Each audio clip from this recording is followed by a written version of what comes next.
What's going on, everybody? I hope everyone's having a fantastic evening, fantastic afternoon, fantastic pre-noon, no matter where you are in the world. I'm Hassan Piker, and this is the Hassan broadcast coming to you live from yet another beautiful sunny day here in California, Los Angeles, folks. We're live and alive. 62 degrees and mostly sunny here in California. This is Waiting for Hassan from Tokyo by Andrew Hyun. It was hi, I'm in Japan for the first time, and it's pretty neat. A year and a half ago, I broke my leg, and I couldn't walk for several months. When I was finally able to be independent again, I recorded my version of Waiting for Hassan and posted it to commemorate my rehabilitation. Never thought niche micro-celebrity Little Bear 36 would find it and share it directly with Hassan. That was an unforgettable moment for me. Anyways, here's the piano public use at the Tokyo Government Center, so I knew one thing I wanted to record was this again. Here you go. Thanks for watching. It's Tuesday, ladies and gentlemen. It's Tuesday. It's freaking Tuesday, March 5th, 2024. Super Tuesday. A very special Tuesday. One for the books. One that will certainly be forgotten in the annals of history because of its lack of significance overall, I think. But that's where we're at. This is part of the broadcast where I tell you a little bit about my personal news. And as far as important news goes, the significance of this Tuesday is not that it's a super one, where a bunch of states do their primaries, and normally people used to care about that sort of thing, but they don't anymore. But because this Tuesday is Kaya's birthday. That's right, happy birthday, Kaya. Kaya is now officially 1 year old. This is all improv on the piano, I can tell, it's really good. My little baby girl is officially 1 year old. Thank you, Andrew, for the beautiful piano session for all of us. Okay. Yeah, this is the part of the broadcast where I tell you a little bit about my personal news, about what's going on in my life. And let me tell you, there isn't really too much going on. I had family dinner last night. I had family dinner with my Chinese family, my Taiwanese family. Okay. I recently learned that the last name Hyun is pronounced the same as Win. Oh, okay. Last night, I ended the congrats on your second extremely photogenic YouTube thumbnail photo for Fear End. Oh, I forgot. We shot Fear End on Wednesday, and it's like, it's up now. Damn. I do look hot. I didn't even realize that the Fear End came out yesterday. I forgot because we shot it on Wednesday. Anyway, folks, yeah, I had family dinner last night. Which Dune figurine do you have back there? So Cutie Cinderella got this because she had a Dune sponsorship, and they sent her this figurine, and also the figurine with Timothy Chalamet. Will, she was gonna give it to Will because she was like, "Oh, Will, I know you're a big fan." I was like, "What the fuck? I'm a huge Dune fan. That's crazy." So I stole one of them from Will. Will was like, "Listen, bud, I'll leave you one of these." And he left me with not Timothy Chalamet, but the Chani figure, Zendaya. Let's crack this bad boy open. Do you talk politics with your family? Yes, literally nonstop. Non-freaking stop, dude. Don't open it. Yes, I am. The resale value is gone after. Honestly, it's like this one is kind of shit. So it's not like I don't really care about it. Like as in the packaging. The figurine is not shit. The figurine is dope, but the packaging was kind of shit. So I don't really care about taking it out. Anyway, figurine's cool though. Here it is, Zendaya. Do you play with your toys in the tub while you bathe? I do. I play with my Steam Deck. Have you seen Shogun? It's on Hulu. Man, have I seen Shogun. You crazy dog. Yes, I have actually. Anyway, I was going to talk about that. Last night was there was another episode of Shogun last night, which was really fun. Really awesome. Very exciting stuff there. Except I fell asleep. So I went to dinner with my family. We went to Xiaolongbao, which had us waiting for 8.5 freaking hours. It was really annoying. I mean, I'm exaggerating, but the wait was like really long. The wait definitely was like unjustifiable, as always. That fucking place at Century City is just so annoying with the amount of wait that you have to. Din Tai Fung, yes, that's where we had Xiaolongbao. But obviously, I love me some Xiaolongbao. It's just that Din Tai Fung, I don't know if you've heard things I've said about Taiwan or something. I don't know what's going on, Din Tai Fung, but y'all really did us dirty with that 1 hour extra wait. That was crazy. Anyway, it's still delicious though, of course. And I totally messed up my diet. I went so far as to went so far as to even eat that Nutella, that nut The Nutella dumplings, they're so good. Anyway, Haaretz reported U.S. sanctioning former Israeli officer Tal DeLeon, who's behind the cyber firms Citrox and Intellexa, which developed the Predator spyware software used for mobile phones. Hiya, get out of there. You are out of control today. She knows it's her birthday, and I think it's because she's like, she knows it's her birthday, so she being like extra wild. Anyway, yeah, had Din Tai Fung and then came back home, but unfortunately was so late by that point that I fell asleep while watching Shogun, so I couldn't finish Shogun last night. It's really frustrating. I hate that, but I was unable to finish. Yeah, Kirsten Velma Cinema is not running for re-election. Dude, I don't know why. I just like, this shit is so mid. Like, I mean, obviously Kirsten Cinema is mid, but like in general, I just cannot for the life of me like get myself interested in what the fuck's happening in like American domestic politics. Like, there's no drama, there's no content. It's all just ass. It's all just ass cheeks. Like, if it wasn't Super Tuesday today, I genuinely was like, for the first time in a long time, I was genuinely contemplating not streaming today out of nowhere. But it was like, I have to do it. It's Super Tuesday. There's like uncommitted campaigns happening around the world. And I also am going to have Ryan Grimm and Jeremy Scahill on. So, Dune politics thoughts. I thought it was good, but keep seeing brain dead TikTok discourse on it. What is the TikTok discourse on Dune? That it's the greatest movie, or like one of the greatest movies of all time, or like that should be the discourse, is like, is it the greatest or one of the greatest movies of all time? White Messiah complex stuff. Yeah, the irony of that whole like white savior shit is that you can't really talk about it without spoiling the books. But it's just basically people complaining about something that they don't understand because they have not seen the whole thing, because they're like, oh man, what a white savior story this is. And it's like, it's hard to spoil Dune. It's so weird. How can you sit there and talk? I mean, Dune 1 and Dune 2, it's understandable that you look at it and you're like, what is this, fucking Pocahontas again? What the fuck's going on? This is some white savior shit. But like, one, who cares? If it's good, then I don't give a shit, okay? You can yell at me and be like, Hassan, you're a white savior. And we can then go down the pipeline of like, I am more of a recipient of Orientalism, which is supposed to be the shitty thing that Dune is doing to my people, to my culture, my religion, rather than you, white guy in America, growing up in fucking Iowa, getting upset about this shit. Okay? So before we have that conversation, all I'm going to say is this, and this is a really important part of the story, in my opinion. Okay? Are you ready? It's really fucking good. It's so goddamn good. It's good. It's good. That's it. That's all I care about. I don't care. I don't care about anything else. It's just good. It's fun. It's cool. It's a visually decadent experience. The sound design is phenomenal. And also, you're wrong about the story, so it doesn't matter. But go ahead. Yeah. Literally, the prophecy said Hassan would say this exactly. Lisan al-Gaib. Exactly. It's the same with like Avatar. You know what I mean? It's the same with Avatar. It was slow as fuck. I have a hard time staying awake, to be honest. Okay, you might have narcolepsy. Go see a doctor if you had a hard time staying awake during Dune 2. Dune 1, maybe fine. It was like kind of slower. If you're not really invested in the IP and the lore, then you're like, maybe you had a hard time with your Zoomer brain. But Dune 2 is literally like wall to wall, brother. It's wall to wall. Every aspect, there isn't like a singular solitary frame that is like not jam-packed. Anyway, I can't believe I'm glazing up Dune 2 days in a row. That's crazy. Anyway, this morning I woke up and it's Kaya's birthday, so I took her to the dog park as always, which is like crazy because I'm supposed to be doing something fun. How can you sit there and talk about? I'm supposed to be doing something special and interesting for her, but then I realized like, god damn, I treat this bitch so right. I treat her so right. This is the first day I got. Damn right. So like, it doesn't even matter. That's the whole point. So every day's a birthday for her. Anyway, and then I made this little TikTok. I'm such a boomer.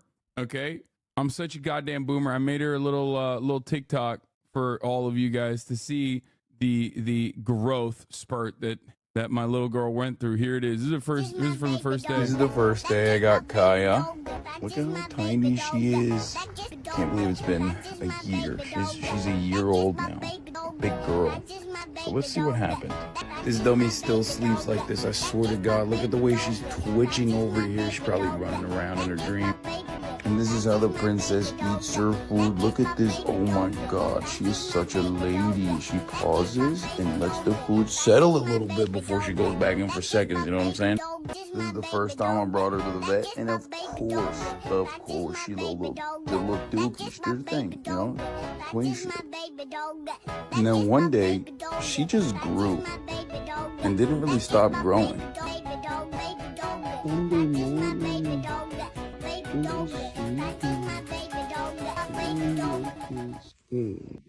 what's up? You want to go to the park or something? Is that what's going on? And then I took her to the park. So the voiceover worked, but Wii Music sucks. Good job though, Boomer Boy. Bro, this took me, I'm not even kidding. This took me like 8 hours to fucking edit. Okay, not 8 hours, but it took me like more than an hour to make. It's just so goddamn difficult to do stuff on TikTok. The most beautiful and natural cast. Oh my God. Yeah, this is from the latest Fear End episode where we're talking about our lookalikes. Hardest job in the world, they say, for being a dog dad. Yeah, it's true. Anyway, yeah, that's all I did. The best Tiny Kaya video. Have we passed the No. the engines on the center core shutdown, stage separation, and you can see on your screen at the end of that. Dude, it's going 17,000 kilometers. So they're coming up on their Does it feel weird that something you literally built? So, by yeah, that's the stuff.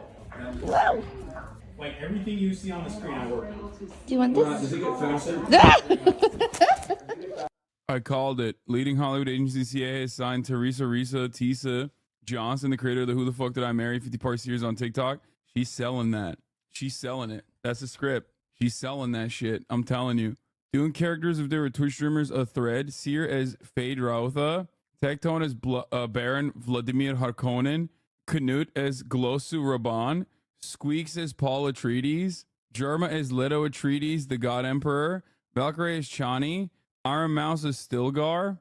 Northern Line as Duke Leto Atreides. Caroline Kwan as Lady Jessica. Peach Jars as Princess Irulan. XQC as Shai Hulud, the Sandworm. I feel disrespected for not being included in this. Okay. I am Duncan Idaho, and I was not added onto this list, and I think that's messed up. I'm Duncan Idaho. Will Neff is Duncan Idaho. Scroll down, Boomer. It's not. It ends at fucking Shai Hulud, the Sandworm. That one makes sense, though. You were in it. The thread broke, probably. Okay, I'll take Gurney Halleck. I think Will is more of a Gurney Halleck. I'm more Duncan Idaho, but I'll take it. I'll take it. Will Neff as Duncan Idaho. Real misgive is that one Harkonnen soldier who gets hit with a rocket. How did the sandworms sustain their giant existence? They must have to eat a lot, but what do they eat in the desert? There's a lot of animals in the desert that they eat, and I think they suck the water or some shit. Nandre was talking about it. Bro, chill, dude. Chill out. What the fuck? God, Josh Brolin is so sick. Wasn't there like a video explaining why it's not possible for sandworms to physically exist? This is some David Lynch ass streaming cast. I agree. I like that there's also like a very clear, like, this is the David Lynch cast, but like flipped on its head. Well, I guess David Lynch's cast is like everyone's white, but this flipped it on its head where the one white guy is no longer white, but brown. And then all of the other brown guys are white. Cinema news. Your girl is calling it quits. I know. This is a big, oh boy, big news. Kirsten Cinema. Ludwig Ogren as Legion. What the fuck? Oh, okay, Nandre. DJ Clancy as Sardaukar Bashar. Ethan Nestor as the guy who makes knives. Oh, did you buy Shiba Coin? No. Did you hear about what's going on in Haiti? Absolutely wild. Yes, but I don't really know what the hell's going on in Haiti. You can deny the allegation if you want. What is this? I'm starting a rumor that Cinema is dropping out because she's in a relationship with you, and that's why y'all wear the same glasses. Sorry, not sorry. You can deny the allegation if you want, but look at her announcement video. It's for real giving Chat's mom energy. That is the most disgusting thing you've ever said. I think out of fans and haters alike, that is one of the worst things I've ever heard in my entire life. Full video on the moment in Graham, North Carolina. Men and women have told me they wouldn't vote for Haley because she's a woman before and in plenty of other states, but it rarely is it said so explicitly and in front of a camera. Yes. Another thing I called, by the way. Another thing I called and told you was obvious. And also the fact that I mean, she's a liberal, dude. She's too much of a liberal. And the story of U.S. interventionism with elite ex-police running gangs with 4,000 prisoners jammed into prison made for 400. Nice. The Macias, thanks for the playlist. We will get to it. Folks, it's Super Tuesday. It's a super duper Tuesday. There's not really too much going on. I'll show you the voter guide for Los Angelinos. Okay, there's a DSA voter guide somewhere. And we'll take a look at that. Of course, we will do that. And more. We'll talk about all of the other California Senate race, probably the most interesting. Yes, but also simultaneously, Super Tuesday across the board, not very interesting. MHUD says those explosions I sent last night ended up being a warehouse of butane and nitrous exploding. It ended up lasting an hour and 20 minutes, and there was one death of a 19-year-old struck by a canister a quarter mile away. Insane. That's crazy. Nakale is a progressive voter guide as well. I refuse to build technology that powers genocide. A pro-Palestine Google cloud engineer disrupted Barak Regev, Google Israel managing director, during a tech conference held in New York City. The worker protested Project Nimbus, a contract to sell technology that can be used to survey and harm Palestinians to the Israeli military government. Soon after, another protester disrupted Regev by saying Google is complicit in the Israeli genocide. I mean, it's true. Watch the first 10 seconds of this video from last night. You can hear the tanks falling. This is so crazy, man.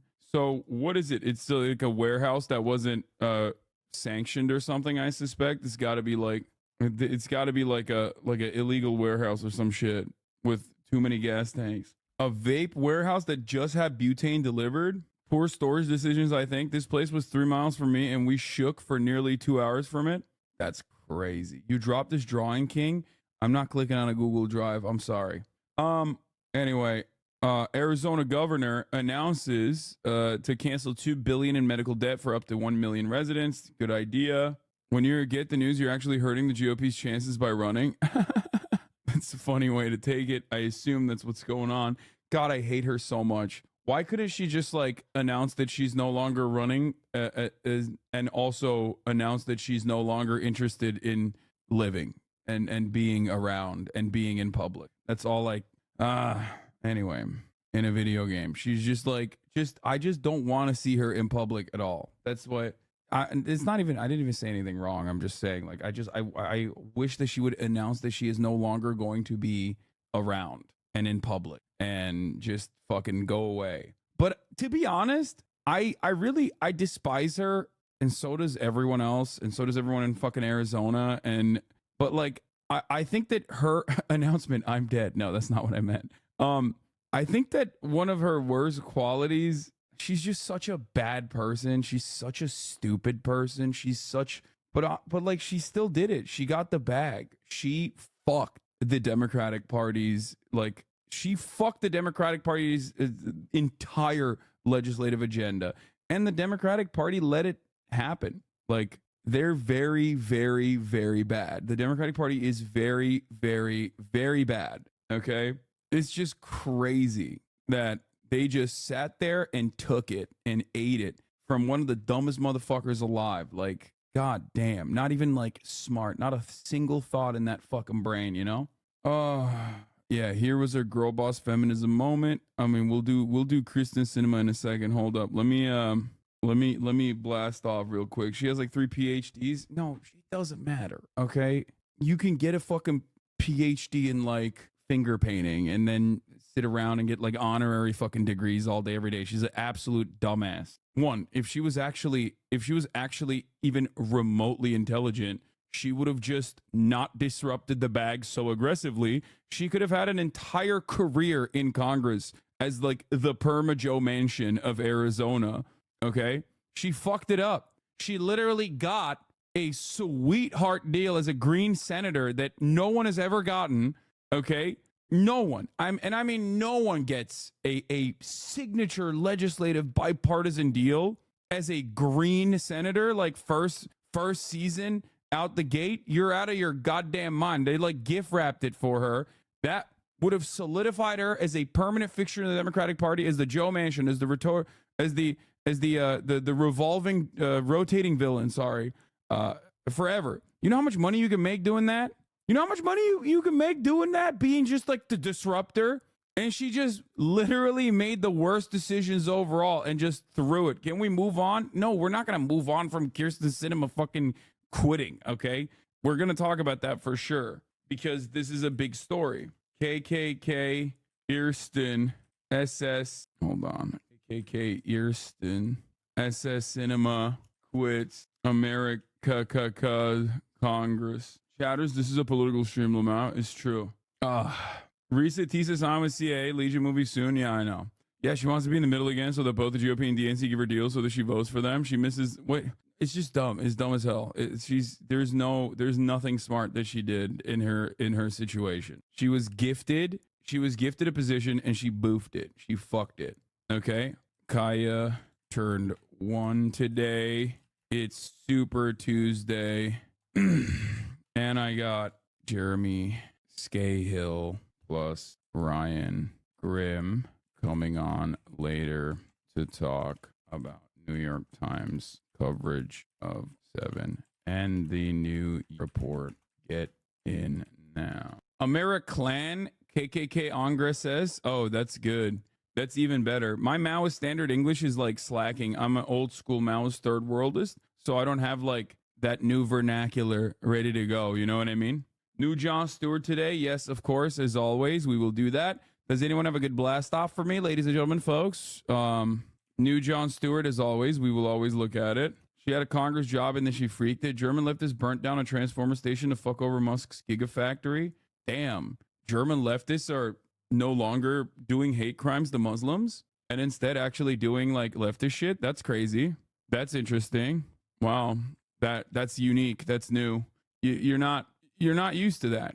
I'm not used to that. I'm not used to seeing German leftists actually do leftist stuff. All right, here, I'll use this one.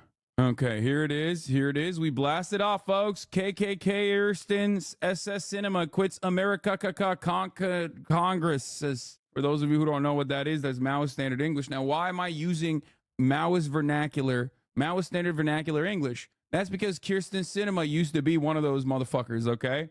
Dumpster diving, anarchist, Maoist. I will never let that go. Once again, just like every single person that you have ever met, to get the bag, this fucker moved right. Okay? This is how it works. There's only one trajectory in the United States of America. And let me tell you, it's not towards left. Nobody's like, oh man, I became more rigid in my beliefs as a fucking anti-capitalist. And I did that to get the bag. I'm grifting. And then showered and look what happened. Stop telling him to shower. This is why anarchists have like basically anarchists have a very interesting framework that they operate off of, that they could just like find themselves being the most annoying neoliberal somehow. Germany's current chancellor used to be a Maoist or at least a communist, I think. Yeah. Another massive L for bisexuals too. I know. Bisexuals were always like, oh, bisexual visibility, sweetie, bisexual visibility, sweetie. And then guess what happens, dude? Maybe you should be a little bit less visible. You know what I'm saying? That's what happens when you get bi visibility, dog. You want that shit? You don't want that.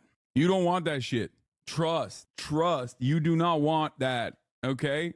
Anyway, man, fuck bi visibility, sweetie. I don't like being seen. I have a fear of being known in my totality. I'd rather be invisible. Thanks. Anyway, she is a walking Jackson Pollock. She's everything. She's a mess. Okay, let's get started though. Before we get to Kirsten Sinema, what's at stake for Super Tuesday 2024? Nothing. Absolutely fucking nothing. I'm gonna be honest with you. Not that much. Okay. Is this your fault? Updates to subscription pricing? I don't know. I voted for Cenk in Oklahoma. Congratulations to everyone who did that. I was with him last night. Instead, his ass was not campaigning last night, okay? His ass was eating wonton. His ass was eating soup dumplings with me, okay? At Din Tai Fung. Yeah, I'll call him out. It's like, bro, you're on the ballot. Some of these states. What are you doing? Don't care. Still voting for Cenk, baby. Cenk 2024, Cenk 2026, Cenk 2027, Cenk 2028. I'm janking off, dude. Anyway, gonna cover the AOC thing? Sure. All right. What's at stake for Super Tuesday 2024? Okay. Let's take a look. If you don't have uncommitted, you should be voting Cenk. You know what I mean? That's it. Those are the rules, baby. Those are the freaking rules, baby. Hold on, let me try to find something. I'm trying to get Father. I'm trying to play with Father, the musical artist. I can't believe I said that so lame. He's on some Helldiver shit. He's on a kick with Helldivers. So I'm trying to see if he wants to. He said he was down to play with me later. Where's my freaking? Hold up. Anyway, dude, Steam's user interface is so dog water. Like I don't know how to describe it. Discord is down, not Pog. Wait, really? That's crazy. Why is it down? It's always down. What am I saying? Discord is always down. It's always busted. I just realized that, like, because I don't use a lot of I don't use Twitter on my phone. I never get on Twitter, so I have like a bunch of DMs. I'm even worse at DMs now. They try to mix in the browser and it fucked the whole system up. Nice. But I need to leak classified documents. I see Father's show every time he's in town. You better not fucking tease me with that collab dog. It's not a joke. It's not a tease. Discord isn't down for you. That's good. I was arguing with some shitbird on Fetterman Post, and he said that the intercept was incredible, and I looked at his timeline, and he was retweeting Matt Walsh. Nice. Hey, Nancy Cordes is with us because it's the big day in politics. We appreciate that. Not just any Tuesday, but Super Tuesday in the world of politics, and that's where we're going to begin. 15 states and a territory head to the polls to vote in nominating contests for both parties, Republicans and the Democrats. On the Republican side, if you need a reminder, former President Donald Trump is squaring off against Nikki Haley with more than a third of the total delegates on the line today. Caitlin Huey Burns is in one of the states holding a primary today because it'd be hard to be in all 15 at once. Caitlin, good morning.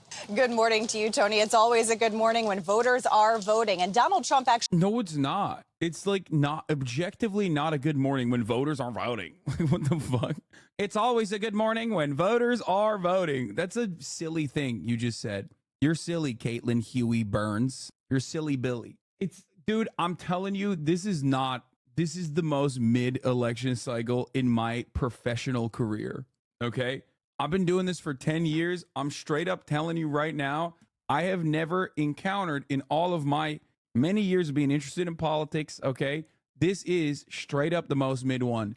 It has gotten progressively worse, okay? This feels like worse than the midterms. The midterms had more enthusiasm than this. Think about that. That never happens. We're in the general election. What the hell's going on? The last midterm cycle had more interest, in my opinion, for Americans than this election cycle. And there's a good reason for it. It's because everyone low-key recognizes that your voice does not matter. I'm not even kidding. I have this suspicion, especially amongst our generation, right? If you're like under the age of 35, if you're 35 and below, you saw COVID, you saw the BLM protests, you saw nothing happen as a consequence of that. You had this like feeling that maybe you could vote Trump out of office and then things would get better. Things did not get better. And now it feels like you're like, okay, what am I doing? Like, what am I doing? I hate Trump. I don't like Biden. What the hell's going on? I'm not interested. We did this already. We did this in 2020. I did this already. I did my duty. I went out. I voted. I door knocked. And then none of the promises came through. You know what I mean? What the hell's going on? What the hell is going on? It could get really funny really fast, though. Yes, it can. If either of the candidates die, then it will be very interesting and very, people will be locked in at that point because, like, who comes in afterwards, right? Like, there are a lot of curveballs in this one. It's the least interesting election and can literally turn into the most interesting election of our lifetime in a matter of moments. It could straight up, I'm not even kidding, this is the first time we got a situation where a light breeze could change the outcome, could change the trajectory of American history. Okay, a light breeze, that's never happened before. Stairs, think about that. You already know the character lore. There's no new story, right? He's got to spice it up with some DLC. Dems definitely have a contingency plan. Dude, I'm not even kidding. I think the Democratic Party is significantly less competent than you give them credit. It's impossible. It is impossible. Once you recognize how dumb every politician and every single one of their stupid ass analysts are, you will free yourself of the consistent confusion that you find yourself in. Okay? The damn contingency is Kamala Harris with hopes that she doesn't have any skeletons in her closet that will be too consequential. Which is ironic because she is such a non-entity because they back-pocketed her the entire first three years You really need to watch Veep. It makes this so clear. Chatter, Armando Iannucci is one of my favorites, and Veep is one of my favorite shows. So I have already watched Veep. Veep is also not even a comedy. It is a documentary. It's not even a mockumentary. It's just a documentary. So what is this? I'm part of the White House press pool today, and I can confirm we did not need the test this morning. First time since the beginning of the pandemic. Wait, what? White House is lifting its COVID-19 testing rule for people around Biden? They're trying to kill him.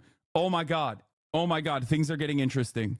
Okay, listen, dude, that's crazy. Okay, let me tell you something, okay? Ladies and gentlemen, the Democratic Party has now activated their contingency plan.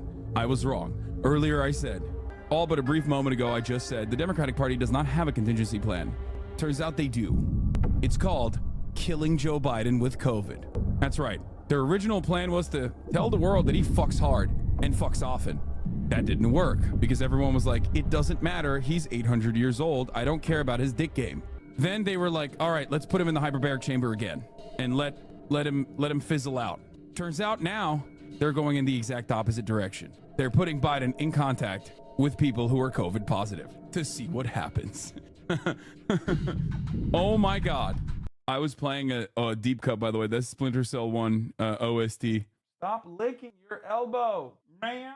Stop it. The psychic chaos of Biden dying from COVID would be amazing. It's her birthday. Let her do what she wants. No, she's gonna get a heat spot.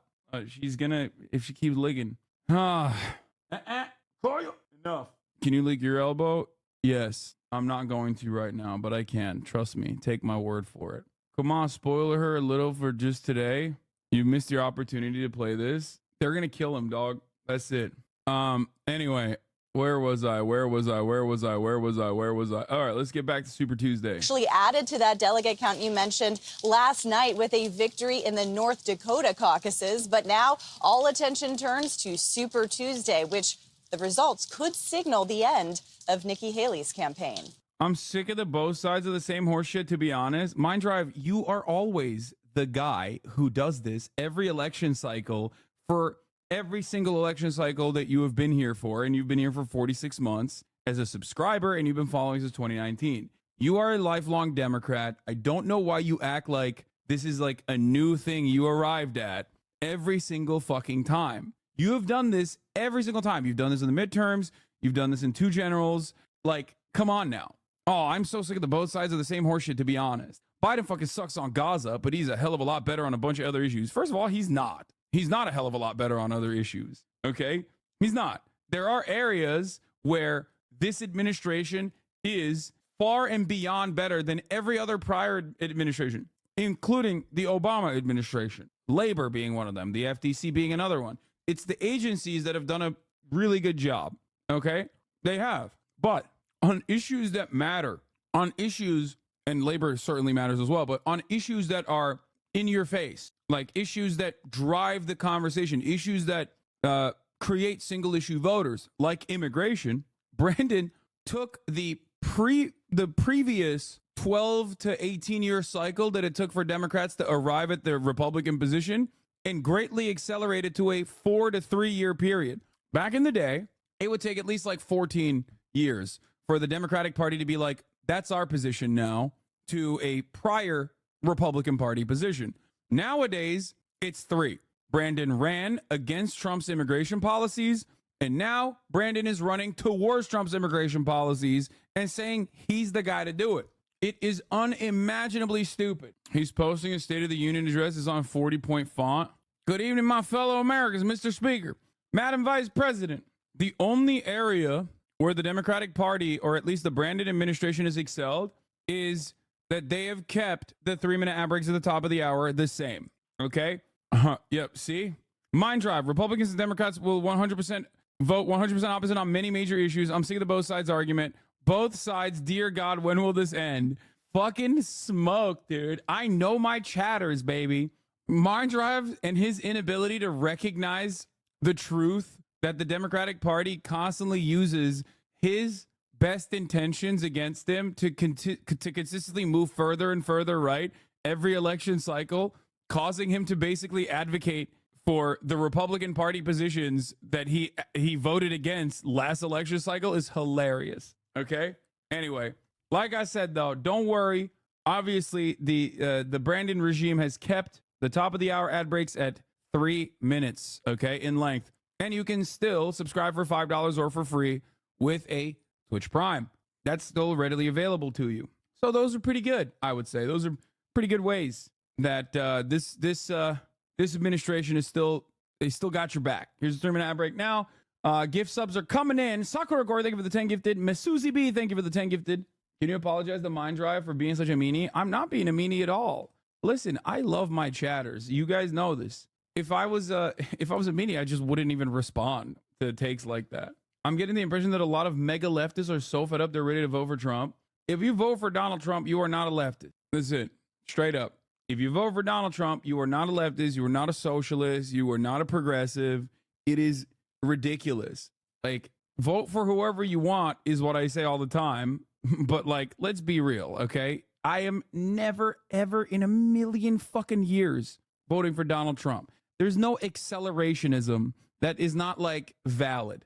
It is not a real concept. Accelerationism does not actually work in your favor. We only accelerate towards fascism. Psychedelic Gazelle, thank you for the 10 tier 1 gifted subs. Yeah. When we got socialism or barbarism, let me tell you something. His ass is not reading.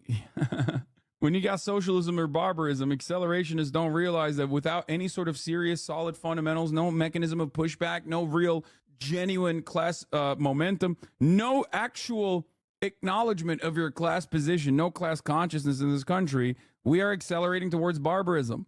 Okay? Yes, and no, we are not doing Michael Barbaroism. We're doing barbarism. We already live in Michael Barbaro's world, okay? Which is the neoliberal paradise. What do you say to people who don't want to vote for Biden, therefore won't vote? They are the plurality in this country. So I got nothing to say to them. Because guess what, dude? Due to the Electoral College and also due to the incompetence of the Democratic Party, there are a lot of people who would go out and vote that are just, not doing it. Also, other hurdles as well. Structural hurdles, hurdles in logistics, the fact that voting is not done on a weekend or a national holiday. So, yeah, I wrote in Will Neff. Congratulations. I'm just not going to sit here and feed into the delusion that, you're like the harm reduction argument becomes increasingly smaller and smaller within the margins year over year, especially as the Democratic Party is the one who's doing the harm, where they are very willingly saying, no, it's harm reduction, except like we're doing the harm. Actually, never mind. It's not even harm reduction at all. Vote for us so we can do the harm. So it's just, it's bullshit. So I'm not gonna lie to you. I'm not gonna sit here and be like, yeah, no, vote for the Democratic Party. It's gonna save everything. It's gonna save everyone's lives, especially when the Democrats are capitulating on every issue. Sometimes literally turning around and taking the right-wing position. Anyway, Democrats of the Washington state just passed a PRIEA Act, which will likely result in forcing out trans students in the state. Initiative 2081 gathered enough signatures to go on the ballot. Rather than fighting it at the ballot box, they decided to pass it instead. Horrific. The GIVE bills parents the right to inspect mental health records and mental health counseling. It also allows parents to opt out of education on topics associated with sexual activity, which will be used to bar LGBTQ topics in school. Yep. Democrats hate their base. Republicans fear their base. That's true. Also, don't think that not voting for Brandon is going to end up teaching the Democratic Party a lesson either. Make no mistake, that's just not happening either. Uncommitted is a good campaign. Voting uncommitted, specifically with a purpose, is good.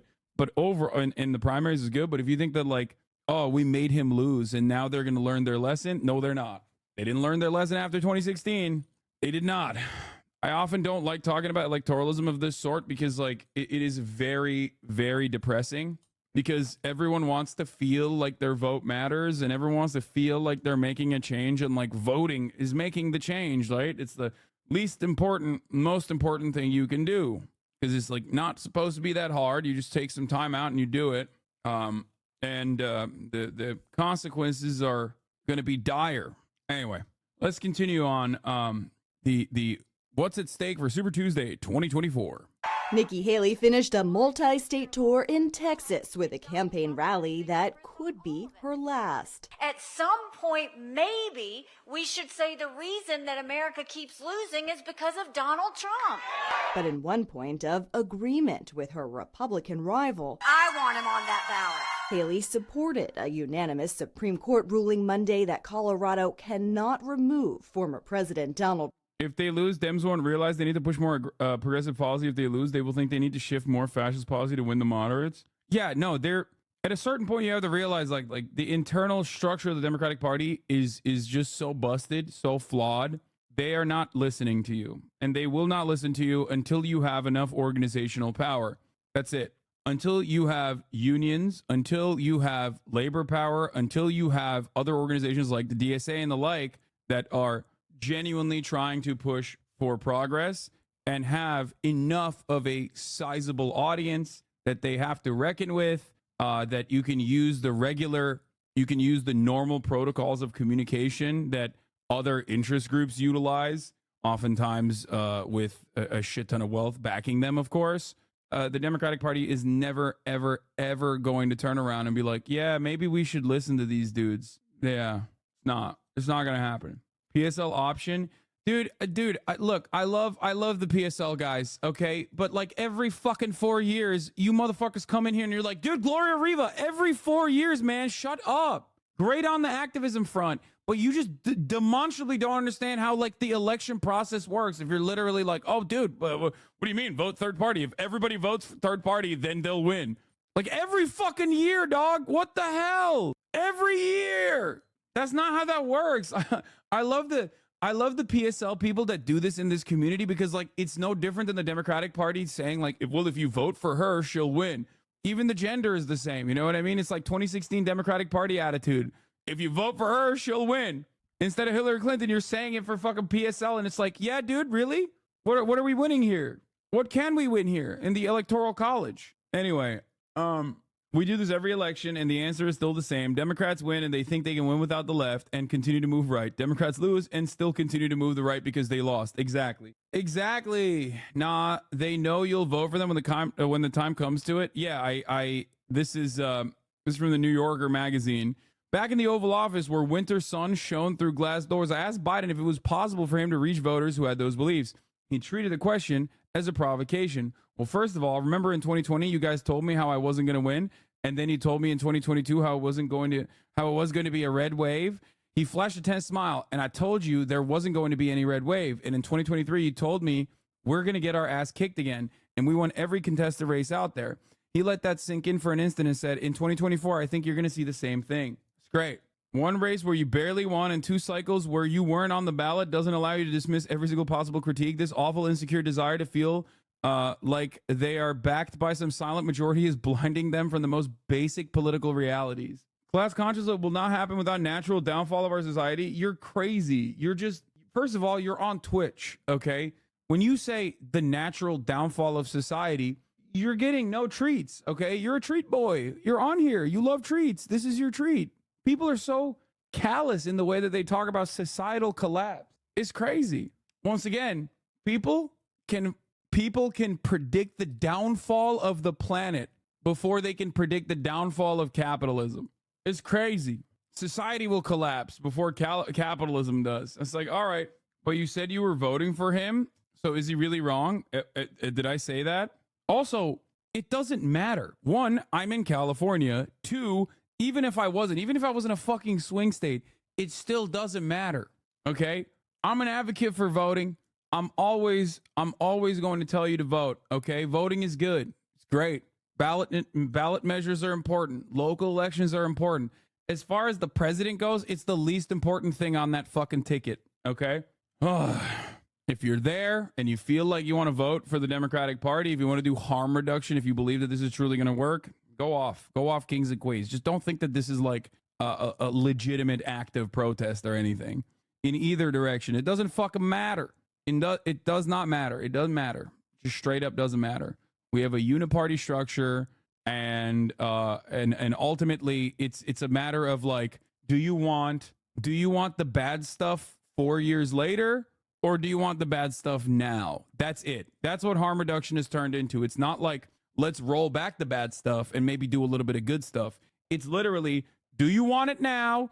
Do you want to get fucked right now, or do you want to get fucked 4 years down the line? It's going to happen.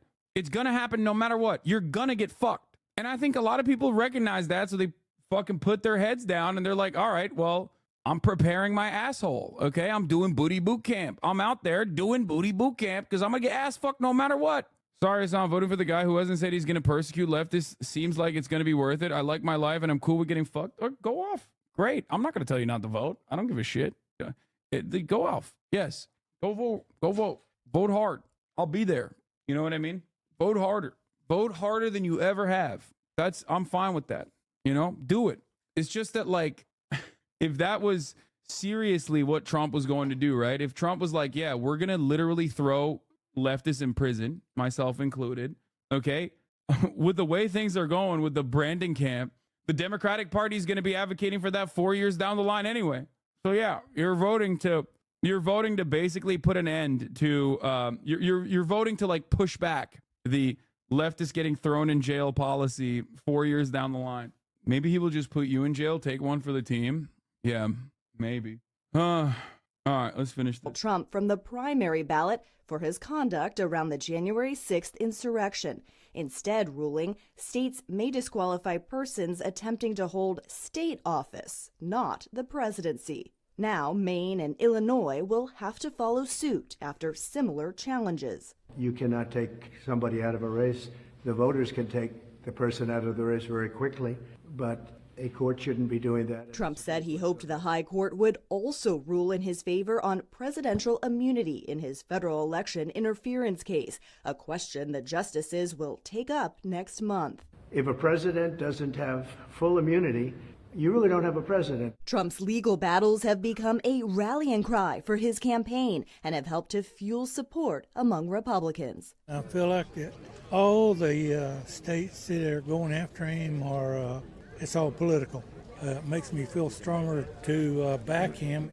And even with tonight's big delegate haul, Donald Trump won't yet secure the number of delegates needed to officially secure the Republican nomination. His campaign estimates that could come as early as next week. And as for Nikki Haley, she has no events on the schedule today. This fuckhead is asking to be a dictator and people are just laughing it off. Come on, what happened to us, Lamau? I mean, dude, I feel like there are two different types of voters out there. One who believes that, like, you legitimately are going to save the country by just voting, okay? And then others who just don't give a shit either way, because even if there's no theoretical backing, even if it's not because they're like rugged, diehard Marxist, Leninist, anti-electoralists, they just look at the situation and they're like, bro, my take-home pay has not increased, right? It sucks. Shit sucks. It doesn't matter. I voted last time. Biden became president. Trump was like goofy as hell and kind of weird. I'm talking about the average person, right? And like shit didn't change. Maybe I'll go out and vote this time around, but I don't really care. I don't really care what the fuck goes on. It's apathy. A lot of people have developed apathy in this country as a consequence of the deliberate efforts of the neoliberal parties, both on the Republican side and the Democratic side, for the record, starving the beast and making sure that the government is ineffective, ensuring that, nothing really changes for you in a dramatic way, and your life is never improved by the government. So when that happens, you're like, well, why the fuck do I vote anyway? Especially in a structure where we have an electoral college, so the popular vote doesn't really matter all that much. That's the reason why the plurality doesn't vote. So unless you change it, or unless you literally run on a campaign that gets people excited to go out and vote for you, and that's a very high hurdle. That is a very tall bar to fucking clear. I get that. Brandon certainly doesn't clear it. All you're doing is depressing voter turnout. Anybody who wants change knows that voting hasn't solved that problem for multiple cycles now. Exactly. People don't give a fuck. There's a reason. Think about it, guys. This community is the worst place to have this conversation. But think about ratings for both myself, but also for mainstream media. Think about how little people are interested in your world, in the real world out there, not in your Discord servers, not in the fucking subreddits that you frequent. But when you go out in the real world and you talk to like normies, do you think they know that there is an election going on? Do you think they care? No, they don't. We are not normies by definition. We are literally in here invested in the comings and goings of the American political structure. We are so far beyond the normie stratosphere that it is impossible for us to sometimes comprehend how like actual people operate. Most people don't give a fuck. It's a repeat of 2020. People did give a shit in 2020 because COVID, because Trump. Getting Trump out of office was a big motivator for a lot of people. Everybody despised him. Okay. And then you're serving a rerun and it's a sloppy steak that nobody wants to eat anyway. And people are just going, whatever. Who cares? And before you say the consequences will be dire, yes, the second Trump presidency will be infinitely worse than the first one. I agree. Okay. I know that. It will be. And it will be worse than a second Biden presidency as well. For sure. That part is also true. But if you want people to go out and vote for you, if you are the Democratic Party who genuinely cares about the future of the country, if you have a genuine interest in like preserving democracy as you claim you care about it, then how the fuck are you going to put Joe Brandon up against Donald Trump? It's crazy. It's crazy. So what I'm simply trying to show people, what I'm simply trying to tell people is that I'll always be honest with you. Yes, Joe Biden will be better, marginally better. Now, and that margin gets smaller and smaller year over year. It will, because technically, when you think about it, it is better to not do the same harm right now as opposed to 4 years down the line. Okay, when it's the Democratic Party pushing for that same harm, the immigration strategy for the Democratic Party right now is a clear indication of this. Right? Even then, it's still better, but it doesn't. You're not making fundamental changes. And not only are you not making fundamental changes, you are progressing the country. You are calcifying right-wing reactionary ideals from the left, from the supposed left as the Democratic Party. It's devastating. That's it. Where are Democrats championing anti-trans legislation? Please give an example. This is the one aspect that remains, is that the Democratic Party is not like openly, outwardly anti-trans, right? And they're also openly and outwardly not anti-abortion. That's it. Those are like the two deviations from the Republican Party. And it's just like, give it time. If they do not counter message against the Republican Party year over year, as the Republican Party's propaganda organs are just going full blown, full tilt, anti-trans, and they keep hammering it because they do have an ideological interest in controlling gender and what you can do with your sexuality, how you express your sexuality, how you express your gender, because they do have a fascist interest in that. And the Democratic Party don't actually counter message against that because they don't have any genuine intent. They don't have any genuine interest in preserving that and fighting for that. Inevitably, 4 years down the line, you'll see what happened in the Labour Party in the UK. Exactly. The Democratic Party, before you know it, will be the ones who are also saying, yeah, we got to fix this trans shit, dude. These children are getting queered, actually. They're becoming homosexual Marxists, and we hate that. But the inverse of this, the idea that like your lack of voting for the Democratic Party is going to cause them to understand and go, oh man, we really got to take a deep, hard look at ourselves and maybe change the way that we legislate. Nope, not going to change either. They rely on the duopoly. They rely on the notion of harm reduction in an increasingly depressed turnout. They don't care. Voting should be a positive experience. Vote. You should be going out enthusiastically to vote. I've seen far too many election cycles come and go, where the Democratic Party doesn't even make that argument ever. They just don't, because ultimately they have the same corporate benefactors that the Republican Party does. That's why every single corporation basically gives a 50-50 split in donations to both parties. You don't touch foreign policy. That doesn't fundamentally change. And the ideas of like deregulation or tax cuts for the wealthy, for example, becoming permanent like it did under the Obama administration when they were supposed to sunset the Bush tax cuts. Those positions, those legislative agenda items calcify under the Democratic Party. How do you inspire anyone to go out and vote for Biden without saying Trump? Great point. That's the problem. Republicans have horrible policies, horrible, devastating, and they get increasingly worse year over year. But they do have the audience, the Republican voters do have something to vote for. Hassan was bought, confirmed. Yes, I am famously I am famously bought by. If you're still a Democrat in 2024, you're either really dumb or oblivious or a dirtbag wanting an agenda. The news is turning Republican because people are waking up, lol. Not if you can solve 5 + 6. Hassan was bought. Yes, I am bought and paid for by the Democratic Party. As you guys know, I am a diehard DNC loyalist. This man caught me. Thank God we have some hogs in here. Oh my God, it makes this so much more fun. Jesus Christ. Finally, the hogs are coming back. Yes, famously.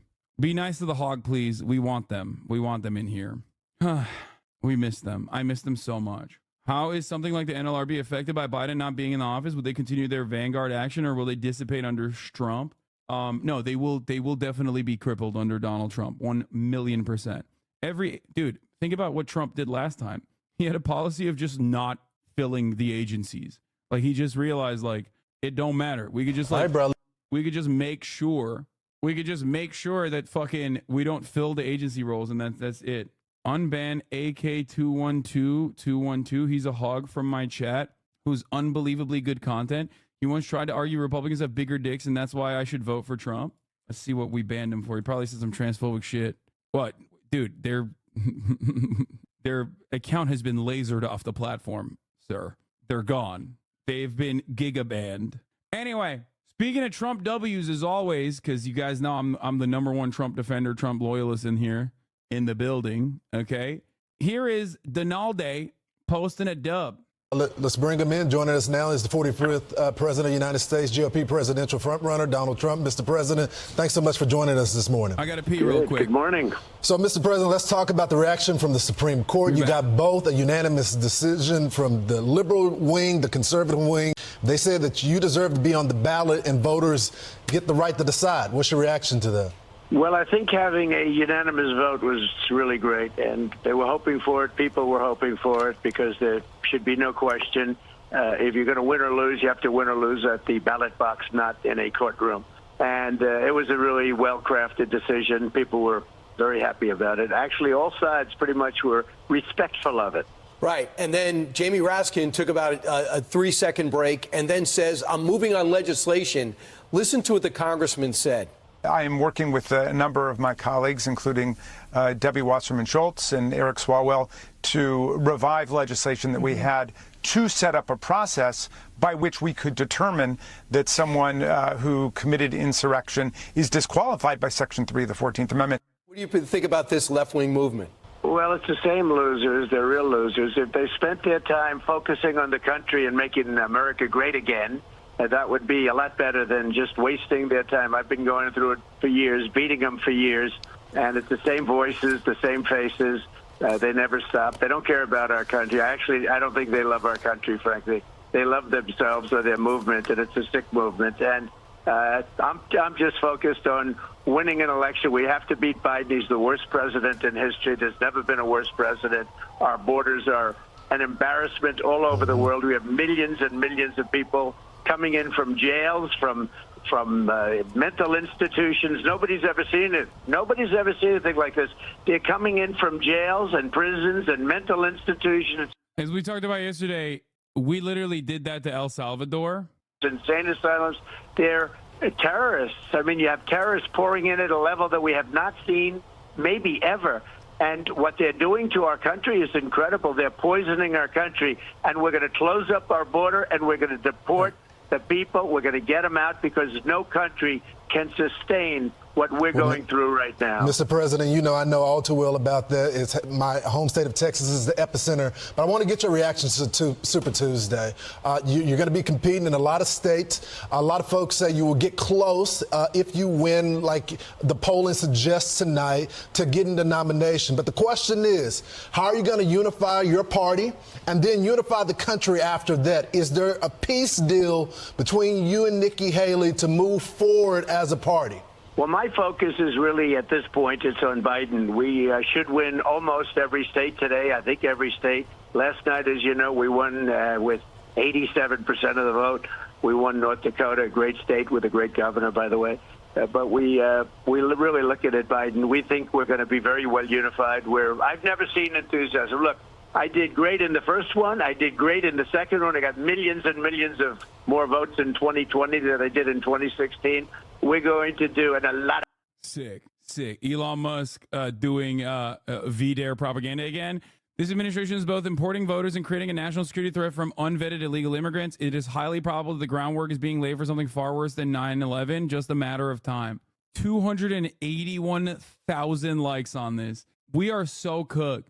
Biden administration admits flying 320,000 migrants secretly into the U.S. to reduce the number of crossings at the border has national security vulnerabilities. He turned off the community notes on his posts. Yeah, nice. I love that the richest guy on the planet is just like an outward fascist. Ironic because he is an immigrant and at a certain point was an undocumented immigrant, as a matter of fact. He literally was a visa overstayer during college. So, you know, but obviously that's different because he's sick and cool. A lot of bad things Oh, Bezos back on top, my king. Thank you, Bezos. happen there, whether you like it or not.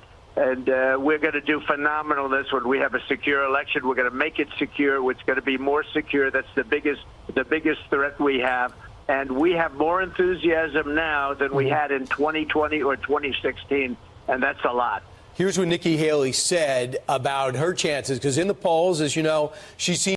Twitter is so busted, dude. Twitter is a complete right-wing shithole. Just complete right-wing shithole. to beat Joe Biden by a wider margin. Oh, you're closing the gap. Here's what she That's said incorrect. Here's what she said yesterday. If you look at any of the general election polls, Joe Biden and Donald Trump are even. I think there was a Fox poll today. He was up by 2. That's still margin of error. Between last week's poll and this week's poll, I defeat Joe Biden by up to 18 points. Well, your reaction to her as a general election, she thinks she's a better general election candidate. Your thoughts? It's a lie. She knows it's a lie. Look, I have beaten Biden in every poll taken for the last 3 months. She loses to Biden in the poll. She had one fake poll that was taken a long time ago, actually before she started on her little kick, and where she was up. Nobody ever heard of the poll. Nikki Haley loses to Biden. She will lose to Biden. That's not true. That's literally not true. I think if Nikki Haley somehow won the Republican primary, which is not going to happen, obviously, clearly, it's not happening. But if she had, in an alternate universe, like, I think Nikki Haley would defeat Joe Biden. I think Trump beats Biden too, but I think Nikki Haley would also beat Biden by wider margins, as a matter of fact. I don't know why he's saying like, nope, Nikki Haley would Haley even be even worse or less than Trump? Why are we doing lesser evil between two of the same evil? Why are people on the left always so predisposed to this like harm reduction argument that we're literally doing lesser evil voting arguments between Nikki Haley and Donald Trump at this point? Doesn't that kind of destroy the whole principle behind like lesser evil voting? Yeah, will Hitler be less evil than super mega evil Hitler? The polls are saying that. And then when you add other candidates, she loses by even more. We are winning against Biden in every single poll, and everybody knows it, whether it's the New York Times, whether it's any of the polls that have been taken over the last 3 months. So she's misrepresenting that fact, and it's fine. It's not going to matter because I think we're going to win every state tonight. I did see her up in a poll, double digits, but you are up. You won. You're up by 4 in the New York Times. You're up by 2 in the Fox News, the Wall Street Journal 2, and the CBS poll 4. But, Mr. President, can we get your reaction to, it looks like you're winning with Hispanics based on the polling that we got yesterday. You've gained ground. He's winning with Hispanics? No, he's not. The fuck? Yeah. Trump is not winning with Hispanics, bro. What are you talking about? Unless you're talking about fucking Florida only or some shit. Sir, we got this poll that says you're winning with Hispanics, Cuban only in Florida and Venezuelan only in Florida. Like, the fuck do you mean? Bro, this nation has hella Hispanics, okay? The fuck are we talking about? They don't just live in Texas and Florida, okay? Now, Biden is definitely performing worse with Latino voters this time around than even before. And it is not simply because of he is in the New York Times poll. Wait, what? The Siena poll shows him losing? No way. What? Trump support among Latinos grows. New York Times Siena College poll found President Biden losing support among Latino voters who now account for nearly 50% of eligible voters, a record high. Yes. No, Trump's increasing his margins with Hispanics, but he's not winning. The number of Latino eligible voters has increased steadily for 2 decades to more than 36 million. Yes, this is true. Historically, roughly a third of Latino voters have supported Republicans in presidential elections, but there have been examples of greater Republican success in 2004 with George W. Bush. For much of that campaign, many Democrats presumed that Mr. Trump's anti-immigration rhetoric and policies would repel Latino voters, and in much of the country, that presumption proved to be true. Exactly. Roughly 60% voted for Mr. Biden, and Latino voters helped flip Arizona to Democrats in 2020. I've talked about this quite a bit. They were also central to the party's ability to hold on in Nevada in both that election and the 2022 Senate race. But Latino voters in South Texas and Florida were also key for Republican wins. Yes, this is also true. So where is it? Where does this say? Since 2020, both Republicans and Democrats have scrambled to shore up support with Latino voters. No, they haven't. Democrats have not. Republicans have, and they have always consistently tried to get the Latino vote to maintain their control over Texas, which they have been able to, and largely because they seem to see the group as critical to creating a winning majority. Mr. Trump does not need the support of a majority of Latinos to win in November, merely peeling off a few percentage points. Yes. What happened? The poll shows Mr. Trump edging out Biden among Hispanic voters, with 46% supporting the former president and 40% favoring Mr. Biden. But because Latino voters make up 15%, no, this is ridiculous. That's insane.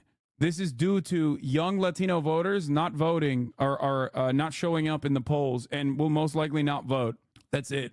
He's gotten 40% now? Jesus Christ. I mean, 46%? That's insane. Just realized that Biden's new opinion on the border will almost surely ensure Biden will lose Arizona election versus Trump, huh? Hasanabi just realized? You think I just realized that? Go watch any of my videos on this exact issue. I've said specifically that Latino voters, Hispanic voters in fucking Arizona, Hispanic voters in Nevada are younger and are also... Oh, you're saying you just personally realized. Okay. Yeah, no, I have said that. I've said that before. I've been saying that. At what point do we say it's actually Jover? Unless Biden does a revolution, he's cooked. No, he doesn't need to do a revolution to win in the upcoming election. He's not. He needs just to do the exact opposite of what he's doing. He needs to hammer on abortion. He needs to fucking hammer on democracy. And he needs to not do this fucking right-wing immigration shift and keep talking about how immigration is the backbone of this fucking nation. He is losing younger voters. He is hemorrhaging demographics that he desperately needs to hold on to that literally gave him a victory over Trump last election cycle. But he's so hyper-focused on, maintaining the moderates and thinking that like a reactionary approach to immigration will allow the moderates to continue voting in favor of Biden in the upcoming election cycle, that he has lost sight of a winning coalition. It feels like they are literally trying to lose, like desperately trying to fucking lose. It is the same style of hopelessness. It is the same style of hopelessness that many British people experienced, maybe even to a worse degree, in the Labour Party in the UK. And I've been screaming about this for months now. And for some reason, there's just no one listening on the Democratic Party side. I am a South Texan Latino. Most of this is actually the fault of small town politics and Democrats unwilling to put in the effort at that level. It's not just that. The GOP has done a shit ton of outreach to Latino voters in Texas. GOP Texas is the model. Now, Latino voters are not a coherent, unitary block of voters. Obviously, depending on what Latino voters we're talking about, they have very different opinions. Like Cubans, very right-wing, okay? Cuban American voters, very right-wing. Venezuelan American voters, also pretty right-wing. Latino splaining to a Latino? Yes, I am. Because while I am not Latino myself, even though Flexicans are fucking Turks, okay? This is my job. My job is to look at the fucking polls consistently for the past 10 fucking years and make accurate assessments off of voter patterns, okay? So yes, this is what I do. Welcome to the Hasanabi broadcast. Latino voters, by and large, are one of the only blocks, with the exception of the Cubans and Venezuelans in Florida. Latino voters across the board, on every fucking age demographic, are one of the only constituencies that actually wants bigger government, okay? They want bigger government. They say they are pro larger government. What does this mean? This is the most right-wing framing on social safety nets that you can possibly arrive at in a poll. And yet, even with the most right-wing way to frame that issue, Latino voters, even older Latino voters, say they are in favor of more social safety nets. But the Democrats don't offer any real social safety nets. Okay? Latino voters also, especially older Latino voters, because this is an aging, this is a very young group of voters overall. But of course, as years go by, you age more and more and more. Latino voters overall, especially older Latino voters, are very right-wing on social issues. Okay? So if one side hammers on the right-wing, anti-abortion, we are the ones who are like anti-trans, like if the Republican Party captures at least some stuff for Latino voters, especially older ones, and the Democratic Party loses them on the social issues, especially the older voters, and can't capture them on the economic issues, which they would be willing to vote for, then you got nothing. Of course they're going to go and fucking vote for the Republican Party, because the Republican Party is at least offering them something that they care about, okay? The Democratic Party is not. The Democratic Party is not giving them anything, especially with the Hispanic population being considered white in this country more and more every election cycle as a consequence of like the shifting demographics in this country. Obviously, white as the dominant in-group has to maintain a majority in this country. So year over year, we add on different demographics under the white umbrella, and Latinos are under the white umbrella now. Okay? The younger they are, the closer they are to immigrating into the country, the less white they are perceived and the less white they perceive themselves. But once your second generation, third generation, full-blown assimilation has occurred already, and you are under the white category, and plenty of Latinos that have been living here that are direct descendants of undocumented migrants do not see themselves as brown or Latino or can vote like white people do. Okay? So for those guys, if you don't give them something to vote for, they're going to go and vote for the other guy that's giving them something to vote for. Let me show the cops that harass me your data. That'll make them stop. Everyone gets so touchy about this, bro. I get it, okay? I know. The way you are perceived by a police officer is not what we're talking about right now. Do you understand? According to the Pew Center of Research, almost 60% of Latinos see themselves as white. Like, that's how they identify. That's what they self-identify. And I already said, younger Latino voters do not, for the most part. Okay? Younger Hispanic voters, younger Latino voters do not see themselves as white. But the more far removed you are from coming into the country, if you're a second generation, third generation, or even fourth generation, then you are captured in the polls as a white voter, and you tend to vote like white voters do. I'm trying to help people comprehend the inconsistency and get people to understand why voting patterns play out the way that they do. That's it. I don't know how some other fellow Latinos don't see that. They're likely half Spanish, and that's where the European white part of it comes from the ideology comes hand in hand with that. You talk a big talk, so I hope you're ready to step up. Dude, I'm doing it. I'm going to be the president. I'm not old enough, but it's okay. We'll make it work. The one group of people in this country that will never be perceived as white, whether it is the model minority or whatever, is black people. Okay? Whiteness as a social political construct is determined by how far away you are from blackness. Okay? That's it. Other than black people, everyone will inevitably be captured under the umbrella of white in the dominant in-group. The reason why I said model minorities, because like Asians across the board are also seen as the model minority in general. Anyway, Arabs in the U.S. are counted as white. Yes, I'm white. I'm a white guy. Okay, both on the polls, both the way that I'm seen, but depending on who you ask, I'm not. You know what I mean? Even though I say I am, doesn't matter. Your Latin American analysis correct through Latam. I don't get why people don't understand that. Don't you think Jeremy Corbyn's major failure in the UK election showed liberals that they need to move further right and abandon any sort of leftism? Yeah, dude, it was really good. That's definitely the lesson. That's definitely the takeaway. That's why the Lib Dems do so well in the UK, famously. Because there is a liberal party. The Labour is supposed to be the left party. Why is it that fucking Lib Dems do so poorly? When I was applying for university back in high school, every time I got the race question, I didn't feel identified, so I asked my counselor what I should push. She told me to select white. I didn't understand. I still don't. Anyway, last electoral success for the Lib Dems when they were in coalition with the Tories in 2010. My cousin, who is third-generation Mexican and at only 18, he's the most reactionary person. He said today, El Salvador prisons are justified. Yeah, the other side of the story. Oh, Ryan and Jeremy are ready. We're gonna move on from like domestic politics and talk about Palestine a little bit. And hold on, let me start a DM group here and a video call, and then yeah, I just realized it's 1 p.m.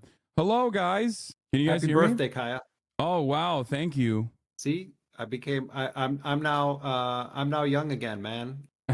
I have my Discord. There it is. You guys are the youngest guests I have. You're also the youngest Hasanabe heads, really, because my community is gotten progressively older and older as I don't do enough TikToks and stuff. So this is the neat little pocket. Okay, You got your so Nicorette?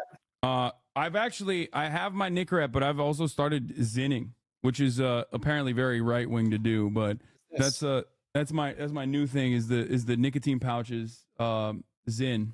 But for everybody that is unfamiliar, we have Jeremy Scale and Ryan Grimm in the building. They are investigative reporters of The Intercept, and we are going to be talking about their latest coverage on the New York Times Screams Without Words article that they did a phenomenal job on, and other numerous issues and the latest updates from Gaza right now, before we continue on with our domestic politics agenda. This is Super Tuesday today. Thank you so much for coming on, guys. This is not a lot of things are different from the last time we talked, but yeah, we're here to talk about your coverage real quick. Hold on. I'm also trying to like, how do I do this? Is this good? This is good, I think. I'm trying to make sure that I size you guys in a way that's like appropriate. I had to turn off my camera so I can like show you guys on the top of the screen here. Okay, I think this should be fine. Make the other window smaller. What do you mean? Anyway, all right. What's up, guys? How's everything going? It goes. Ryan, you were in Los Angeles recently. I apologize for not being able to link up. I go to bed very early, and you're more of a night owl than myself. Yes, I'm also on East Coast time. Yeah, I was out there for a little fundraiser for The Intercept up in the fancy part of the town. So figured I'd swing on by. But yeah, no, I'm glad that you couldn't, because I needed to sleep. All right, that's good. Hopefully the fundraising stuff is going well for The Intercept. You guys do coming along. Yeah, like guys... we're from readers, like from rich people, not huge fans of us. There's a few rich people out there that are fans of us, just because wealth inequality is a lottery in this country. So accidentally, some like super lefties wind up getting rich sometimes. But from a readership basis, we're at the strongest position we've probably ever been. That's awesome. I'm glad that there are people out there that are willing to help out. People are asking in the chat where they can donate as well, so we can maybe do a fundraising push for you guys as well here in this community. Yeah, if they go to theintercept.com, they will be harassed all over the website to give money.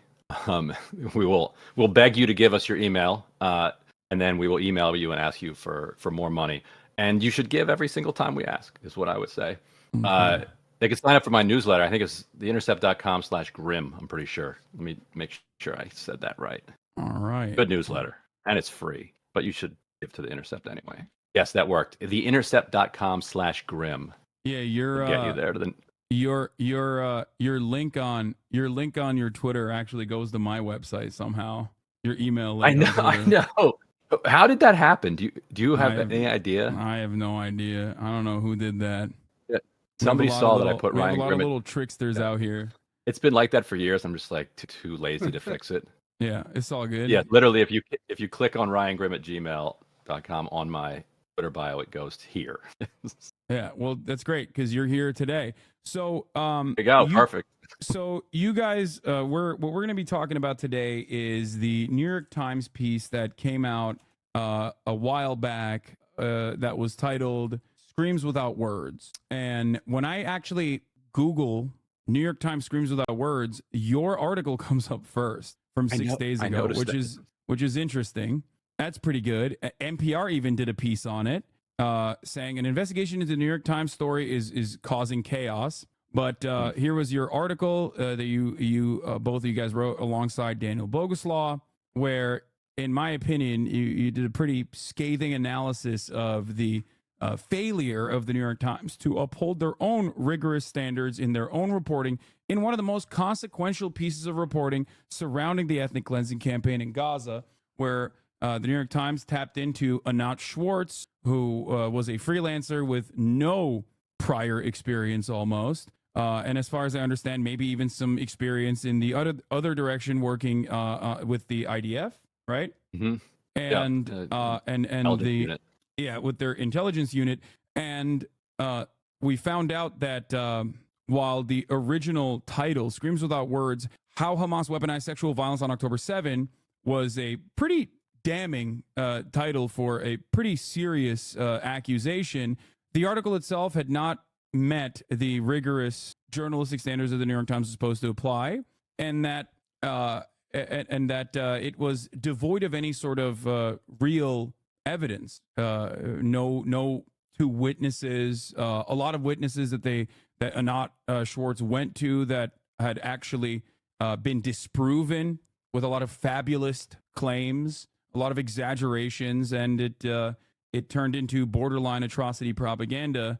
And it played the purpose of basically justifying Israel's atrocities since October 7 at a time when there was a lot of public backlash. So you guys, I mean, I covered this extensively, but I'd love to talk and hear your opinion on the article itself in the New York Times. Jeremy, you landed I think the biggest chunk of that piece. You want to talk about that Anat Schwartz podcast, because since she had zero experience in journalism, I think that actually helped, because she was way more honest than she would have been if she knew what she was revealing in that interview. I mean, one of the things that happened, this article has been under scrutiny from the moment it came out, and you had a lot of independent news sites and journalists that were flagging inconsistencies, contradictions, problems with the New York Times narrative. You know, you had Electronic Intifada and Ali Abu Nima, you had The Gray Zone, you had Mondo Weiss, and lots of people on social media as well, going through it and looking at the sourcing and who was featured in it, and a lot of stuff didn't add up. And also our friend, the journalist Layla Al-Arian, who is a really incredible, remarkable journalist. She and I go way back to being at The Nation magazine together. She's an Emmy award-winning, Polk award-winning executive producer at Al Jazeera English, and in fact, she executive produced the documentary about Shireen Abu Akleh, the Palestinian American journalist who was assassinated in the West Bank in 2021. And the piece that she did with Sharif Abdel Qaddous was about how the Biden administration was essentially stymieing a real investigation into the assassination of this American citizen journalist who was one of the most widely respected journalists on the ground. So Layla Al-Arian on January 5th sent a letter to the New York Times. The New York Times piece comes out December 28th. Layla writes a letter to them on January 5th that we obtained that she shared with us that just laid bare the whole piece and the problems with it, and the Times never responded to her. And so this has been a subject of discussion, but definitely not in the mainstream. I think most people, they read that article. It's the New York Times. It's Jeffrey Gettleman, who he's a Pulitzer Prize winning travel journalist who does conflict zones, etc. And I think most people read it and say, well, wow, this must be true. It's in the New York Times. Hamas came in with an intentional plan to conduct a campaign of mass rapes against Jewish women. And that's been the Israeli government's narrative on this for a while. And so, the landscape on social media, a lot of people pointing it out, but in the mainstream discourse, there wasn't really any questioning whatsoever of the New York Times piece. And then a Twitter user who's anonymous named Zay Squirrel last week started flagging some of the social media likes of Anat Schwartz, one of the people who's bylined on the piece that no one had ever heard of. And it turned out that she had liked a number of tweets that really were, not just dehumanizing Palestinians, but in fact, she liked one tweet that called for turning Gaza into a slaughterhouse and dispensing with any rules of engagement and razing it to the ground. And that tweet, in fact, was cited in South Africa's case at the International Court of Justice as genocidal incitement speech. So and then there were a number of other ones. She also liked a tweet that promoted the lie that there were 40 babies beheaded on October 7th, and another one that said that Hamas is Daesh, is ISIS. And so this is one of the people that then is bylined on this New York Times piece. So we also we saw those social media posts, and at the same time we were working with some people inside Israel to dig around what had been what might be knowable about how this New York Times piece started, and we came across a podcast interview in Hebrew that Anat Schwartz had given in early January, so just a few days after the piece came out, with Channel 12, one of the biggest corporate TV networks in Israel. But it's a podcast, and it wasn't like a huge thing. So we quickly got that thing translated, and we made sure to get it the translation reviewed by 3 separate Hebrew speakers, because we wanted to make sure it was accurate, because the contents of it were incendiary. So we ran it through 3 separate Hebrew translations to make sure that we were going to use the most generous translation, because translation, you can choose how to make somebody sound. We didn't want to make Anat Schwartz sound like a cave person. So I'm sharing with folks on the stream that we really went out of our way to try to make sure that everything we did was accurate, because what the contents of this was Anat Schwartz for basically an hour detailing every step of how they proceeded to quote unquote report this story. And she says on it that she did 150 interviews, and makes really clear that Jeffrey Gettleman, despite the fact that he was the top dog in charge, had essentially farmed out the reporting on an incredibly consequential investigation to Anat Schwartz, a filmmaker with no reporting experience whatsoever, and then the nephew of Anat Schwartz's life partner. They're not married, but his nephew, Adam Sella, who basically was kind of like a food blogger or a culture journalist, and no insult to him. We looked into him. I mean, he's a kid basically who wants to get into journalism. He had started doing some freelance pieces. He actually wrote a couple pieces for Al Jazeera. He was starting to get into more news reporting, not just food and culture that he had been doing earlier. And our understanding is that from Ben Smith reported this, that Patrick Kingsley, the bureau chief of the New York Times in Jerusalem, had introduced Jeffrey Gettleman to Adam Sella, and that seems to be how Anat Schwartz ended up in this. I'm going into this detail; it'll matter later. But so you assemble this, not the A team, not the B team, not the C team, but the totally inexperienced team to run an investigation for the most important news organization on the planet into assertions that Hamas had weaponized systematic sexual assault and rape against Jewish women. They embark on their... Ask a question here really quickly.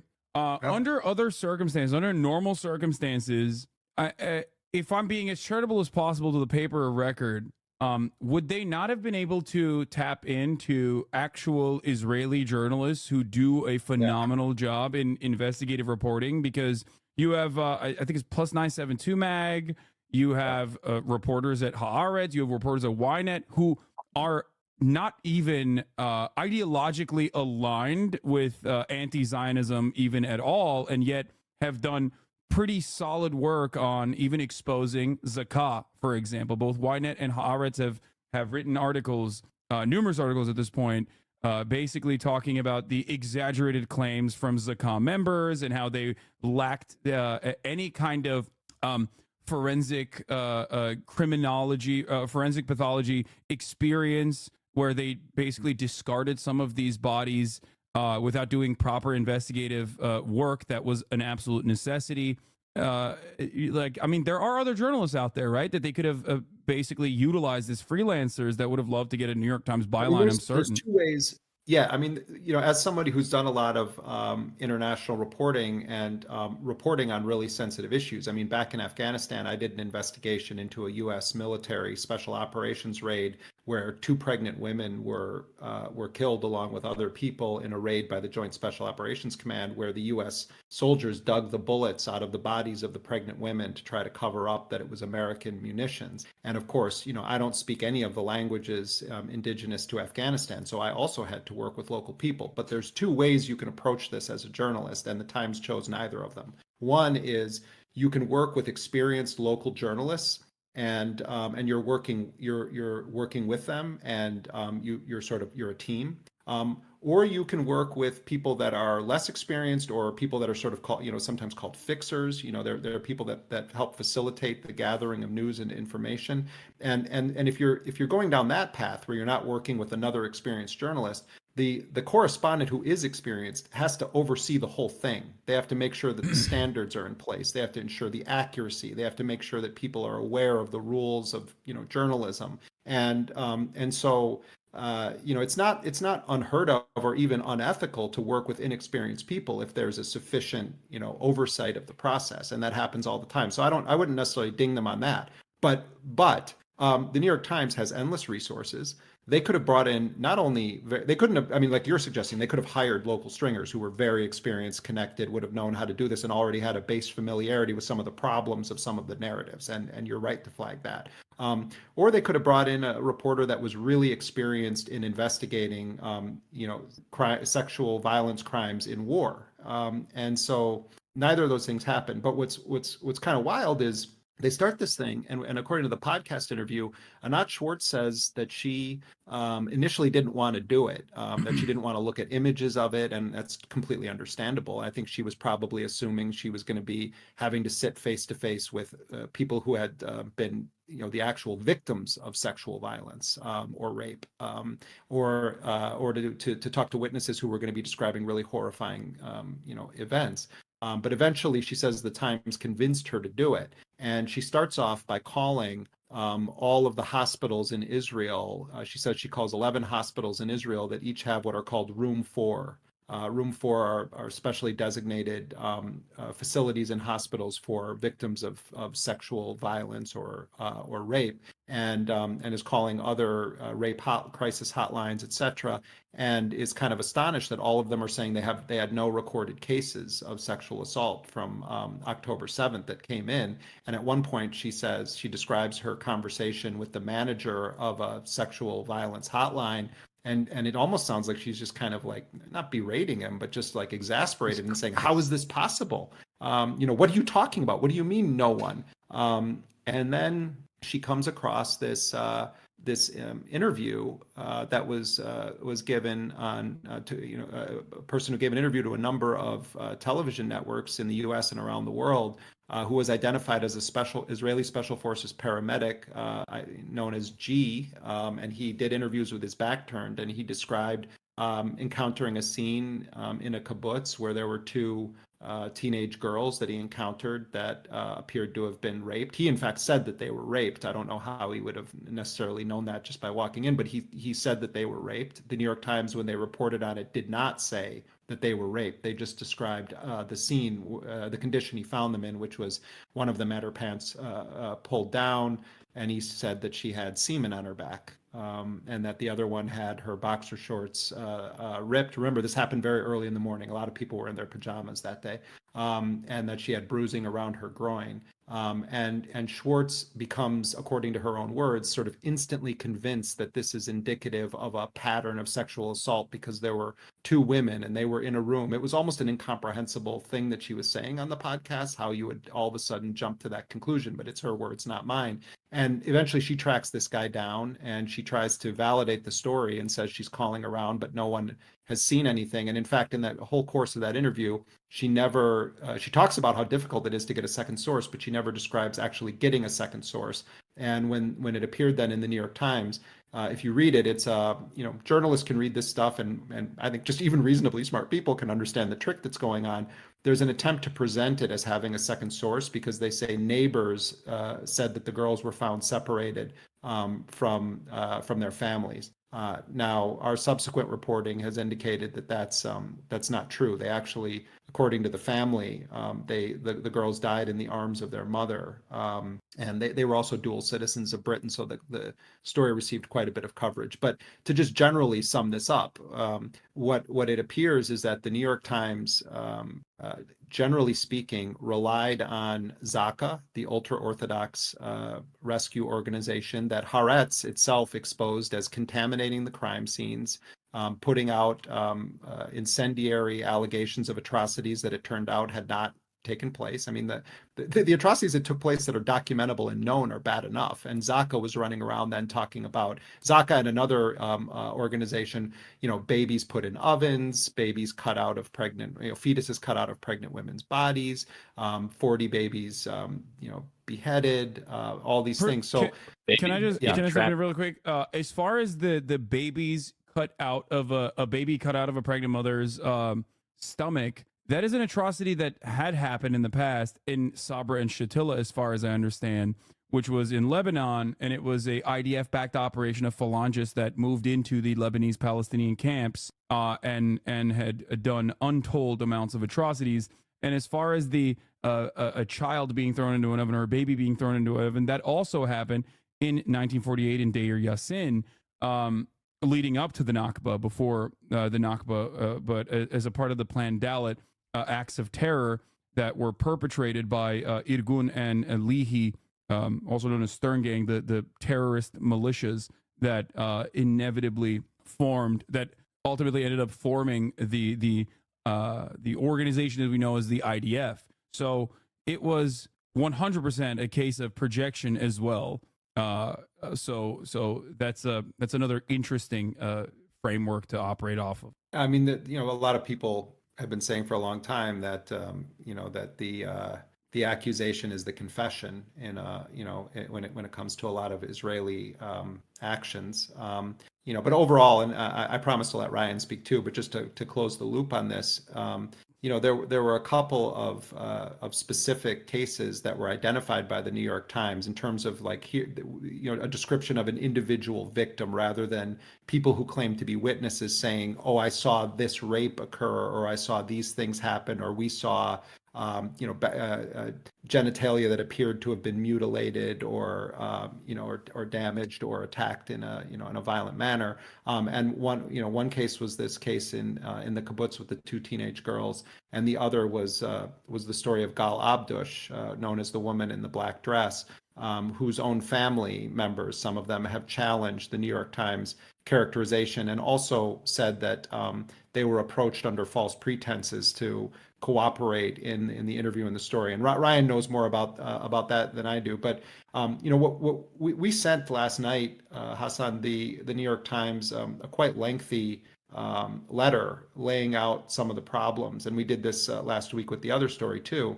And I think that we've hit a point in this, and many people before us have reported on some of this stuff or pointed it out, but we've hit a point where it's overwhelmingly clear that retractions are in order. If not the entire piece, certainly. And some retractions have occurred, right? As far as I know, oh wait, I thought that there was one thing that is close to a retraction, I guess, is the Daily piece that came out.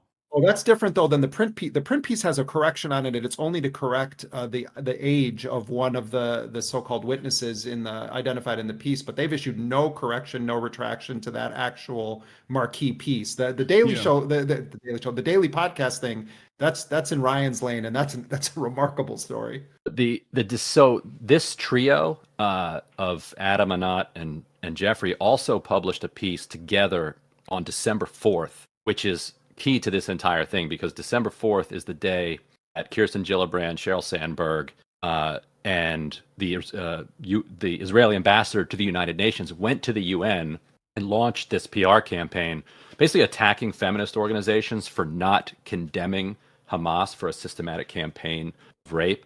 The next day, Netanyahu came out and made that exact charge. Biden that evening made that charge. That trio at the New York Times that day published a story. The headline was something like, "What do we know about sexual violence on October 7th?" And you read the story, and it's basically, we don't know anything. They'd been investigating it at that point for almost 2 months. and it was clear that they hadn't discovered anything yet. But and this goes to your point about the correction. They did report that the IDF had collected reams of forensic evidence that it was analyzing that would stand up all of the charges that You that were mean the now internal being. police, right? I thought Israeli police. Yeah. It basically they just said Israel, like Israeli authorities have collected like enormous amounts of forensic evidence, and so when Kirsten Gillibrand and Sheryl Sandberg are coming after the feminist groups, they're able to look at the New York Times. New York Times says there's just incredible amounts of forensic evidence that are going to be analyzed.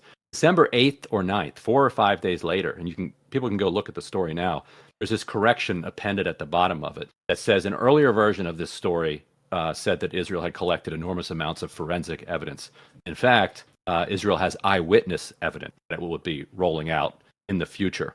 In November, Anat Schwartz had written solo bylined a story that said there were tens of thousands of witnesses. And so from the Israeli perspective, they were telling the world, we have all of this evidence. By early December, they had really convinced the world that this was true, that this campaign at the UN, really worked, and it came at a crucial time regarding the war effort. Then they start to say, actually, we don't have all of this evidence. So people start pushing back on it by mid to late December, and then in late December is when that trio comes forward with their Screams Without Words piece to really just put the exclamation mark down and say, look, this is it. We've got it.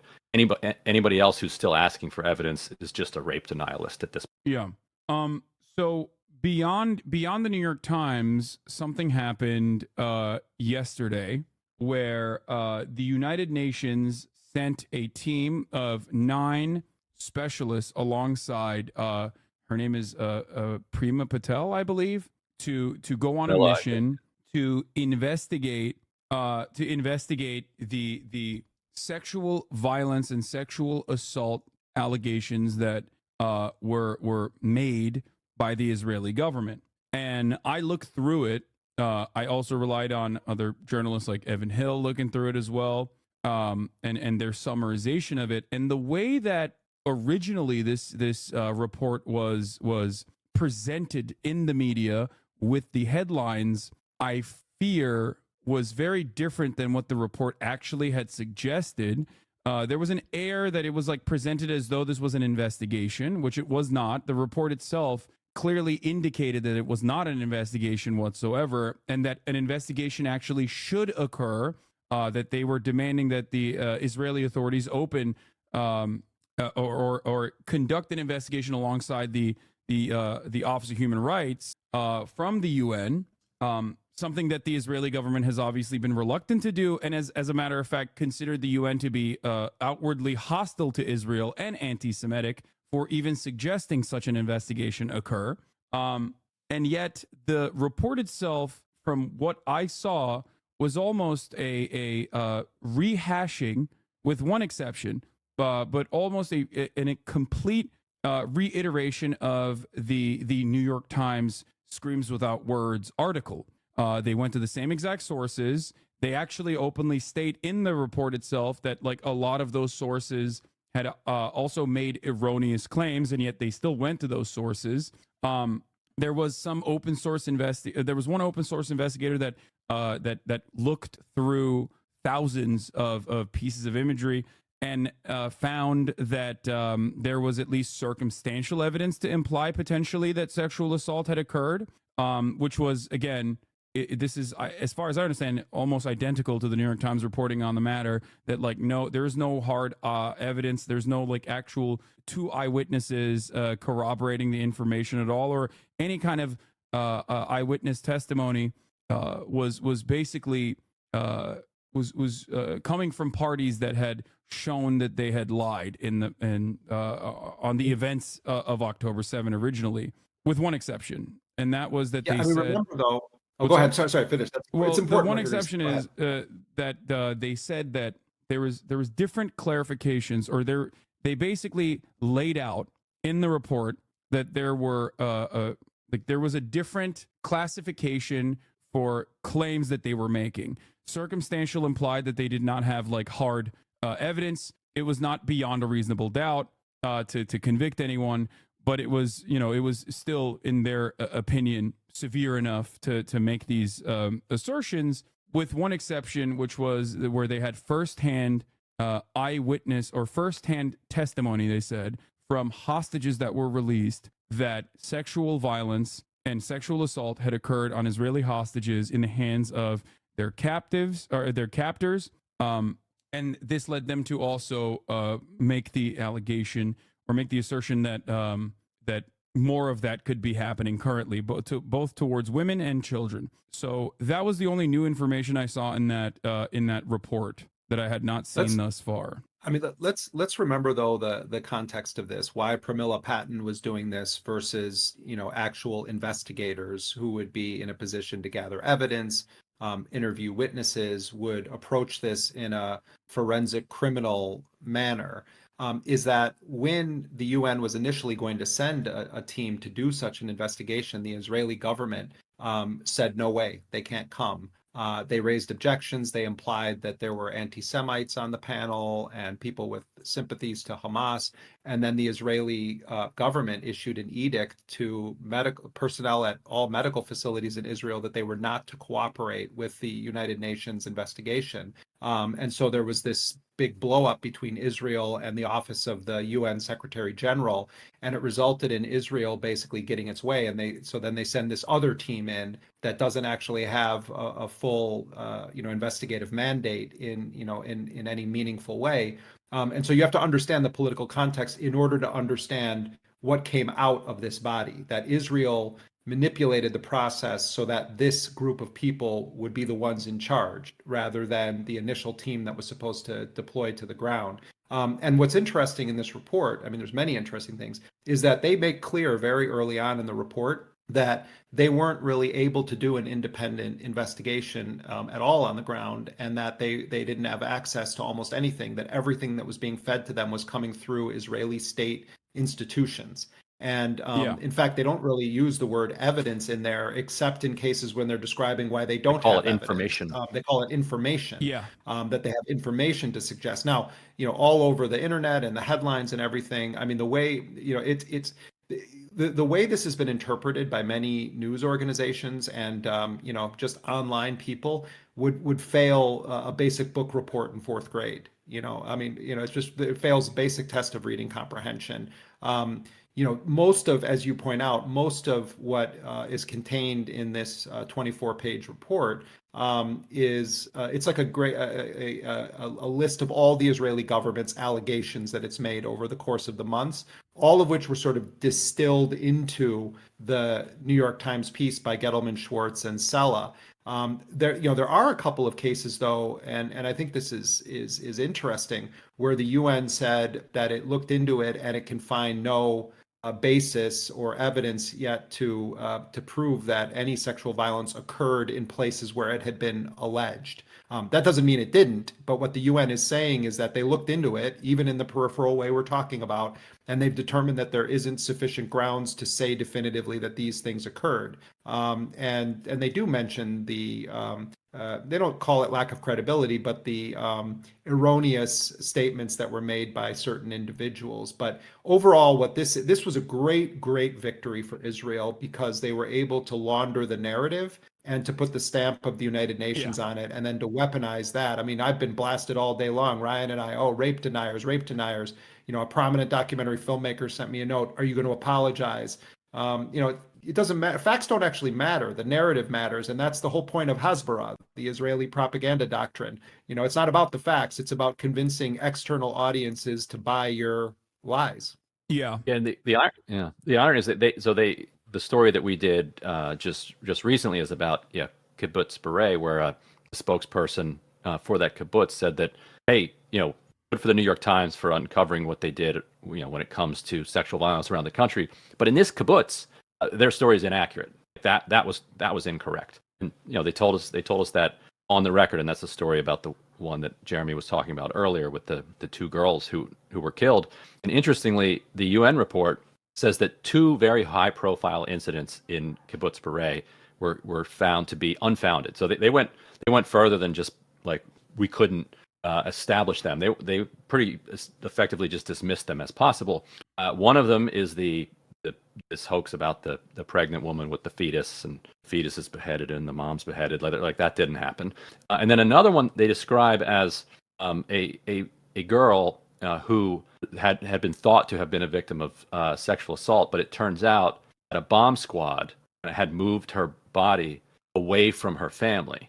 And so then when another paramedic came across the scene, saw this girl separated from the family, and this became a very high profile case. Now, they don't say which precise case this is. Like, it's a very thin document, and it would be nice if the UN would tell us which case they're talking about.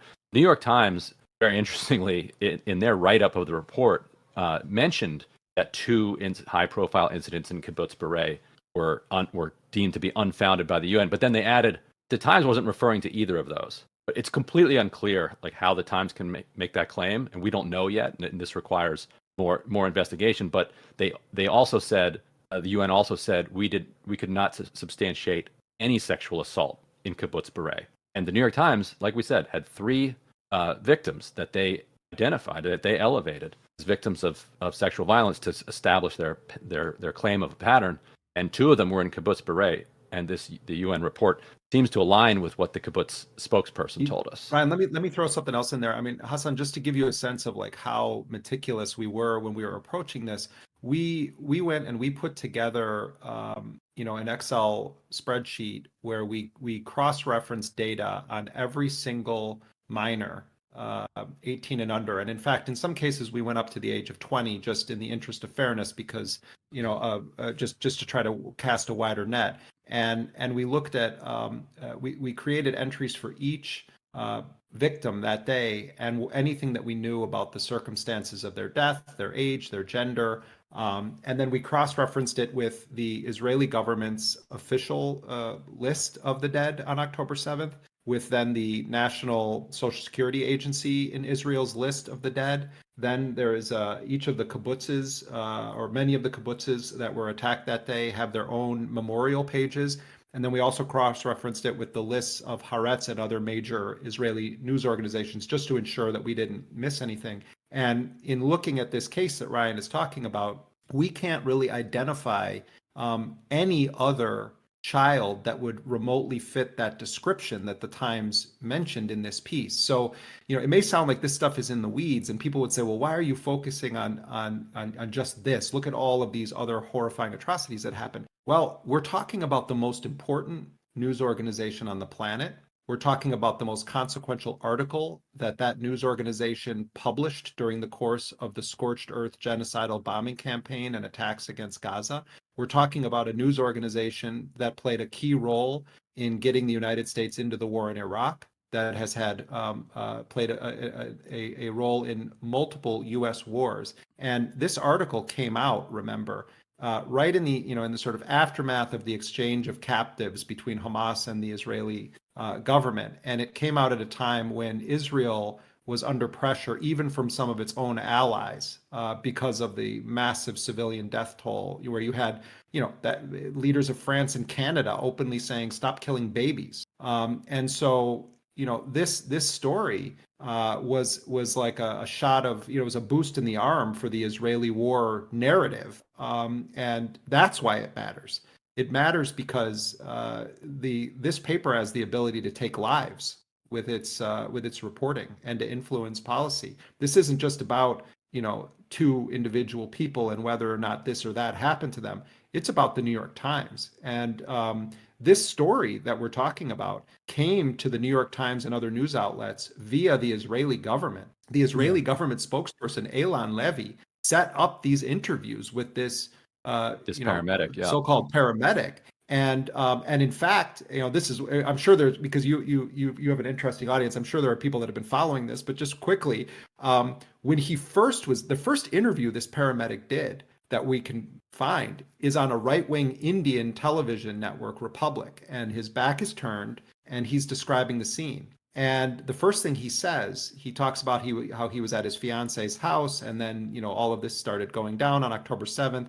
And he describes how from Tel Aviv to the Gaza Strip is only 2 hours by car. Israel is a small country, and he says we then arrived at kibbutz Nahal Oz, not Be'eri, Nahal Oz. And he describes the scene, and he even goes as far as to say Nahal Oz means river of strength, river of courage. He's giving sort of color and detail about it.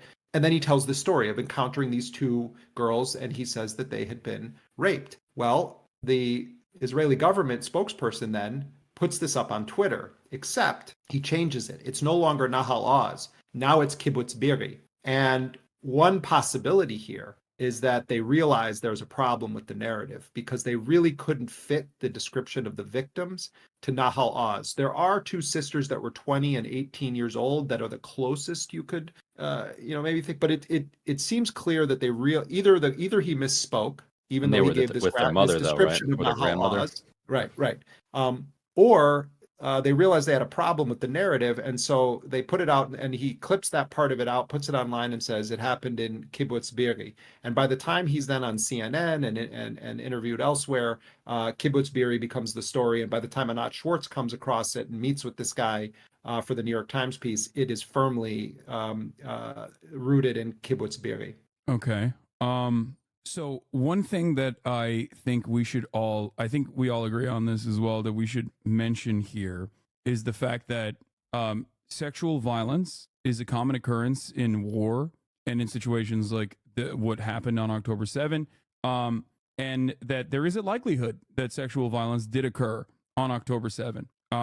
However, this conversation is not about the likelihood of sexual violence occurring, but rather the investigation, or rather lack thereof, into sexual violence occurring, a proper investigation into sexual violence occurring, and a lack of forensic evidence and a lack of evidence in general. I just want to point that out so that people don't misunderstand or try to misconstrue this. And I think especially people should systematic and weaponized sexual violence directed by Hamas. And I think people should also understand that there were at least several hundred people who kind of poured across the fence on October 7th. There are reports of basically like gangs coming over and taking advantage of the situation. Like you can imagine, you've never left Gaza your entire life, and now the fence is down. People were just pouring over that border.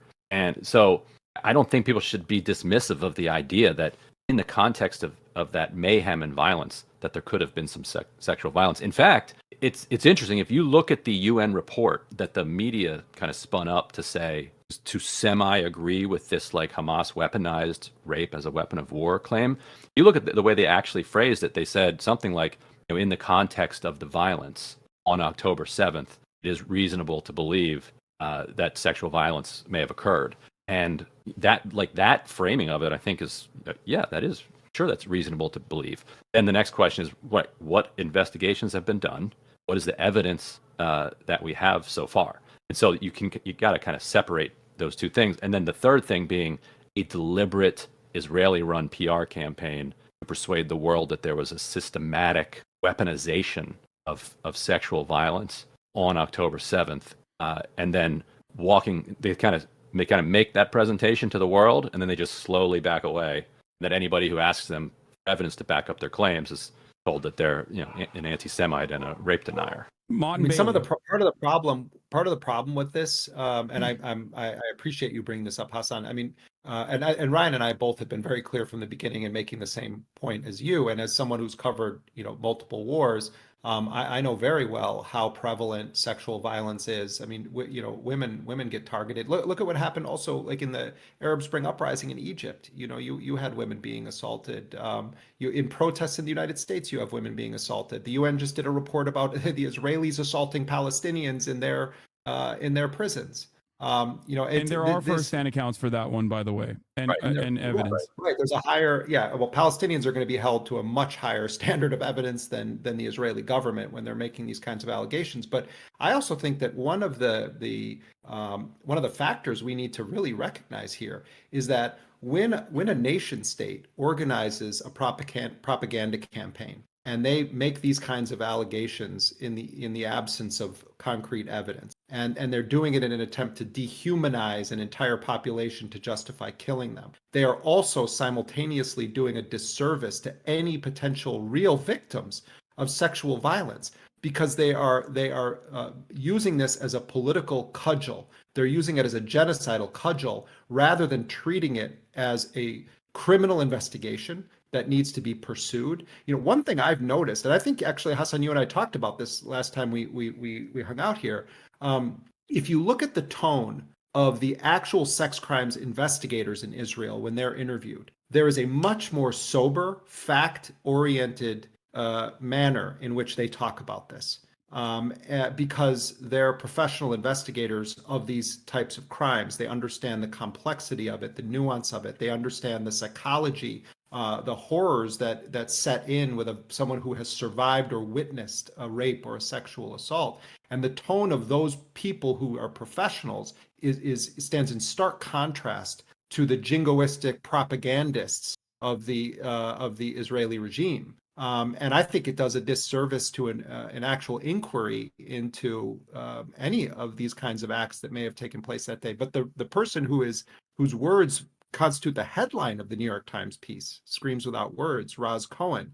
Now, there's problems about his story, and we can get into that if you actually want to, but that's not the point I'm making right now. He says he finally settled on a narrative for what he witnessed, where he says that the people that he witnessed committing a very brutal gang rape were not Nukba, not special forces of Hamas, but ordinary people. And he's a veteran of the Israeli Special Forces. So he's saying that they very clearly were not Hamas. Yet his quote, Screams Without Words, becomes the title of an article whose thesis is that Hamas did this. Hamas came in with a systematic plan. I mean, so even their own witness in here is saying something that's contradicting the thesis, and his statement is used as the headline for the article. Yeah. Hassan, let me add one more thing that about how I've been thinking about this. Like, so on the one hand, it is incredibly remarkable that there isn't a single Israeli woman who has made a claim that she was sexually assaulted on October 7th. You have a lot of people who say, why don't you believe Israeli women? Well, 0 Israeli women have come forward. So some people said, well, you're setting the bar too high. So I'm not setting the bar too high. If an Israeli woman comes forward with a credible claim, that's all we're asking for when it comes to a credible complaint. Then people say, well, of course they're not still around. They have been killed, and maybe that's true. But what I add to that is that's where Israeli claims of having reams of video evidence, photographic evidence, and forensic evidence come into play. They made that claim all throughout November that they had collected that evidence from these victims. The fact that they never have turned over that evidence and now are making these bizarre claims that they don't have the evidence because of Jewish burial traditions and the kinds of excuses that should not have even gotten past an editor. Like, no, go back to your source. That's not a serious excuse. And also, we reported 2 weeks ago that you have so much forensic evidence. What happened? Were you lying then, or are you lying now? So that's what I say to people who have a very reasonable follow-up when they say, well, of course no women have made that accusation because then they were killed on that day. How can they make an accusation? Well, then you have to go back to Israel making the claim publicly that they had the evidence that would prove it. Yep, now no longer saying that they mountains have of forensic evidence and firsthand accounts and a firsthand testimony that is not conflicting with one another. Right. Yeah. So the only thing that we do have actually a rigorous standard applied for is basically the claims that were made that were later falsified. That's the craziest part about this story. Like I said, with one exception, where we don't have any evidence, at least public evidence, but claims made by Israeli captives, hostages, because the UN report, if you notice in that report, there's a huge difference in tone between what the UN reports about what they know about the hostage situation and what they know on October 7th. October 7th, they say, in a broad context of violence, it's reasonable to conclude that something happened. Like very, very low level confidence. When it comes to the hostage thing, they say there's clear and convincing information, I think is the phrase. Much higher, which they openly admit is a much higher standard that they applied in that situation. Like firsthand testimony is what they have which for is that. what we're asking for, right? Yeah. And there is one, I guess, out of I've been looking through every single instance and all of the hostage testimony that has come out And I remember that even before the original, even before the big 7-day cessation of hostilities, where there was a hostage swap that occurred, there was an older hostage that had given an impromptu interview to the media, which was heavily criticized internally in Israel, and the hospital person that allowed this to happen was actually, well, I don't know if they're still let go, but they were sent out on an extended hiatus and heavily criticized, heavily scrutinized. But I remember in that original hostage testimony that was broadly publicized, there was one instance where one of the hostages that was carried into Gaza was reportedly hit with straws and was humiliated and also sexually assaulted in that regard, where people were like hitting her with people were hitting her in the, I don't know how to talk about this in a delicate way, in her butt, basically. I remember something along those lines, which does meet the standard of sexual assault and sexual violence, and also ritualistic humiliation. Beyond that, I have not seen any public hostage testimonies that corroborate. So I don't know if the UN team is. There was one, I think, today or yesterday in The Guardian, where they said that they had spoken to other hostages, yes, who had been abused by previous captors. And that's the kind of like firsthand, or I guess that's secondhand by now, but that person spoke firsthand to the victims. Like, that's the kind of credible testimony that you want, that the public wants, so that we can get to answer. I mean, I think also what we're gonna, if there's really a historical reckoning with all of these events, and there is a proper tale of all that happened, and facts actually matter, I think part of what we're going to see is that when Hamas launched what they called Operation Al-Aqsa Flood, they had certain objectives in mind. They had certain tactics in mind. They were working with at least 4 other armed factions from Gaza, including Palestinian Islamic Jihad. And then, as Ryan indicated earlier, you had a variety of private actors, some of whom, or many of whom, may not have even been aware until it had already started that the prison fence had been broken, and there was an attack happening inside of Israel. And Hamas itself said, if you recall, during the first truce, where there was the exchange of captives, that it wasn't able to locate every single hostage. Well, the reason for that is because Hamas wasn't holding every single hostage. Islamic Jihad had some, other political factions had some, but then private people also took them and then tried to sell them to Hamas or other organizations. And so, it's possible that, at this point now, I think all of the hostages' lives are in grave danger because of the Israeli assault, the lack of food and supplies in Gaza. Yeah. It's a horrifying situation for everyone in Gaza, including the Israeli prisoners. But the point I'm getting at here is that you can have, on the one hand, a narrative from certain people who were held hostage that were released, where they're describing pretty humane treatment at the hands of their captors. In fact, in this piece in The Guardian that came out, I believe it was today, this released hostage is describing how her captors at one point put mattresses over them and put their own bodies on them to prevent them from getting hit by shrapnel from their own country's munitions that were being dropped on them.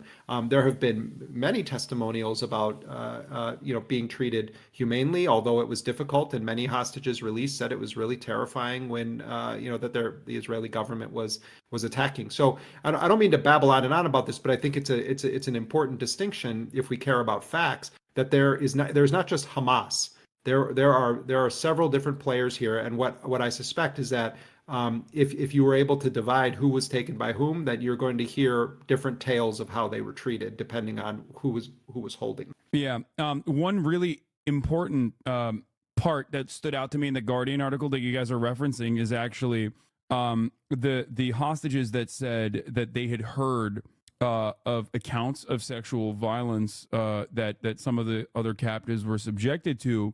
They wanted to bring it up to the Hamas commanders, who they, in their own words, said would be very receptive to listening to what they had to say. So that, once again, reaffirms the exact same position. Now, you might not think that it is because these guys care about the humanity of the hostages. After all, they did violently kidnap these people, right? They're a commodity. They're a valuable commodity. Exactly. Even from the perspective of like being a rational actor, every single person that was a part of the operations on October 7, which of course was very violent and had a massive civilian death toll, still had a rational interest in taking hostages, not simply in the words of Israel to like take them back to Gaza and like humiliate them and rape them or kill them, but instead to use them as leverage on the conditional release of Palestinian prisoners, including high-profile Palestinian prisoners as well. So that I think is like something that's lost in the media narrative for some weird, unforeseeable reason, that like these guys are barbarians and they're not thinking in a rational manner at all. There's no calculation here. They're just purely responding to their primitive desires of like raping Israeli women. Because this is the narrative that occupying powers, colonial powers, oppressive forces use throughout history. You have to dehumanize not just the enemy in a military sense, but the population that enemy comes from. You have to dehumanize all of them in order to justify your actions. And the United States has laundered so many of Israel's dehumanization efforts, not just in this 5 months of attacks against Gaza, but all through history. And let's remember too, have people forgotten Abu Ghraib? Have people forgotten Guantanamo, the CIA black sites? I mean, the United States itself ran a secret kidnap program where it was snatching people off the streets of cities across the world, taking them to secret prisons, torturing them, including sexual torture of prisoners, and then shipping them off to a gulag where they tried to hold them with no respect for the Geneva Convention, et cetera. So, and then you have the reports, not just the sexual violence reports about Palestinians being held in Israeli prisons, but just straight up also physical violence and psychological torture of Palestinian prisoners. Those stories that are actually documented at this point with facts and evidence, etc., have sort of faded into nowhere, and we talk about a lot of allegations, and the word Hamas is used to, with this broad brush, might feel good for the narrative, but if you care about facts, then you're going to actually want to, and you're talking about crimes, then you need to identify specific perpetrators of these crimes. Yeah. The UN report actually they made a point to say we did not even attempt to make any attribution of any of the violence, distinguishing between Hamas, Islamic Jihad, or gangs that just came across the border. Like they were very clear. Like what we're presenting here is not. We're not claiming that this is Hamas. Obviously, Hamas, the one that planned the operation, and none of it happens without Hamas. But they were very clear about that. You know who you should have on this show, Hassan? I mean, since you got the Yemeni pirate, that kid that went viral all over the place. You and I were talking about that you were able to find him. There's a couple of great accounts online that have been looking at Israeli TikTok videos, but there's one really interesting. Oh, I really hate you, BM. BM. You should have BM on. But I mean, there's a bunch of Palestinians that have been doing this too. But I really hate you I think that'd be an interesting interview for this show. But just so your audience understands, there's all these Israeli soldiers. They seem to be obsessed with going through the underwear drawer of Palestinian women in Gaza, and dressing up in their lingerie, and I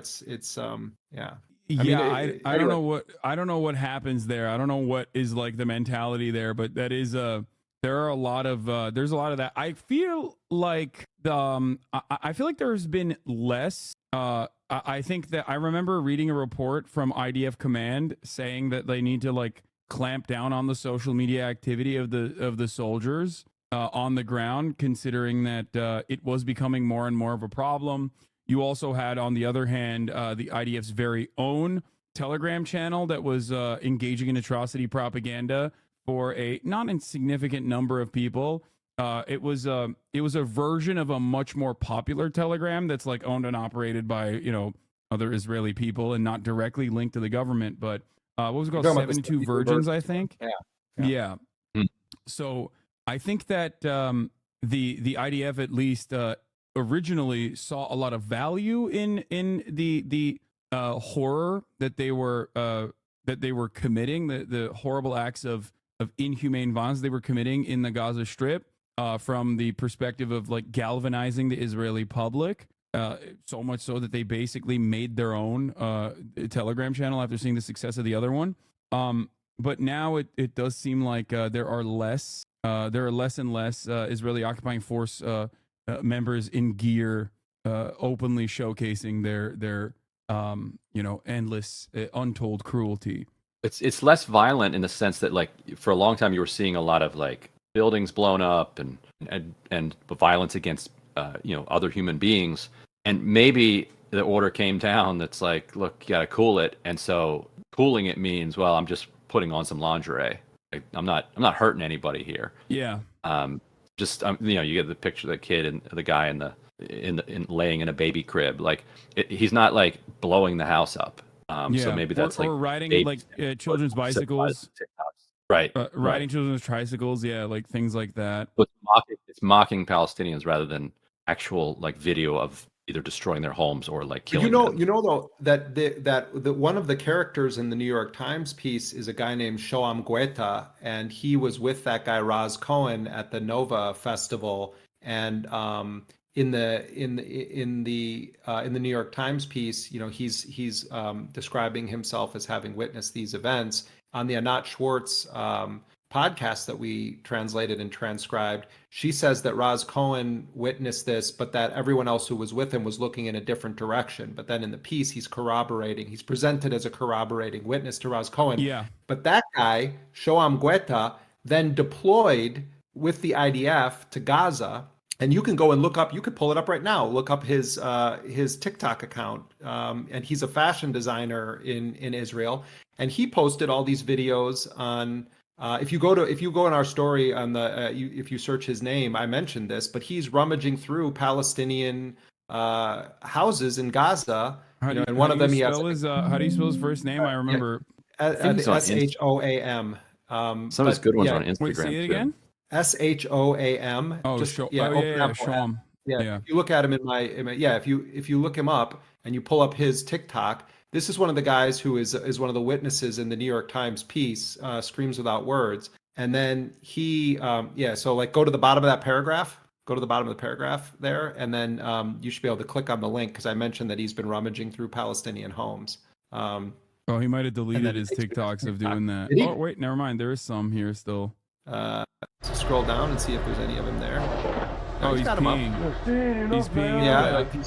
Yeah, then he's like dressed up in people's clothes, and he's in their thing, and he's dressed up as in a kid's Batman costume at one point, and he also created like a T-shirt for his fashion line that says Nova 10-7, and then it has his face on the T-shirt, and it's really, I don't know, it's really disturbing. But yeah, he's even posting this stuff too. Yeah. Oh yeah. I don't mean to down this rabbit hole, but he's and this. I mean, let's remember too. We're talking about children that are starving to death right now. The imagery out of Gaza is it's horrifying, and you have the catastrophe of pregnant women. Of the attacks against the civilian infrastructure. I mean, this is just an unconscionable, sustained crime, and these guys are playing with kids' toys, kids that are probably buried under rubble, and they're playing with their toys, and they're taking their bikes, and they're putting on their costumes, and they're playing with women's lingerie. I mean, this is a deeply, deeply sick series of events that we're witnessing, and we're witnessing it because of social media, etc. They're broadcasting their own sickness.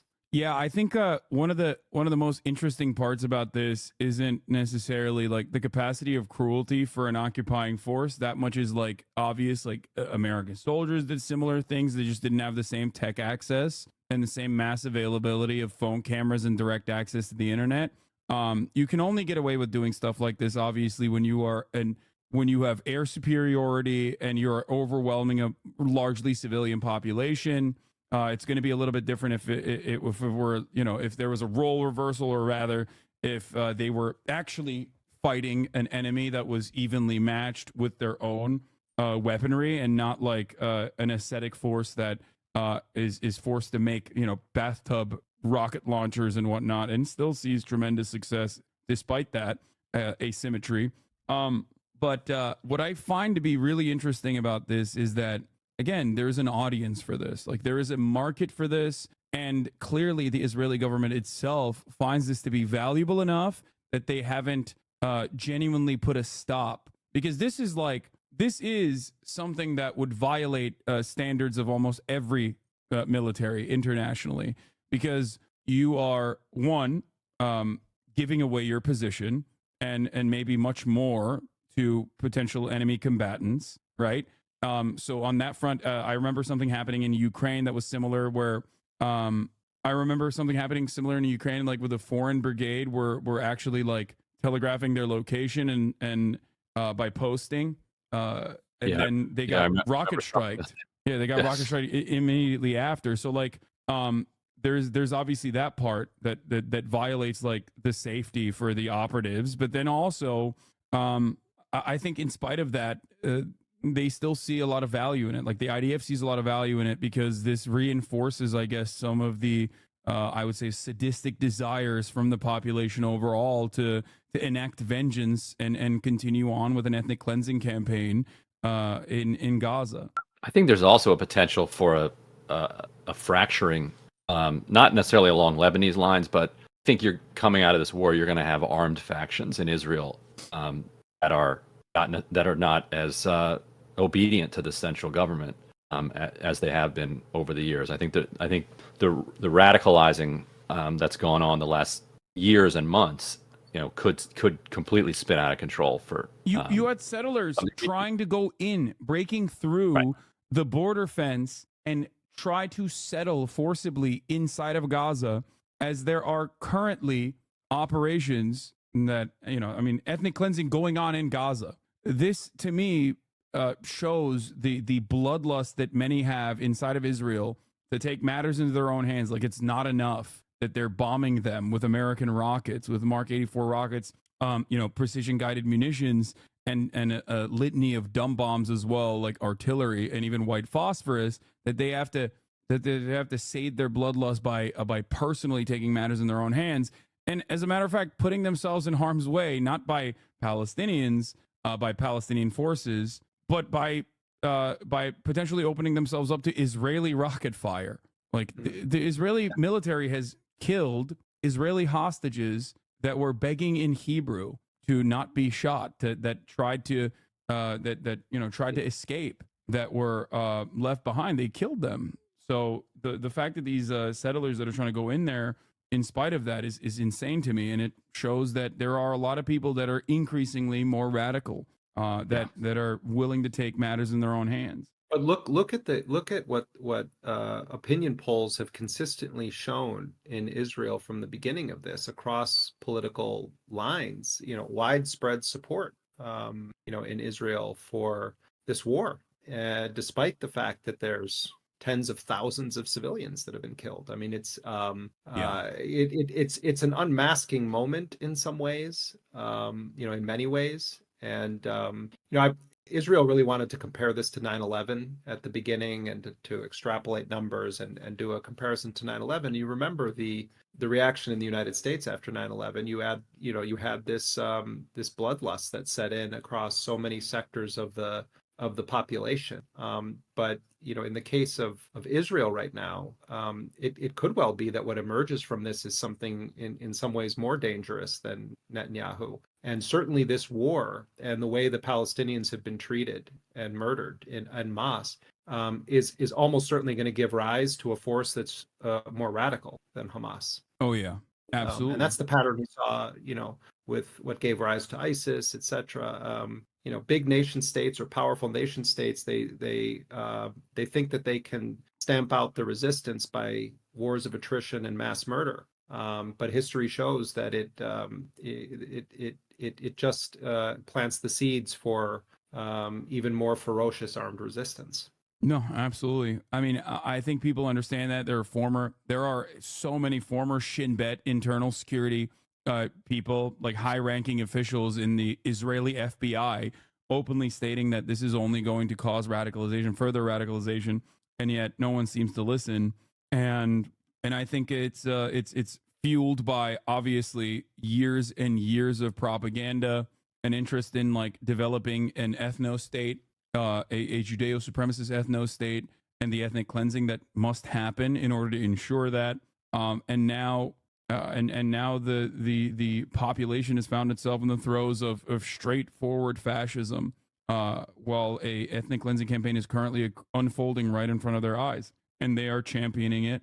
And I don't think a lot of Israelis, even like liberal Zionists, for example, beyond their acceptance of this and what that says about their own morality, I don't think they understand the long-term consequences. One example that I've used time and time again has been that just like with the parallels we saw, LRADs, long-range acoustic devices, were originally utilized in Iraq to dispel, to stop, civil disobedience occurring.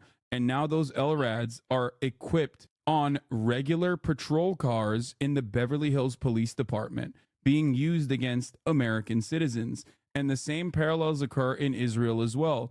The skunk, the skunk car that they used to use in the West Bank that sprays a chemical, a toxic chemical that is almost impossible to wash off, that the Israeli government, the IDF, was utilizing on civilian houses and civilian populations in the West Bank, were used on the Israeli population when they were protesting the Supreme Court, when they were protesting the neutering of the Supreme Court, rather.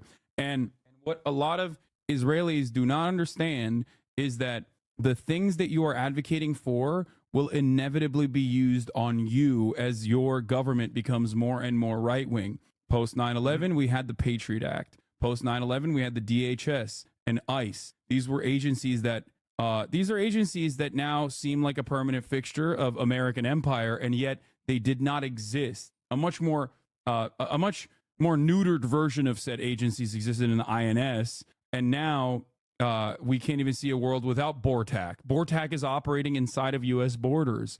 These are guys who are basically being deployed and training overseas, and it is the same principle behind like having a full-blown, occupying, fully geared, fully kitted military person inside of U.S. borders handling American citizens. It just consistently escalates, and then that fascism comes back and ends up destroying the population itself. They don't. Let me jump in. I gotta go pick up my daughter.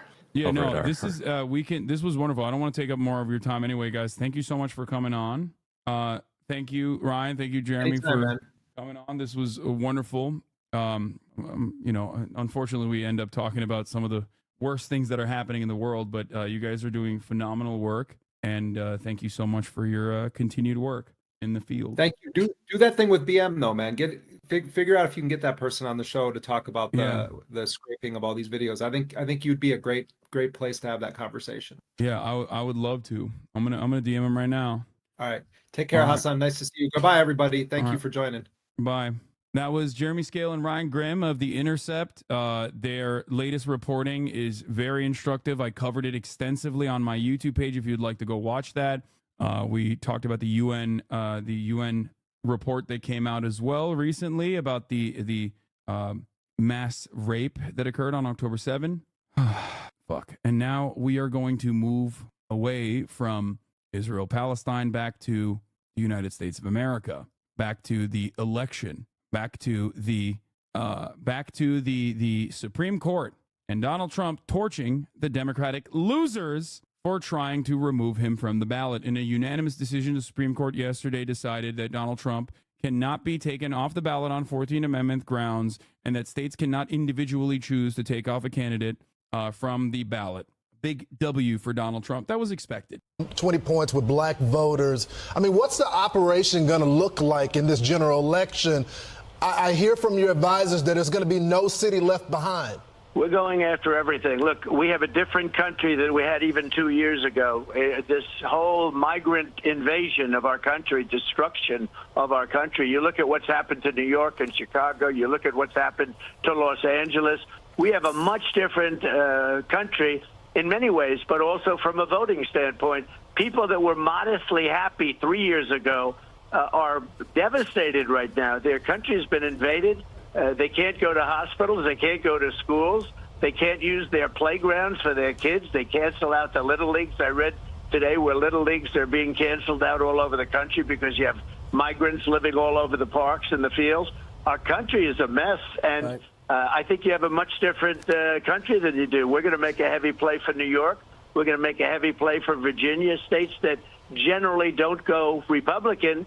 I think they're going to go Republican in a lot. I think they've got, frankly, I think the Democrats have themselves a big problem. Well, it's fascinating what's taking place. I think a lot of people are dumbfounded by your numbers, and especially over this past weekend, and you compound the momentum you got with the Supreme Court decision.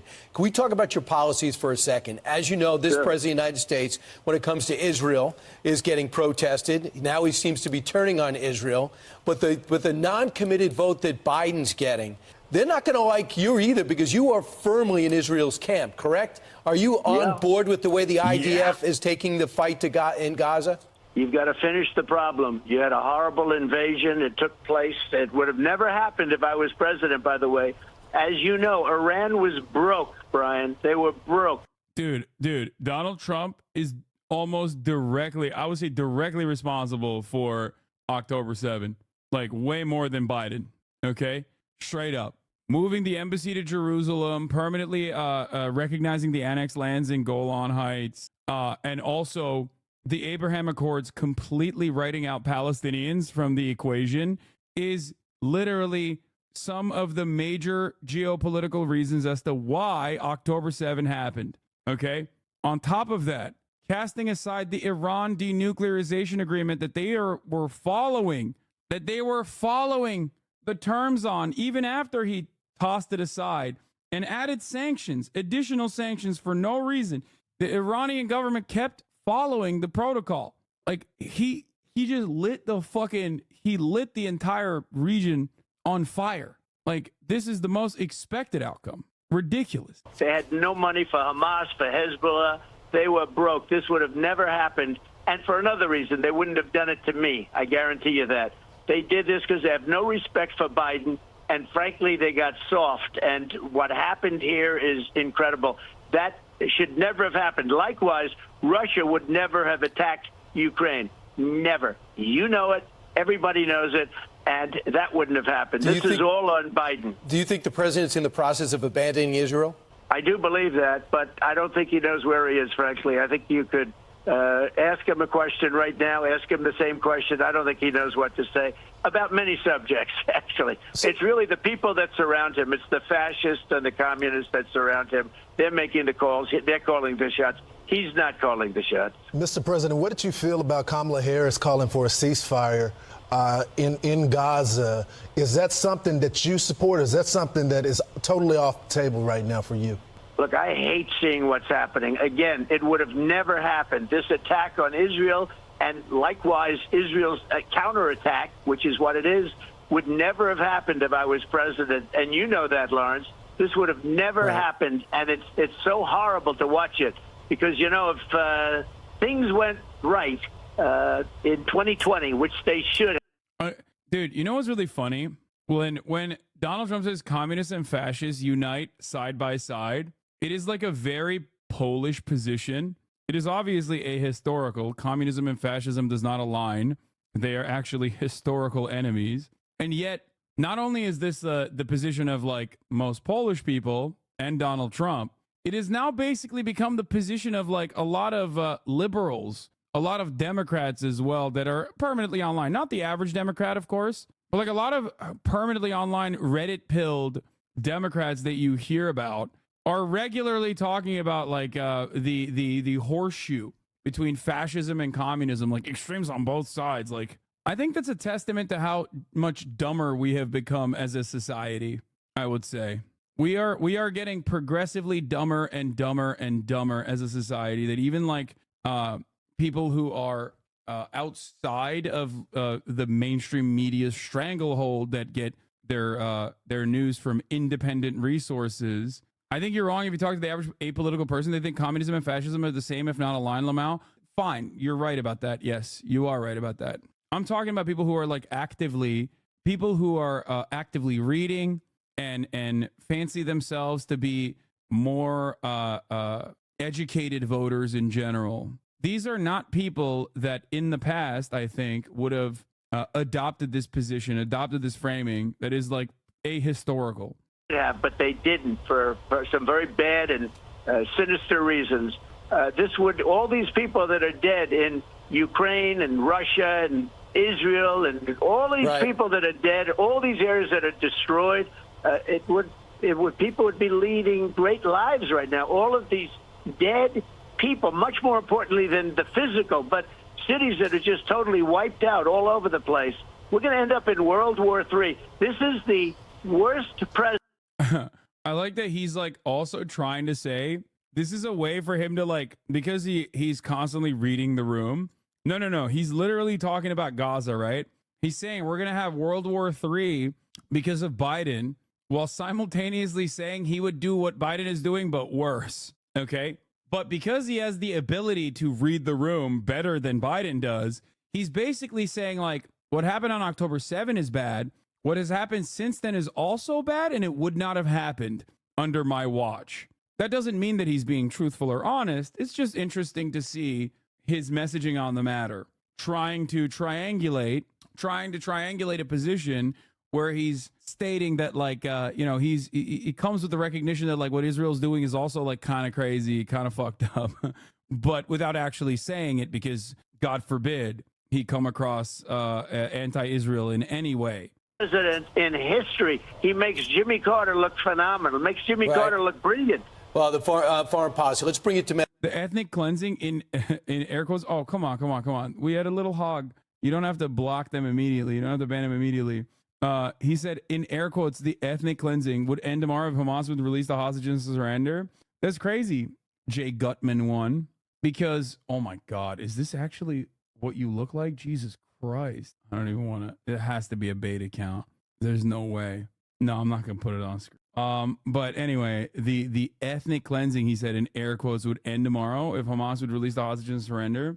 Is really interesting that you're saying this because October 6th, Hamas had no Israeli hostages and Israel still was an apartheid state. You know, that was still the case, and it still is an apartheid state. So you lied. They literally won't accept the hostage deal because Hamas is asking for the end of the current active. Yeah, that's the other part, is that like Israel keeps killing hostages over and over and over again. Hypocrite is making fun of people on their appearance instead of their actual bad views. Hasanabi hypocrite is making fun of their people on their appearance, and they're ugly leftists too. That doesn't make leftist ideas bad. First of all, I never said anything about their appearance being an indication that their opinions are bad. That's a totally separate thing. I didn't say, oh, you're so ugly, that's why your opinions are bad. That's weird that you thought that I was saying that. Anyway, I'll ban this guy if he wants to retaliate. Hamas did have hostages before October 6th, sticks and stones. Hamas had hostages before October 6th. No, they didn't. They have had hostages in the past. I think I assume you're talking about that. But regardless, one thing to understand here is that Israel itself is not interested in ending the ethnic cleansing campaign. Currently, as it stands, the ceasefire negotiation is in Israel's hands, not Hamas's hands. Hamas has put forward a plan for a permanent ceasefire with a release of hostages scheduled. Israel refuses and says, no, we'll only cease hostilities for like a couple weeks. And they are claiming that they will not do a permanent ceasefire. So considering that Israel has killed significantly more hostages than Hamas has, or any Palestinian resistance group as far as we know, with their endless bombing campaigns, with potentially even their lack of, with their interference in humanitarian aid going into Gaza, which then ends up causing famine both for the Palestinians but also the hostages as well. And last but not least, directly shooting some of the hostages because they thought that those unarmed hostages speaking Hebrew looked Palestinian.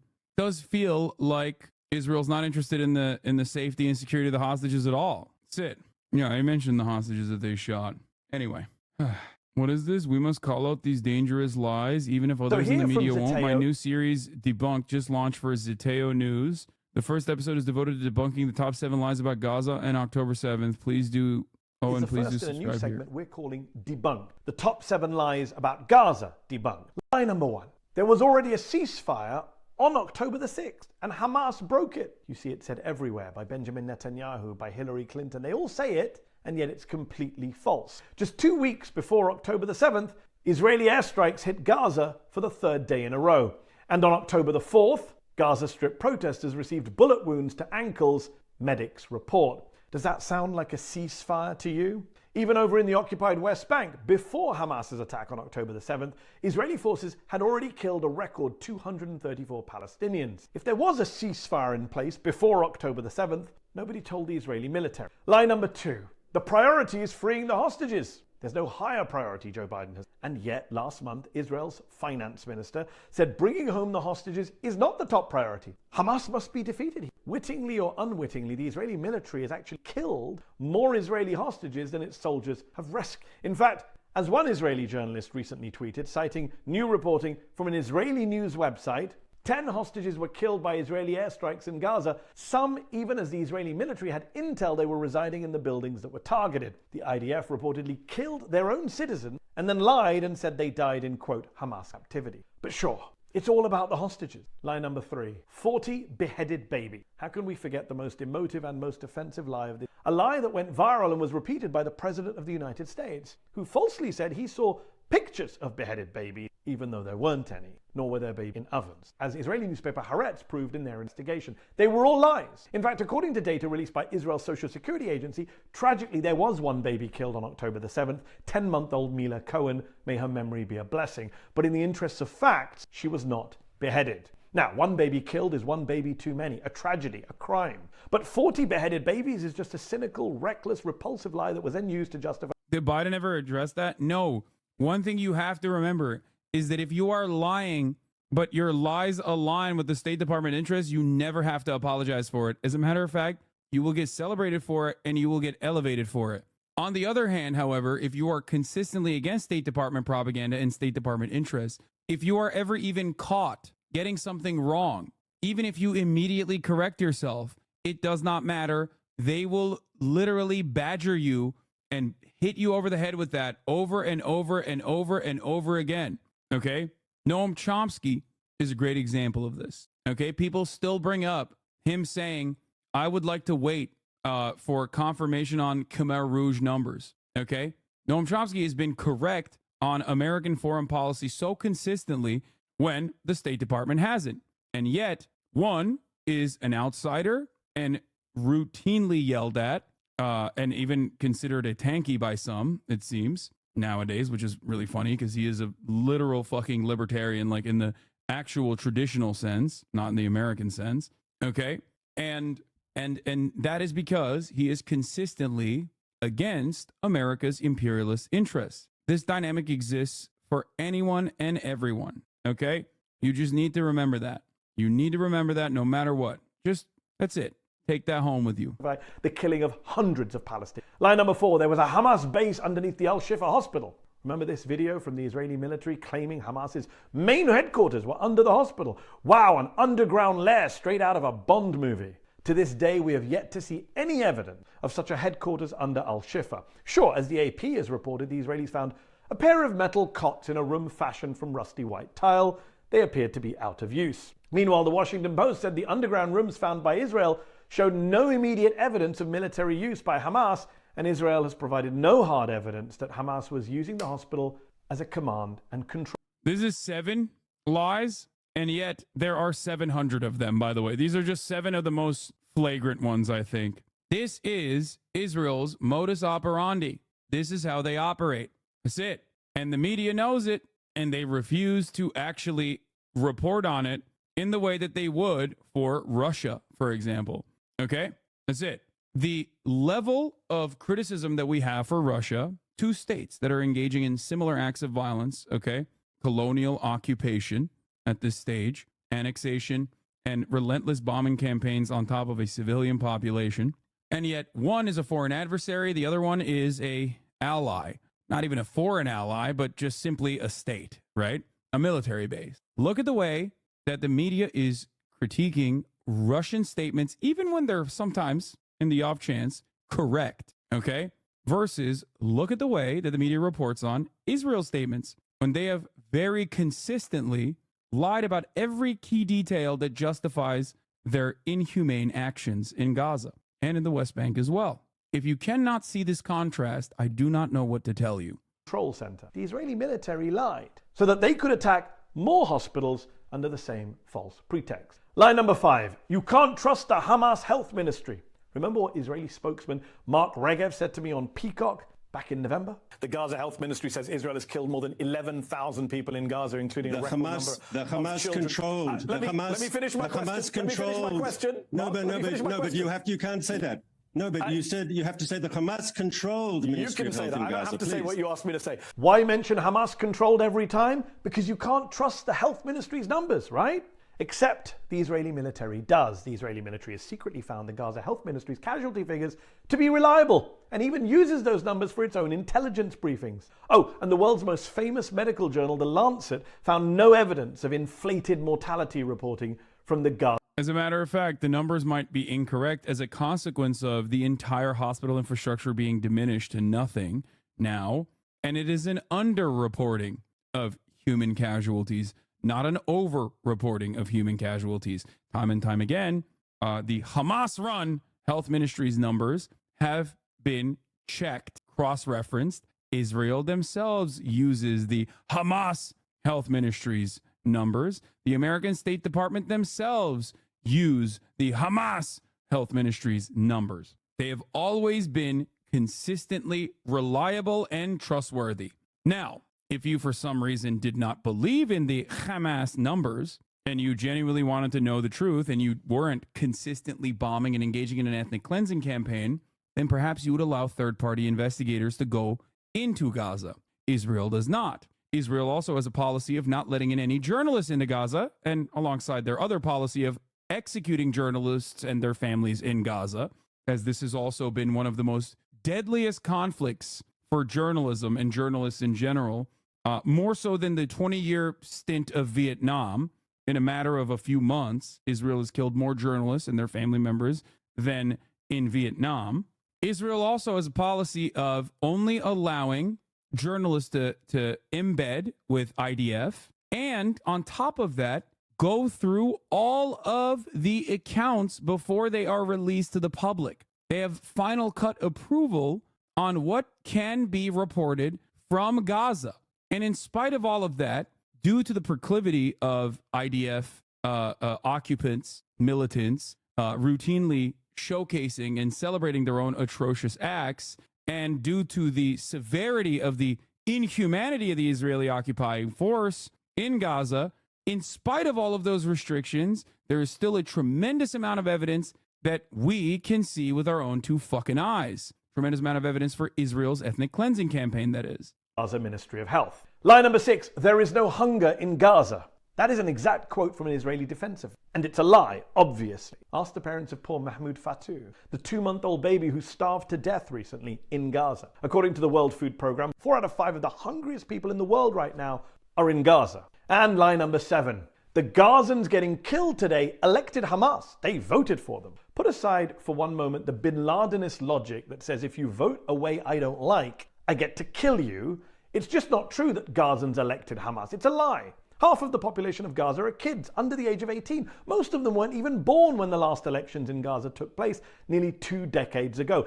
And even in those 2006 legislative elections, Hamas didn't win a majority of the votes cast in Gaza. So, again and again, the Israeli government and its supporters in the West Try to show a friend your video talking about Michael Brooks, and my man said your name sounds Muslim, so of course he's not going to believe you. What the fuck do I do with these doo-doo heads, man? It hurts to see friends do this.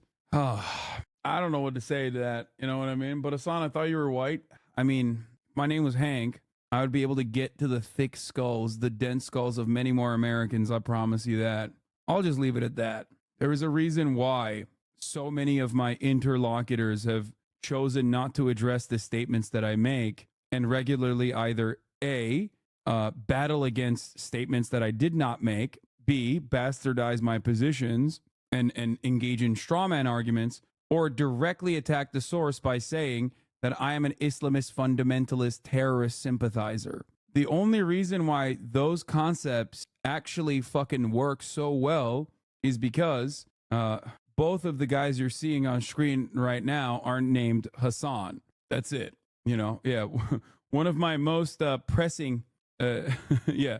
One of the things I heard so much was that I should go back to my own country or join the likes of the Houthis so that I could be bombed by the Navy. Like, this is not an argument. This is not a criticism of any of the points that I'm bringing forward. It's just simply signaling to other freaks who are also relentlessly Islamophobic that I am not to be trusted. And unfortunately, that's just kind of how it works. Look, I have a tremendous amount of privilege. So, of course, due to that privilege, I can, brush off a lot of these takes. There are plenty who are in a worse situation than myself, who are visibly Muslim, okay?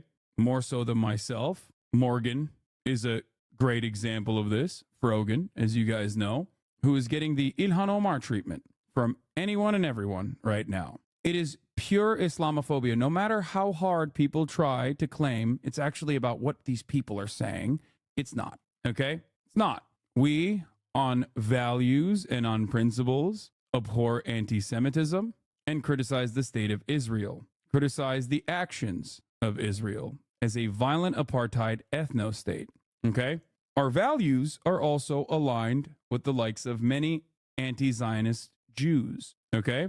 From the likes of Sam Seder all the way to Felix Biederman and many other media figures, but also, more importantly than just media figures, famous Holocaust historians, Israeli journalists, and the like. And yet, of course, they do not get the same level of attention and the same level of animosity and virulent Islamophobic sentiment expressed towards them. Because the difference is, you're Muslim. And Americans are predisposed, after a decade or 2 decades of Islamophobic sentiment, to justify the war on terror, which we also simultaneously acknowledge as a failure, are trained to say, well, you're an enemy combatant, even if you don't use those terms, and some do, like Destiny, who does use those terms. Others may not use those terms, but have that same energy. This community hates anti-Semitism, which is the reason some communities hate us 99% of the time. This one time it's convenient to flip it around. I'm white as chalk, and I get Islamophobia by proxy when people tell me you're wrong because you watch a Muslim guy is nuts. Yep. West tell brazen, shameless lies about the war, and so again and again, we must call out those dangerous and deadly lies, even if others in our media won't. Anyway, so, wait, someone called in on the Majority Report today and accused Sam of redefining anti-Zionism and making it for white people? Wait, really? It's great. Ridiculous. I urge anyone and everyone who considers themselves to be liberal, progressive, but still find themselves in the throes of pro-Israeli propaganda, who won't be receptive to someone like myself, to watch Sam Seder. Emma Vigeland and Sam Seder do a great job covering the atrocities themselves. And they don't even serve 3-minute ad breaks at the top of the hour. We are aligned almost entirely, almost completely, okay? One must then ask themselves why they don't get the same, you are Osama bin Laden take. Thank you, Anonymous Chatter, for the 10 gifted subs, allowing 10 people to no longer see the ads at the top of the hour. You and Sam are polar opposites. He's a comedian. Yeah, we're polar opposites. You're right. Here's Mustafa Barghouti explaining the reality in Gaza. Surprised at all, Mr. Morgan, that Mr. Dershowitz, your guest, is defending the murderous Israeli army, because he's famous for defending murderers in American courts. I think he's used to that. He's even famous for defending sex traffickers like Epstein. I want to say that what you see in Gaza now is an act of genocide because 12,000 children have been killed. And these are not 19 years old. These are 5, 6 years old and 3 years old and 2 years old. These are children, for God's sake. I am against the killing of 30 Israeli children, which happened on the 7th of October, because they are children and civilians. But nothing in the world could justify, because of the killing of 30 children, the killing of 12,000 other Palestinian children. That is unacceptable. You should look at the real figures. 30,000 Palestinian civilians have been killed, and 72,000 people have been injured by the Israeli murderous army. Altogether. This is 4.5% of the population. Hold on. I did not interrupt you, so shut up and let me finish. 4.5% of the population of Gaza have been killed or injured. If that had happened in the United States of America, you would be talking about 12 million people killed or injured in 4 months of time. Is that acceptable? And mostly civilians? 70% are civilians? More than that, Israel is killing Palestinians not only with this terrible genocide with their bombardment, they are killing Palestinians with starvation. This terrible siege, 50,000 pregnant women, Palestinian women, don't find a place to give birth in. 64,000 breastfeeding women cannot help their babies. And more than that, 700,000 people are now starving because Israel is preventing milk, flour, food to the population of Gaza City and the north of Gaza. And more than that, they shoot the Palestinian hungry people when they are trying to get some food. Okay, Mr. They shoot them and kill you... them like they did 2 days ago. Mr. Balgucci, let me ask you a question. 100 people and 860 others were injured. So my response to you, yes, this is genocide. These are 3 war crimes happening at the... I just texted Sam and I told him dispel the Zionist accusations by coming on the stream. We'll have a uncle off. Being so OTT with emotive imagery makes me feel like he feels the need to overcompensate for his substance. What do you mean, dude? What the fuck? Dude, if you're pro-Palestinian and if you're pro-Palestine, if you're even Muslim and pro-Palestinian, if you're white and pro-Palestinian, you recognize that like everything is set up against you. So anytime you're on a broadcast, you have to conduct yourself a certain way. You have to be armed to the gill with facts. Everyone understands this. You have to be very careful with your language. You have to be really precise. Rob Rousseau, thank you for the raid, brother. Hope you had a good stream. Here is Joseph Robinette Brandon, who I suspect, ironically, similar to Donald Trump, Donalde, is likely being fed polls that are just false. What's your message to Democrats who are concerned about your poll numbers? My poll numbers, the last 5 polls you guys don't report, I'm winning 5 in a row. You guys only look at the New York Times. They're a great paper. Mr. President, what's your message? What is this? Putin is back Biden over Trump for U.S. president? That's so funny. Oh my God, that's hilarious, dude. What the fuck? I actually had the opposite reaction to you when I first found you through YouTube algorithms. It was a video of you reacting to something about our foreign policy and expecting someone with a Middle Eastern accent speaking with experience of surviving the worst American imperialism. I was like, who is this white Cali bro? The video said Hassan. What polls is he seeing? We'll talk about Elon's like white supremacist ass takes and approach in a second as well. Here is her hands are tied. The person said, people are not attacking her because they know that this is not her policy. This is Biden's war. This is Biden's failure. I think she would have asked for a ceasefire a long time ago, a person added. Exclusive. Administration officials watered down Kamala Harris's Gaza speech before delivery. The original draft was harsher on Israel about the dire humanitarian situation and the need for more aid. Why are Kamala's team leaking this? Oh my God. Dude, I am so K-Hive. You don't even understand, dude. K-Hivers activate. We must harness the power. No more old white men. They're preparing in case Biden catches a slight breeze. Who knows? Democrats trying to give Biden COVID. Democrats presenting Kamala Harris as like genuinely anti-genocide. Way more anti-genocide than Genocide Joe. Is this a soft launch for Harris 2024? Know that this didn't just fall out of a coconut tree. It's probably more cynical, but first thing I saw of you was black, white, because Jarvis and Jordan mentioned you when they watched Never Fell in Love with Content So Fast. Yep. Anyway, let's hear from some Trump voters. Let's do a little bit of a throwback on Hogwash. I'm not going to run K-Hive the song right now. Okay, Trump 24 or before. What does that mean to you? He's already. Damn, she whipped that shit out. Boop, boop. That's so sick. That's cool. Easy to pack, compact. She's ready to go, baby. President. He's already president. Meaning Donald Trump is president now. He's president now. I believe he is. How would that work? Because Joe Biden has been the president, right? Is the Been the president. Obama said that he would like to run a third term if he could sit in his basement and call the shots, and that's exactly what he's doing. But you just said that it's Obama's third term, but also that Trump is president. He's calling the shots at all this mess that's going on right now and all the disasters that he's caused. I love that, dude. I love that. She's saying like all the bad things that we're experiencing are Joe Biden and Obama, and all the good things that we are experiencing, which we're not, is Donald Trump. Donald Trump is the president, but Obama and Biden are actually destroying his presidency by fucking it up. Yeah. But how is Obama calling the shots if Trump is still president? Obama is sitting back and telling Biden what to do. But what is Biden if he's not the president? He's a bumbling fool right now. But why would it matter if Obama was telling Biden what to do if Biden's not president? Say that again. Why would it matter if Obama was telling Biden what to do if Biden wasn't president? This is ableism. Dude, come on. It's also content, so it's allowed. Also, at a certain point, you got to make the distinction. You know what I mean? It's like, yeah, is this person genuinely, like, does this person genuinely have the mental faculties of a 4-year-old because of a crippling, like, medical condition? Or are they just a regular run-of-the-mill Republican? And honestly, the distinction between the two is getting smaller and smaller.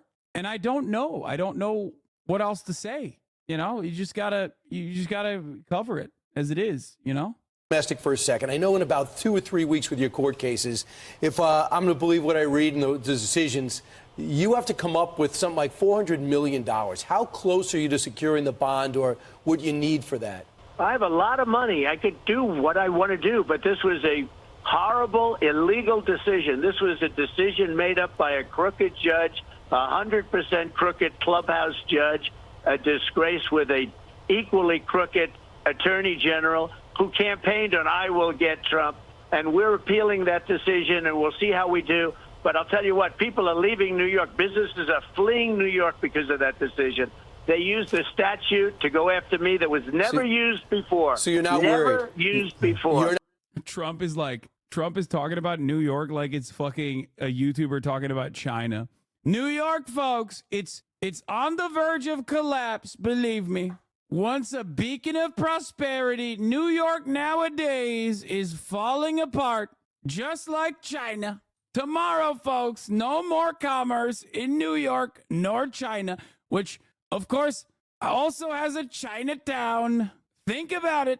Under a third Trump presidency, there will be no Chinese towns in any American cities. You're not worried about the money? I don't worry about anything. No, I don't worry about the money. I don't worry about money. Mr. President, a lot of people believe that you're at your best when you're fighting for the American people. And we just heard in the diners, we heard immigration, but the other top issue was the economy. What are you going to do to give us some relief when it comes to this inflation? People going to, whether it's the gas station or to the grocery store, and they're being hit hard. How do you fix that in the first 100 days? Well, first of all, let me speak to the people in the diner. I saw the vote, and there was 100% Trump, none for my opponent. And I love you in the diner. I will take care of you, and we're going to drill, baby, drill, and we're going to get prices down. Energy is going to bring it all down. We're going to get a lot of that oil. We're going to get the oil and gas right from Texas and other places, but from Texas largely. And I just appreciate it. I saw that vote early this morning. They said, Will's doing a good job, by the way. Will said, you're for Trump, and the whole place went crazy. What about Haley? Nobody, not one person. So all of those people in the diner, I love you. Right. So speaking of Nikki Haley, she's coming up shortly. After tonight, if the polls are correct and you run the table and you're a week away from locking it up, will there be any effort on your side to reach across and say, okay, just like Ted Cruz, just like Marco Rubio, let's make amends and fight on one side? Would you? Oh my God. At first I thought he meant reaching across the aisle to the Democratic Party. No, he's saying, will you reach across the aisle on the Republican Party to unify the party? Oh! For a second, I was like, what is this, MSNBC? Like, oh, he's going to be like, fuck no, those are communist pedophile vampires. Nope, he's talking about the Republicans. Let's see what he has to say. Yeah, true bipartisanship. Republicans that want a 10% extra tax cut for the wealthy versus Republicans that want no taxes for the wealthy. We're going to get together and we're going to do a 50% tax cut for the top tax bracket. That's bipartisanship, folks. You call her, reach out to her? Look, she said she'd never run against me, and she did. She said she beat Ron DeSantis in Iowa, and she didn't. She ran up and she did. She misrepresents a lot of facts. She's not doing nearly well against. She's not doing very well against Biden. She shows these polls that nobody ever heard of. You got to tell the facts. You got to tell the truth. The answer is, I want everybody to come together. We're going to have a unified party because our real opponent happens to be named Biden. And he's a disaster. As I said, the worst president in our country. He's destroying our country. So, Mr. President, I don't think in terms of Nikki Haley. I'll tell you what. Mr. President, real quickly, because we only got a little bit of time with you, is this your call right now to say, after tonight, Nikki Haley, join me on stage for the good of the Republican Party? Is that your request for her tonight? Well, there's no path for her to win. Whether she likes hearing that or not, there's no path for her to win, no matter what. Now, today, I should win, hopefully, every state. I won North Dakota last night in a landslide, 87 to practically nothing. There's no path. You just saw the vote in Texas. That was a poll. That diner is a poll. Everybody was 100% for Trump. There is no path. What's she doing other than hurting the Republican Party? Now, I have to say this. Democrats gave her a lot of money. Democrats are because, as a certain person, Gavin Newsom said, there is a man named Gavin Newsom. He interjected himself. I love when he says Gavin Newsom. Merch Boy, when's the new merch coming out? Soon. Into this. He said she's their best surrogate for the Democrats, and that's right. She lost when you had Republican primaries where Democrats were allowed to vote, and they went in large numbers to try and make me look bad, and I still won, and I won in South Carolina against her. So look, there's no path for Nikki. I wish Nikki the exit poll shows 48% of Haley voters approve of Biden in VA. Nikki yet again borrowing a lot of Biden voters. Yeah, I don't think by the way, you can thank mainstream media for this, okay? Virginia GOP primary voters, do you approve of Biden's job as president? Trump voters say 1% yes. What are the 1% of Trump voters that said yes to this, by the way? I need to interview them. I need to know who that guy is, that one guy. Haley voters say 48% approve of Biden's job as president. 48%. It's because those aren't Republican voters. Those are Biden voters voting in the GOP primary for Nikki Haley. Why are they doing that? Well, CNN's been laundering a lot of fucking pro Nikki Haley messaging. When in fact, if you want to understand the real Republican Party voter who will not vote for Nikki Haley, where is that video? Here it is. What do you think of Nikki Haley? Did you ever consider her? You know, what I got to say, you don't really want to put it on. Let me hear it. Well, a woman's not going to be a good president. She don't have no balls to scratch. She's just going to scratch her head. All a woman's good for in my book is having babies and taking care of the house. But that's the old thing, you know. But I'm old school. So you never even considered her? No. Mainly because she's a woman? Because she's female. Hell yeah, partner. Hell yeah, partner. She ain't got no balls to scratch. She only scratches her hair. God, so awesome. God, I love America so much. I mean, females, don't take me wrong. Females know what they're doing, but they still got to have a little bit of guidance. Trump would be the one to guide her through the. What do you think of Nikki Haley? Did you ever? That's right, baby. She ain't got no balls to scratch. Best. But she stood up and many, many times said, I'd never run against our president. He was a great president. I would never run. And then she ran. Not nearly old enough to be that misogynistic. Hello, have you met the average American voter? What do you mean? And so, you know, those things you don't like to see. You like to see people that are truthful. With all of that being said, our party has to come together because we have to beat the Democrats. And okay. Michelle Obama, NBC just reported that Michelle Obama has said she will not run for president. Thank God. Okay. Yes. Ainsley said, I would love the reaction from a woman in the crowd. And Vote for a woman, and especially, Nikki Haley. I'm just going to say this. She's probably menopausal. We don't need that. Okay. She said, how about we vote? Bro, there is nothing. Dude, let me tell you something, okay? Classic. You need to understand something, okay? Women are so much more ruthless to other women when they want to be in an infinitely more clever way than a man could ever, okay? In a more, like, cutting, conniving. She said, no, she's menopausal. Women on women crime, dude. Yikes. Vote for people regardless of their gender, just the right person for the job for America. NBC. That's crazy. That was so cunty of her. I know. She was kind of serving a little bit. She was serving a little cunt. Wait, hold on. Republicans, voter suppression obsession may end up helping Democrats. The GOP convinced itself it could only win with a smaller, wider electorate. The polls show that that's just not true. Yeah. This is because of the Democratic Party, like I said, over and over again, securing major dubs with the white voters now. Okay?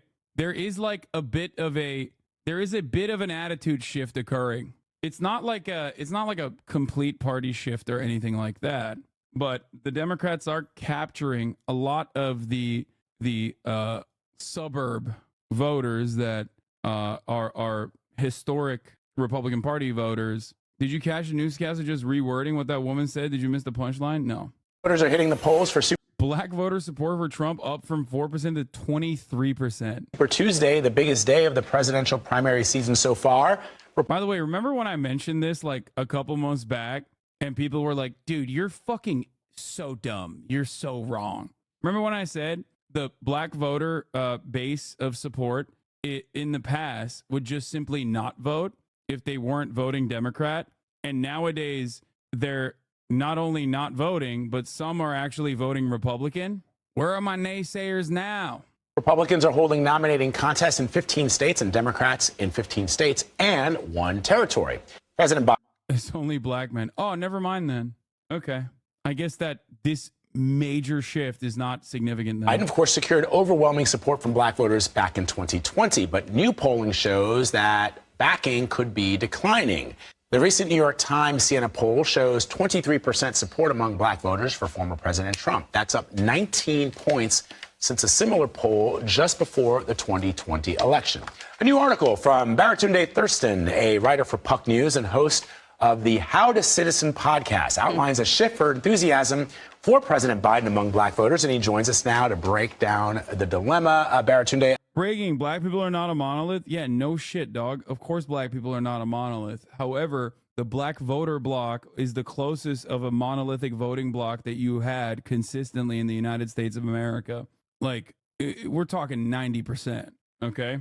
They see the failures of Biden, and I think that's full extent of the left, the consequence of liberals adopting progressive aesthetics. No, I don't think I think a lot of people are just like refusing to reckon with misinformation in many respects. Party loyalty from the black voting bloc is only going to take you so far if you refuse to do anything for people. And if the other side is like taking advantage of misinformation and taking advantage of your inability to like do anything for black people and just simply rely on them as a voter bloc, and also simultaneously hammering on narratives that actually do work well, that can cut through the reliable voter strategy, okay? It's the same thing that I mentioned with the Hispanic voters in places like Texas and in places like Florida. I read you religiously at Puck. Break down to our viewers. I mean, on one hand, they hear former President Trump suggesting that because he's been indicted all these times and has a mugshot and also has now, sneakers, that's going to gain him traction with African American voters. Sneakers traction? Oh, I didn't even see that I was doing that. Very good. But help me understand. Christ. Okay. I mean, I think he was just joking about that. He's like laughing about that. He's not being serious. That would be ridiculous. What's driving this shift in support for President Biden to Donald Trump? Thanks, Vlad and Marie, for having me. Happy Super Tuesday. And I hope everybody who can will go out and vote in this election. Once again, this is a byproduct of negative influences in defensive voting versus positive influences and offensive voting. Republicans give you something to vote for. Now, obviously, the something that they present are horrible, right? It's horrible. It's like humiliating your opponents, killing the woke liberals, whatever the fuck, right? Saying that you're going to suppress women's autonomy, saying that you are a representative of traditional masculinity, things like that. Okay? That sort of stuff is at least getting people to vote in the direction of the Republican Party because they're like, well, I agree with that. If the other side is offering nothing and simply saying you have to vote for us because the other side is racist, yeah, you're going to see a lot of people going, yeah, they're racist, but I don't give a shit. They got like this other stuff. This is the reason why wedge issues even exist. And this is the reason why the culture war exists in the American political space and is probably the most moving part of American politics. That's it. There are so many. There's a reason why there's so many like union steel mill workers, right, in the United States of America that go and in places like Ohio or wherever the fuck they are, go and vote for the Republican Party because they don't think the Democratic Party is defending unions for understandable reasons, at least historically in pre-Biden, I would say pre-Biden's NLRB. There was never a even decent push to align with labor rights in this country by the Democratic Party. We've like completely dropped that, especially so since the 90s. So if you are in Ohio, if you're a union factory worker in Ohio, and neither party seemingly represents unions, and I'm not talking about Biden now, okay, pre-Biden. If you're in Ohio, neither party represents your interests, but at least you like your gun, and the Republican Party keeps saying Democrats are going to take your guns away, and that the only way to protect you is by making sure that you vote Republican. That way you can keep your guns and maybe even get cooler guns. You're going to vote with the gun guy. That is, in professional political lexicon, known as single issue voters. That's what it is. And there's a lot of them in this country. What are the single issue voters for the Democratic Party? It's never something that the Democratic Party actually has created. It's, as a matter of fact, still defensive against the Republican Party strategies. Work in a union factory in Ohio, can confirm. Yup. As a black guy, I honestly just think that Trump has activated black people who don't typically vote. Yes. But the question is how? Because this goes along with what I was saying. Black people, historically, post-civil rights, either vote for the Democratic Party or they don't vote at all, which is why out of the eligible population of black voters, out of those who do actually end up voting, you see 90% of black people voting for the Democratic Party, right? At least 90, sometimes higher than 90. It's like 4%, sometimes 8%, but that's it. So what is causing the black voters who previously demonstrated apathy to go out and vote? Well, there's something that they want to vote for on the Trump side. You know what I mean? Can we stop saying black men tend to be? What do you mean? Black voters in the South are also very conservative. There's always been a contingency of black voters that vote Republican, but an increase of black voters voting for Trump is 1,000% a failure of the Democratic Party. Exactly. Yeah. But black voters are definitely in the South are very conservative, but a lot of older black voters are conservative. Also have, this is a key factor that I don't think people consider. We're talking about people that also still own their homes, like homeowners, like from a time when they were able to, from a time when anyone in America was able to. So like there are a lot of, there are certainly generational differences, social conservatism at play, class interests at play, right? However, having said all of that, historically speaking, it's not even a question. It's not even a question at all that the black voting bloc historically has voted for the Democratic Party in overwhelming numbers. Anyway, shouters keep saying black men are conservative, lumping us into a category, and I'm asking them to stop. Oh, okay, got it. Yes. No, black men are not conservative. Older black voters, just like older white voters, are socially conservative. That's it. And they also, oftentimes, just like older white voters, have economic conservative perspectives as well that align with their class interests, with their class values. That's it. Not any different. It's the same principle behind singling out black people for homophobia in a country like the United States of America, where by and large, white people demonstrate the same exact bigotries that black people demonstrate in almost the same exact percentages, if not worse, if not higher percentages. Anyone that immediately does that, I see that as a red flag. Like, we got to talk about bigotry in the black community. And as a matter of fact, in many instances, a lot of that sentiment is expressed by black academics and liberal black writers in outlets like The Root. It is a way to, and I've talked about this before, it is a way to launder the same old, antiquated, deeply racist black male stereotyping, presenting a black man as an aggressive figure, but with liberal terminology. You're basically running into the same exact, you're finding a way to stand on the progressive side while repeating the same old fucking narratives that black men are uneducated and violent. It is infinitely more complicated than that, and I don't like that. I don't like that kind of sentiment at all. I feel like we're shadowboxing right now. No, we're not. This is something that I've talked about quite a bit, as a matter of fact.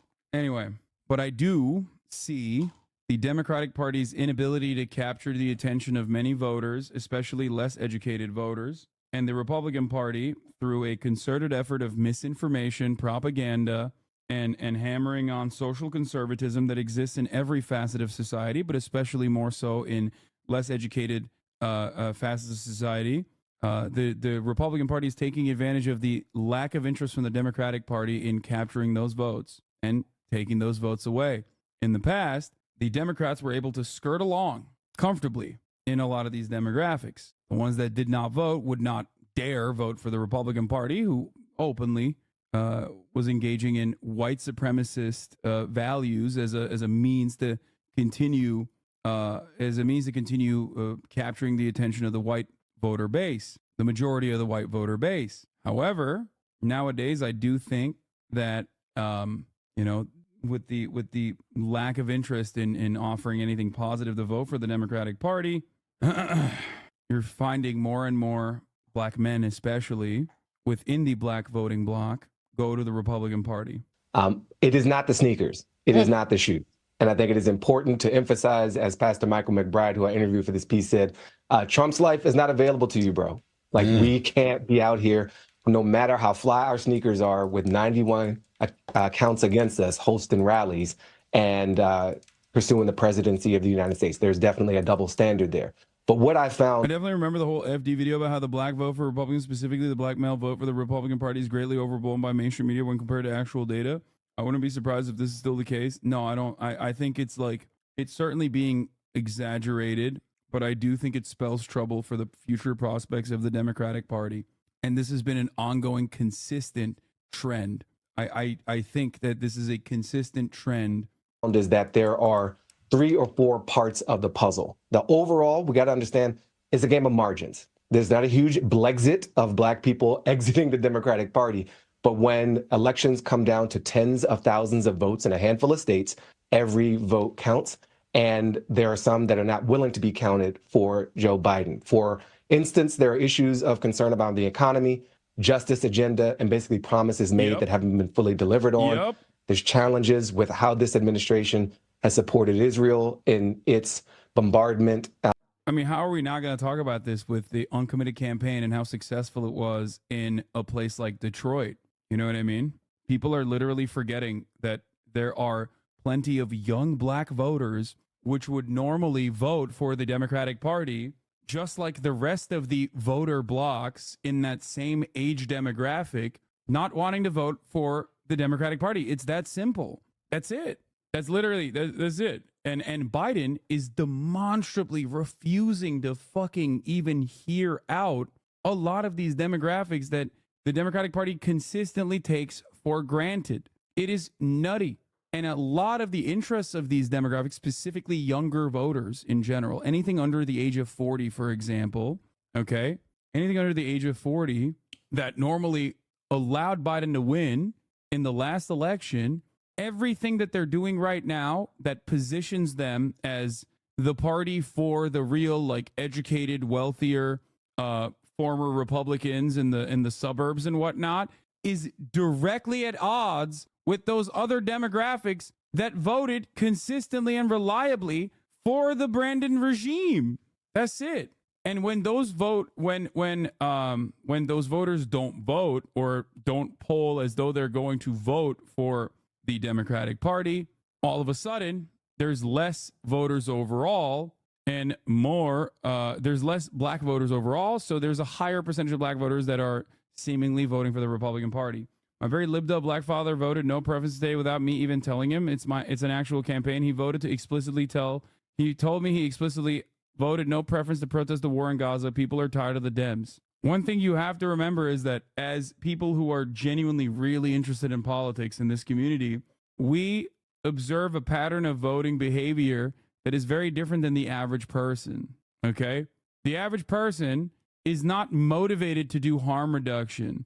A lot of the people that don't vote, that's why there's a fucking plurality of people that don't vote in this country, something I keep repeating over and over again, for a multitude of different factors. But one of the significant factors is that if you don't have something to vote for, you're not going to go out and vote, especially when there are also logistical hurdles into voting.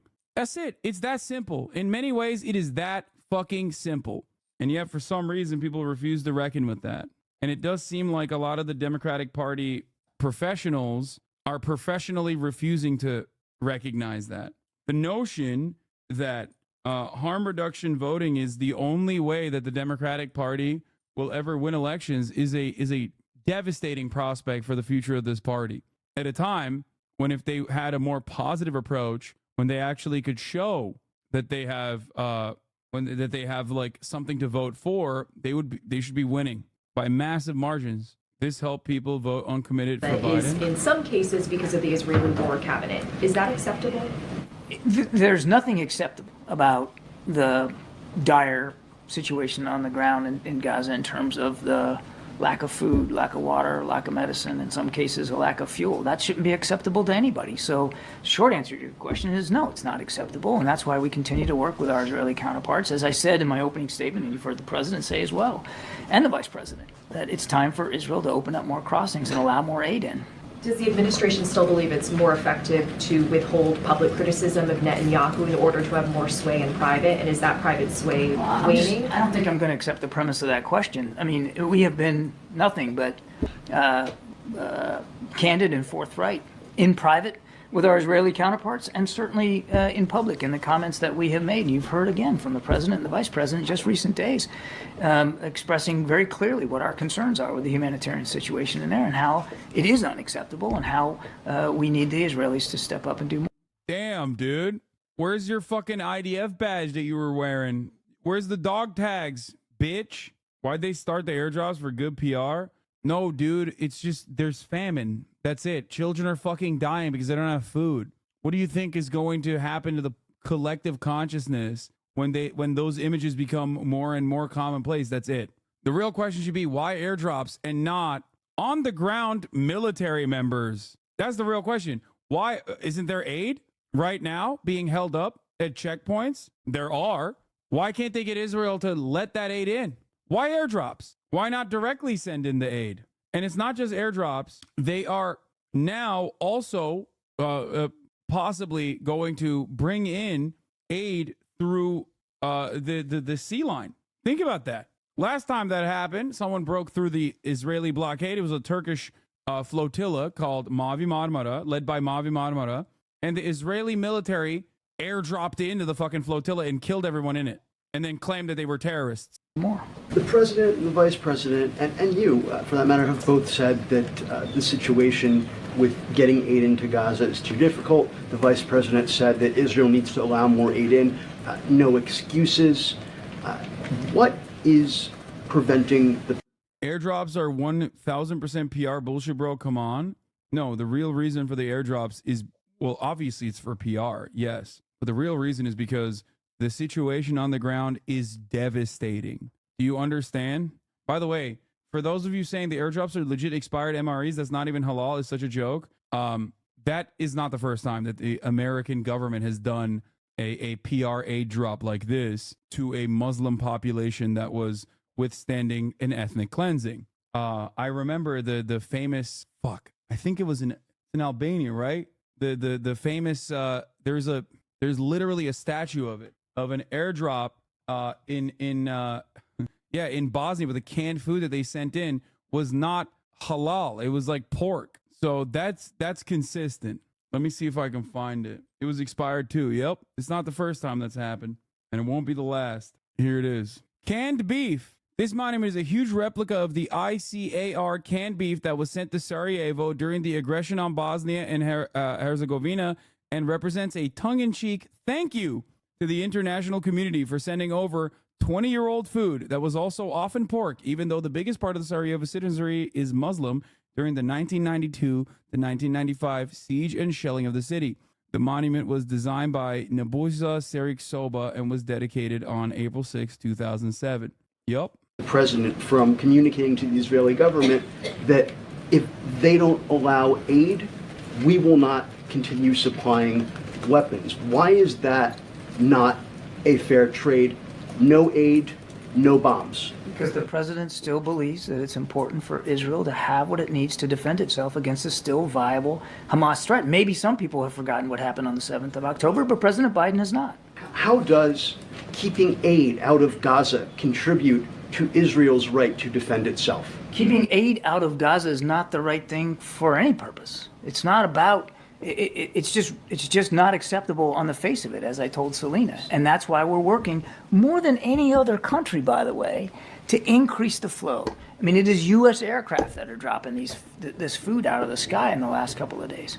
Yes, but you keep saying, and you said yesterday, the holdup, that the problem is the lack of capacity being delivered on the ground. And that's the Israelis and to some extent the Egyptians, but mostly the Israelis. How is that? And you said it's not acceptable earlier. You're looking at this as a zero-sum game. Like, yes, you are, sir. It's, well, if they're not doing what you want, then cut off the aid so they can't defend themselves. That's not the way we're going to do this. It's not the way we have done this. They have a right to defend themselves. They need the capabilities. Let me finish. They need the capabilities to do that. There's aid that's desperately in need. And you know what? We can do that too. We can do both. Both are important, and both are going to be pursued by this administration. I know you don't approve of necessarily the policy choices that we've made, but we, and I'm answering them, we can do both. We can influence our Israeli counterparts to do more, to be more careful, to let more aid in, and we can continue to work to get that aid in ourselves. One more follow-up then. Israel, according to Israeli media, the Israeli Defense Forces and industrial base are ramping up or preparing to ramp up domestic production of weapons that are currently U.S. supplied, including dumb bombs, firearms, that sort of thing, to be commenced next year, 2025. Is the president concerned that this would lower U.S. leverage? And is there a window that's closing during which the U.S. has the leverage and influence to get the Israeli government to do certain things with respect to human rights, for instance, allowing more aid into Gaza? The president's concerned, as I said, about when they say the window's closing, they mean like too many people are going to die. Israel being able to It's defend like too late, and it's already too late. Is he saying out loud that food being given to hungry people endangers others? He's acting like the aid is secretly weapons. I think I guess no charitability is required here, but if I were to be charitable, I would say that they consider the food aid to be dangerous as in like, because there's no internal security because Israel killed everyone, that when food is dropped like this, or when food aid is given to the Palestinians due to the starving conditions, that there's chaos. That's what they're trying to say. And the answer to that is to stop the bombing campaign. Like, that's it. You don't give a shit about the safety of these people if you're blowing them up. Like, you can't use a problem that you created, the problem that Israel created. Sure, you, Israel, whatever, doesn't matter. This guy literally does wear IDF dog tags regularly, so I don't differentiate between the American State Department and Israel. You can't fucking point to Israel's actions making it too hard to bring in fucking humanitarian aid to a population itself against a still viable threat. We'll let the Israelis speak to their defense industrial base plans and intentions. They're a sovereign country. They get to make those decisions, and we respect that. They're also a key ally and a partner, and we respect that alliance and that partnership as well. The other thing that's keeping the president up at night is the humanitarian assistance and the humanitarian situation on the ground keeping in Gaza. Him up at night, dude. He's tucked in his jammies, and he's like, oh man, Jack, so sad. Yeah, Israel being a sovereign nation is the most laughable fucking thing, dude. Okay, if they're a sovereign nation, you don't have to run defense for them publicly and politically, and you don't have to give them weapons, okay? So if they're a sovereign nation, do what you would do to a sovereign nation. First of all, you want to know why Israel's not a sovereign nation? Because a sovereign nation doing this would imply that we would bomb them, okay? Oh, they're a sovereign nation? Really? If when a historic enemy of America does shit like this, operate concentration camps, we fucking do D-Day, okay? Suck my dick, sovereign nation. Look at what we've done to a sovereign nation that has done Israel shit in another country. Russia. I don't see no arms shipments going from NATO nations into Hamas right now, okay? I'm not seeing arms. Israel is not a nuclearized state, right? Wink, wink. They don't have any nukes, right? Wink, wink. So what's up? Shouldn't be a problem for you to take serious action against this non-nuclearized nation, right? They don't have nukes. Come on. That's why he has ordered these airdrops. That's why we continue to urge very, very stridently the Israelis to open up more crossings on the ground to supplement the aid that's already getting in and to try to improve. I know where the atomic are hidden, the family atomics. Israel has 92 atomics. Family atomics. Prove what's not getting in. And that's why, as I said in my opening statement, the president also has. I'm sorry, that's such a cool way to refer to nukes. The atomics. The family atomics. The team looking at maritime options. Sick, man. Brazil's vice president shared this thank you Japan image to thank Toyota for making large investments in his country. He stands over characters from Dragon Ball, Card Captor Sakura, Naruto, Saint Seiya, and Pokemon. Unfortunately, kanji on his kimono are backwards. That's sick. An invasion in response to the Hamas October 7th attack in Gaza.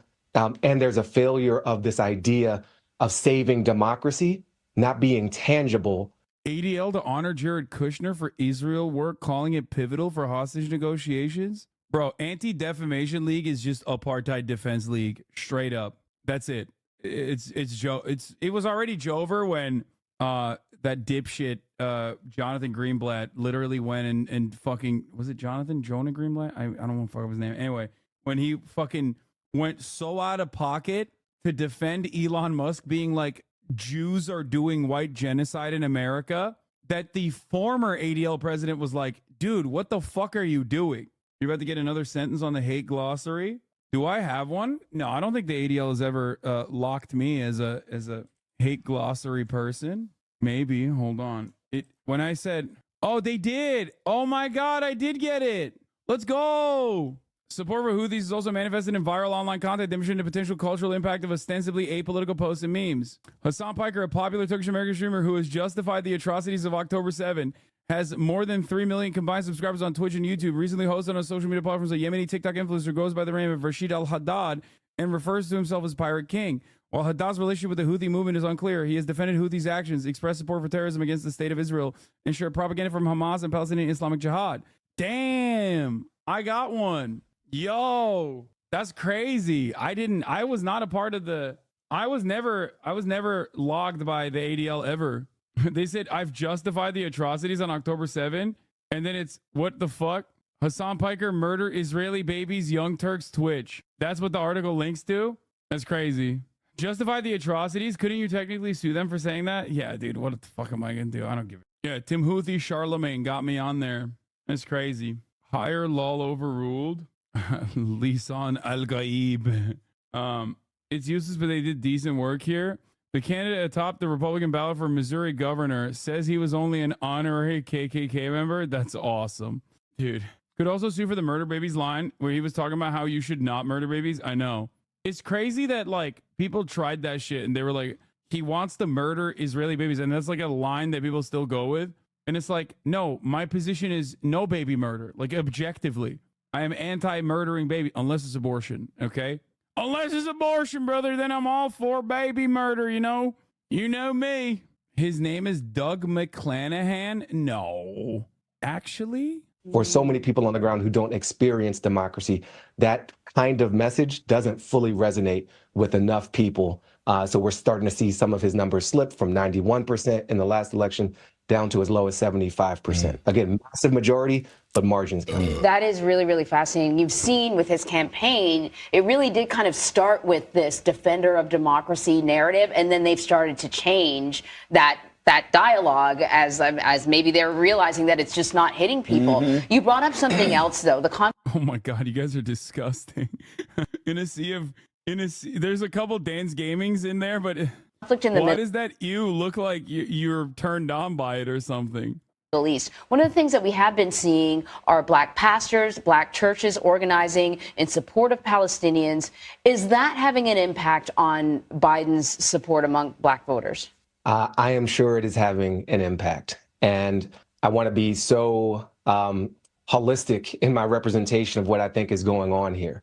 This is not simply a case of Black Americans or Black voters choosing a side over another side, but there is a flagrant humanitarian crisis playing out. There are orders of magnitude, massive amounts of death, of starvation, of siege that are playing out, and an administration which was very slow to call for any sort of humanitarian pause, humanitarian corridors in this conflict. And these pastors, one of whom I spoke to, are feeling this from not just their parishioners, but their community and their constituents. There is, as one of them put it to me, a moral conundrum here.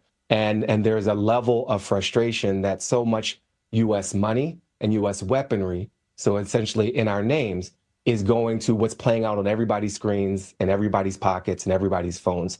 So there is a deep sense of catastrophe playing out, not only from afar, but that we are playing a role in. And that is a very hard pill for some people to swallow, even as they also stand with a lot of the alliances we have experienced with the Jewish community here in this country. But Baratunde, help me understand then, is there a sense that you will not vote, a voter who feels this way will not vote for President Biden, or perhaps not even vote for President Trump? But it doesn't strike me that there's nothing in Donald Trump's past that has suggested that he is a friend of the Palestinian cause. If anything, it's been the opposite. Donald Trump, with a return to the Oval Office, would be potentially catastrophic. It's already catastrophic for Palestinians in Gaza. But I mean, I don't know why people just can't comprehend this. It's like people are not making this mental calculation. One, because many people are just, not, I guess, intelligent enough, but a much larger percentage of people are not making this calculation because they're seeing what's happening in front of their eyes and going, you're the one doing it. Don't do it. Stop it. Democrats know this too.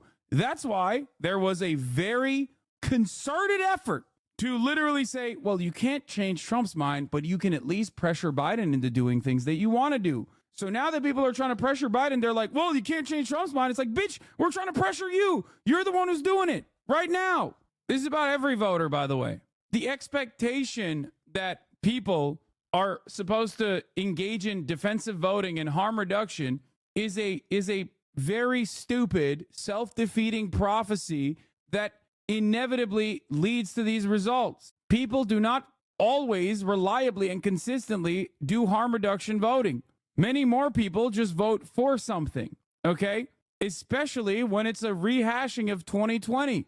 You can't go, once again, we got to do harm reduction voting. Trump's not the president right now. You are. Reduce the fucking harm.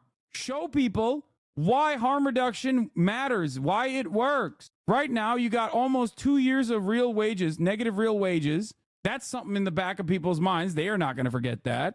And then also on top of that, an ongoing genocide that you're doing.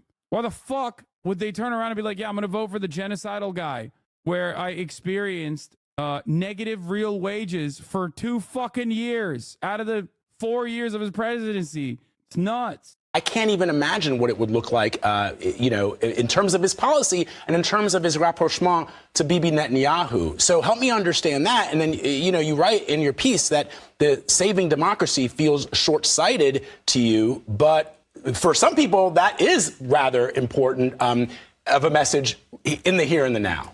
Yeah, now I want to clarify my points about democracy. I totally am down with saving democracy. I'm down with the idea of all of us embodying and practicing democracy. I'm also down with being realistic about how messages land in people's communities and in people's bodies. And it's very hard to get people to rally around the idea of democracy when some of them haven't had their voting rights restored and don't have literal access to it in the form of the ballot box, or when the promises of democracy don't bear fruit in people's daily lives. And so we have to meet people where they are and not browbeat and shame and push people through into voting, but invite them in to participate and shaping the system through people power, which is what the whole project here in America is about. As far as the situation in Gaza, there is not a simple action that I see happening of Black people saying, I'm upset with Biden over this, therefore I'm going to vote for Trump. That's a big leap. I am upset with this administration over this, and I need to register my discontent because their actions have not fallen in line with the majority of the people in the Democratic Party, and in some measures, the people of the country, to try to rein in some of what we're seeing play out on our screens. And so people are taking their opportunity, especially in a primary, which is where some of these disagreements play out. We've seen this happen time and again on a number of issues. I know it's not a great argument, but at least you can say that libs will react to Trump's actions in Gaza in a manner that is contradictory to their current POV. Yeah, but it won't stop the fucking murder, the death, and destruction. That's the point. I agree with that. Yes, if Trump was currently president, which he is, brother, QAnon, he's still the president. Israel's doing what it's doing right now in Gaza. There would be a shit ton more liberals. Oh my God, mainstream media would literally fucking be forced to actually cover it, like, because it's Trump doing it. Except right now, there is already an overwhelming amount of Democratic Party voters that want a ceasefire in Gaza, and it doesn't fucking matter. Jake Tapper would say the Shahada. Yeah, ultimately, my point is, no matter what the groundswell of support is for a particular position, when it comes down to it, American foreign policy is going to go in one direction and one direction only, and we have no say on it. We don't even have any say over fucking healthcare either, to be fair. What happens in November is yet to be seen. I am sure some of these folks want there to be a more significant policy change. I'm sure some of them may not vote at all or may vote for a third party. I'm sure the vast majority are not going to flip from Biden to Trump over this issue. I don't think people are that short-sighted or that unclear in their thinking, but they're looking for some outlet to express what is playing out before them and strikes them as very morally challenged. And I think on the economic argument, I think we have to elect Trump so liberals will finally fight against injustice isn't a terrible argument. No, it is a terrible argument because Trump was already president and liberals did fight against injustice. Guys, never forget Kamala Harris voted for Medicare for all, only to then turn around and run against it against Bernie Sanders. Okay? It means nothing. Liberals saying that they're for something when they have no power means nothing. Liberals, when Republicans control Congress and the White House, literally will be like, I'm a radical revolutionary Marxist-Leninist. I want to restore the Vanguard Party. I want to seize control over the means of production and deliver it directly to the proletarian so that we can implement a true proletarian dictatorship. Okay? They say shit like that when fucking Trump is in office. And then the moment that they're in it, the moment that they sniff a crumb of power, they're like, we should kill communists, actually. We're the ones who are going to be doing the most communist killing. It's not a real thing at all.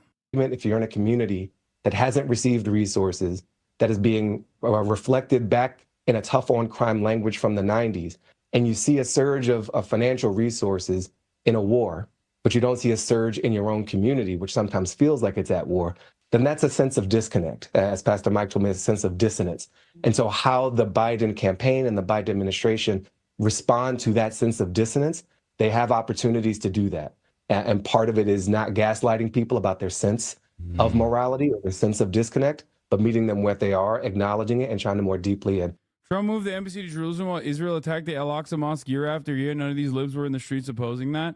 Yeah, there's a difference between those instances, which happened under the Biden administration as well, if you recall, because they didn't really stop doing that, versus what we're experiencing currently. You can't not cover October 7, and you can't not cover October 8, 9, 10, 11, and the aftermath. Whereas you can definitely not cover the bombing of the Associated Press building and shit like that. You shouldn't.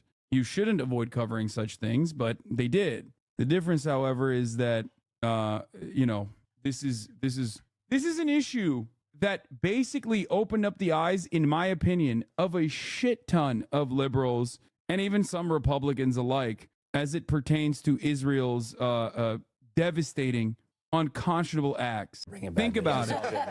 Think about many people, even in this community, that for the first time ever came to terms with Israel being an apartheid state. This is the first time many people even found out what Israel was fucking doing. Okay? Crazy because Israel's been doing this for 75 fucking years. Never to this severity, I guess, but still, there are a lot of people even in this community that have just found out about it. And it's not like I haven't been covering it for 10 years. I have, but it doesn't matter. People don't see it. Now to a major international issue affecting the campaign, America's policy in the Middle East. The White House is intensifying calls for a ceasefire in the Israel-Hamas war, even hosting... Young people's favorability of Israel dropped 26 points in a year. In 2023, 18 to 35-year-olds had a 64% favorability. Now it's at 38%. That's a 26-point difference, dude. 11 points for 35 to 54-year-olds. Yeah, boomers don't give a fuck. Why? Why is 55 plus 74 to 71? Think about that. Why? They don't got access to social media. They only fucking watch TV. That's it. That's it. That's the difference here. If you even get a crumb of social media feeds and you get news from social media, you're going to be like, this shit is fucked up. Old people, on the other hand, their social media feeds are so brain broken. That's the one feed that doesn't receive any pro-Palestinian messaging or any messaging at all from what is going on in Gaza. They also have a lifetime of pro-Israel propaganda that was, that was hammered into their brains. It's crazy that this is favorable Israel and then favorable Palestinian Authority. It's like, just say Palestinians. The Palestinian Authority is a very unpopular figure, is a very unpopular organization. White House is intensifying calls for ceasefire in Israel-Hamas war. Arrival of Israeli Prime Minister Benjamin Netanyahu. Weijia Jiang is following this at the White House. Weijia, good morning. Very controversial meeting back in Israel. Nancy, good morning to you and good morning to everybody. It sure was, but it was a very important one for this administration. Vice President Kamala Harris hosted a member of Israel's war cabinet who also met with National Security Advisor Jake Sullivan and Senate Minority Leader Mitch McConnell yesterday. His name is Benny Gantz. Harris and Gantz spoke about the urgency of negotiating a deal to rescue more. Bro, fake friends, dude. Dude, this is not the Brandon White House that bear hugged Benjamin Netanyahu. Wow, dude, you're gonna fucking bring in Benny Gantz? That's fucked up, dude. Wow, they're switching their flavoring. They're switching their flavoring of genocidaires here. Really big tonal shift here from the White House. More than 100 hostages who are believed to be in captivity. As part of an agreement, the vice president stressed the need for a temporary ceasefire to allow hostages to be released and for more humanitarian aid to flow into Gaza. Just one day earlier, she delivered a passionate plea for a 6-week pause in the violence. The White House says Gantz requested the visit, which Prime Minister Netanyahu fiercely opposed. Isn't that funny? She's like, a passionate plea for the genocide to be put on hold for 6 weeks. Like, that's what it is. A temporary hold on the genocide. Please. I'm passionately saying, can you please hold back on the genocide for 6 weeks? Like, what do you got? You got like TV shows to catch up on? The fuck do you mean 6-week pause on genocide? The fact that it happened anyway shows crap. No, ultimately, the reason why they say 6-week hold is because they believe, and there is probably some truth to this, that if there's a 6-week ceasefire, it'll be much harder for Benjamin Netanyahu to recover from that, to go back into pummeling Gaza. Okay? Very different than a 7-day ceasefire, which happened. Benjamin Netanyahu knows that, doesn't want to do it during, I mean, obviously, the reason why the White House is pushing for it is because Ramadan, because if they keep pummeling Gaza during the holy month for the entirety of the Ummah, that is going to lead to even more radicalization, even more destabilization. So that's the reason why they're saying 6 weeks, okay? And Benjamin Netanyahu is a little bit worried about any kind of long-term pause on the hostilities because that'll make it that much harder for them to go back in. You are a pussy. I am what I eat, baby. I'm not just a pussy. I'm your mother's pussy. Sheesh. Acts in Israel's war cabinet as it decides how this conflict will come to an end. Gantz is a political rival of Netanyahu and often floated as a potential successor. President Biden did not meet with Gantz. He was at Camp David preparing. Jon Stewart unpacks GOP's migrant crime narrative, folks. When love a good spice on our troops, when the Cool Ranch spice hits. Time to Bud Light Doritos. I think I must spend at least $100 a month on Doritos alone. No more. You are dead to me. There are 1,000 other brands of chips. Hashtag Petaritos. Why did this happen? Also, what's the issue? Why are they mad? Why are conservatives mad at Doritos? This motherfucker spending $100 on Doritos a month? That's crazy. Why are conservatives mad at Doritos? Please, someone explain this to me. They're mad at Doritos Spain. Doritos just partnered with this creep to be their brand ambassador. Stop giving money to these brands. Hashtag boycott Doritos. What? Doritos Spain? Facing a severe backlash for hiring transgender activist Samantha Hudson, Doritos has fired the influencer as his partner in Spain. Doritos said they were wholly unaware of Hudson's past before working with him. I want to do a thuggish... What? Bro, I don't... What? Hudson issued an apology stating that his old remarks are pure provocation and a very bad taste. Situation is akin to the Bud Light situation. We saw the company's stocks tumbling.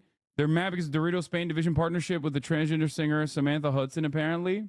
I don't understand, like, why this is even... Dude, these guys are so mad that they're mad at Doritos Spain. Like, what the fuck? Get mad at, like, Doritos America. I just don't get it. Yes! It's happening. It's happening. It's happening. It's happening. It's happening. All right. We'll look at the Dorito Cool Ranch conservative drama in a second. Or we just get mad at the freak. Which is it? What do you mean? Freak as in, like... The question is, are you mad at this person because of their tweets? Or are you mad at this person and calling them a freak because they're trans? Hassan, did you see Sneeko talk about you on the new Jinxie pod? I did not. I am 32 years old. I don't know if you know this. I'm a 32-year-old man. Those words are not in my Bible. Okay? Anyway, prepare the family atomics. I can't stop thinking about that. But yeah, send me the link and I would like to see it. Wait, I wanted to watch this Aiden Ross video. We're going to watch Jon Stewart in a second. Hold on.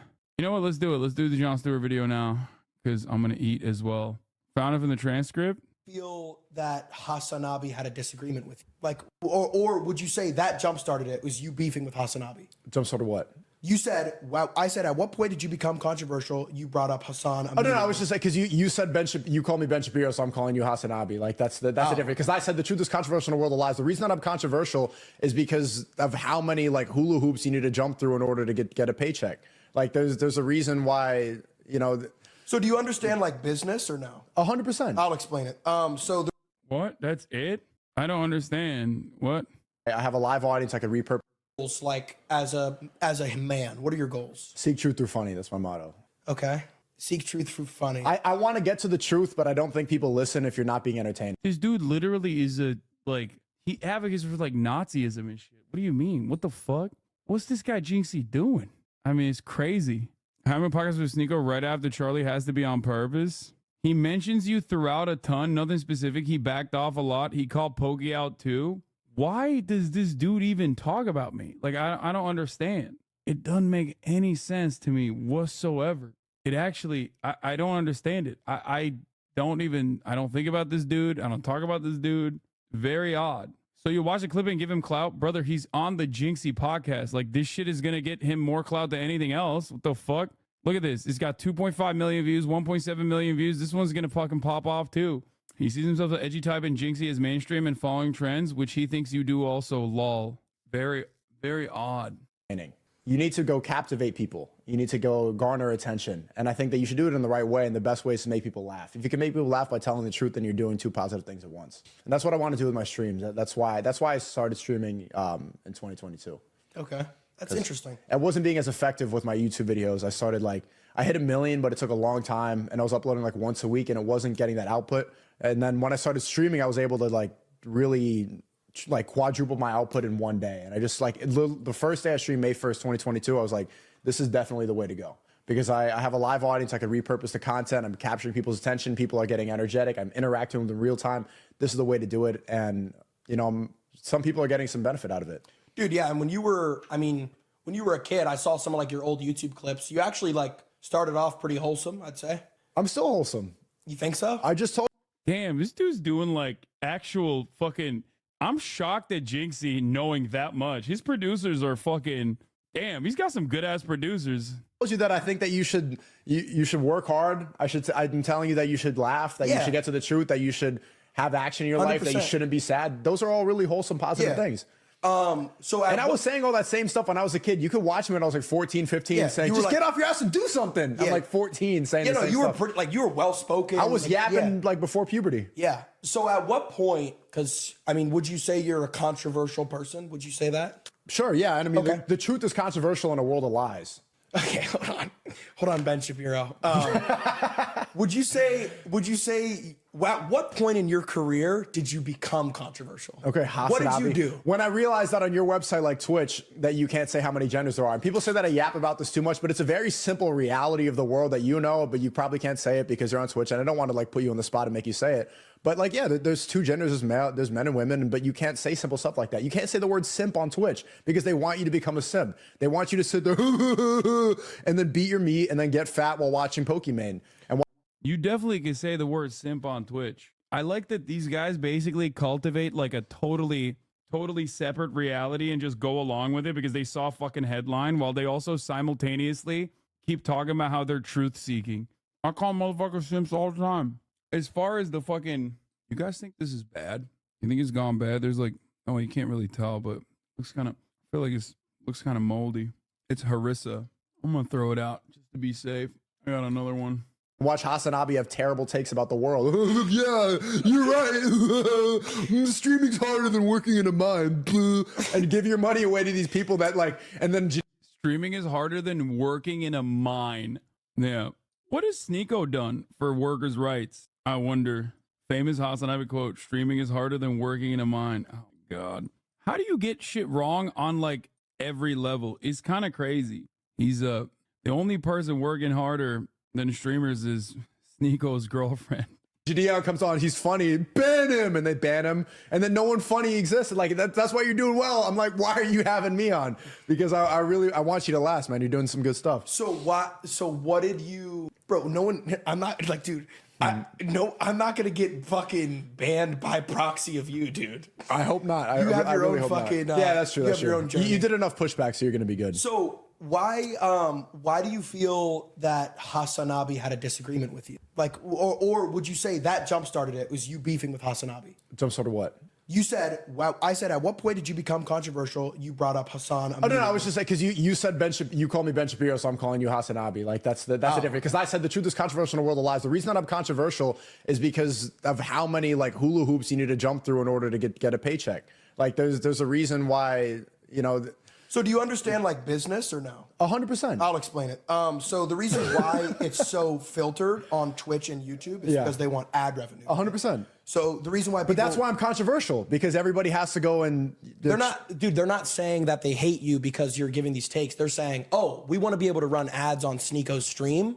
Maybe he should cock it back a little bit or we ban him, right? Do you get that at all? Pretty balanced. You get the business side of it? Right, but like Twitch lied about why they banned me. Pretty balanced take. Hasanabi has so many one-sided beefs. I'm the number one-sided beefer. Jinxie is smarter than Sneeko. Yes, a doorknob is smarter than Sneeko. That's not saying much, but yes, he is objectively smarter than him. They said it was for ban evasion. Like, at least be honest. They just tell me, okay, we can't make money off you. Don't say that it's for suspension evasion. When I went on Twitch right after I got banned on YouTube, and I was eating a salad with my mic off, and then they banned me. Okay, I mean. For suspension evasion. It's like, just be straight up. Were you suspended on Twitch? No, I started an account right after I got banned on YouTube, and they said suspension evasion. I wasn't even talking, they banned me. So you got banned for ban evasion permanently? Bro, he probably I didn't even know he was banned, but I suspect that the reason why he got banned is because he was like fucking literally violating terms of service on every fucking platform, like repeatedly making rape threats against YouTube content creators. I don't know, promoting Nazis, aligning with Nazis, having Nazis on his stream. Like, no shit. It makes no sense. Of course you're going to get fucking banned. Your entire brand is about saying like unhinged, oftentimes violent shit. I don't get it. Banned for ban evasion. Yeah. I mean, it's indefinite. I still am banned. Yeah, this dude literally, didn't he fucking like dance to a Nazi, to like a Nazi national anthem or some shit too? Like a trap remix. Like, come on, bro. You know what you're doing. That's like your brand. Your brand is to fucking consistently be a contrarian for brain broken teenagers who fucking think that like being a Nazi is the coolest thing you can be because their worldview is just defined by what they suspect is the restrictive terms of service. Like, I don't like liberals either, but that don't mean I'm gonna fucking adopt all of the positions that they're against across the board without ever putting any care or consideration into it.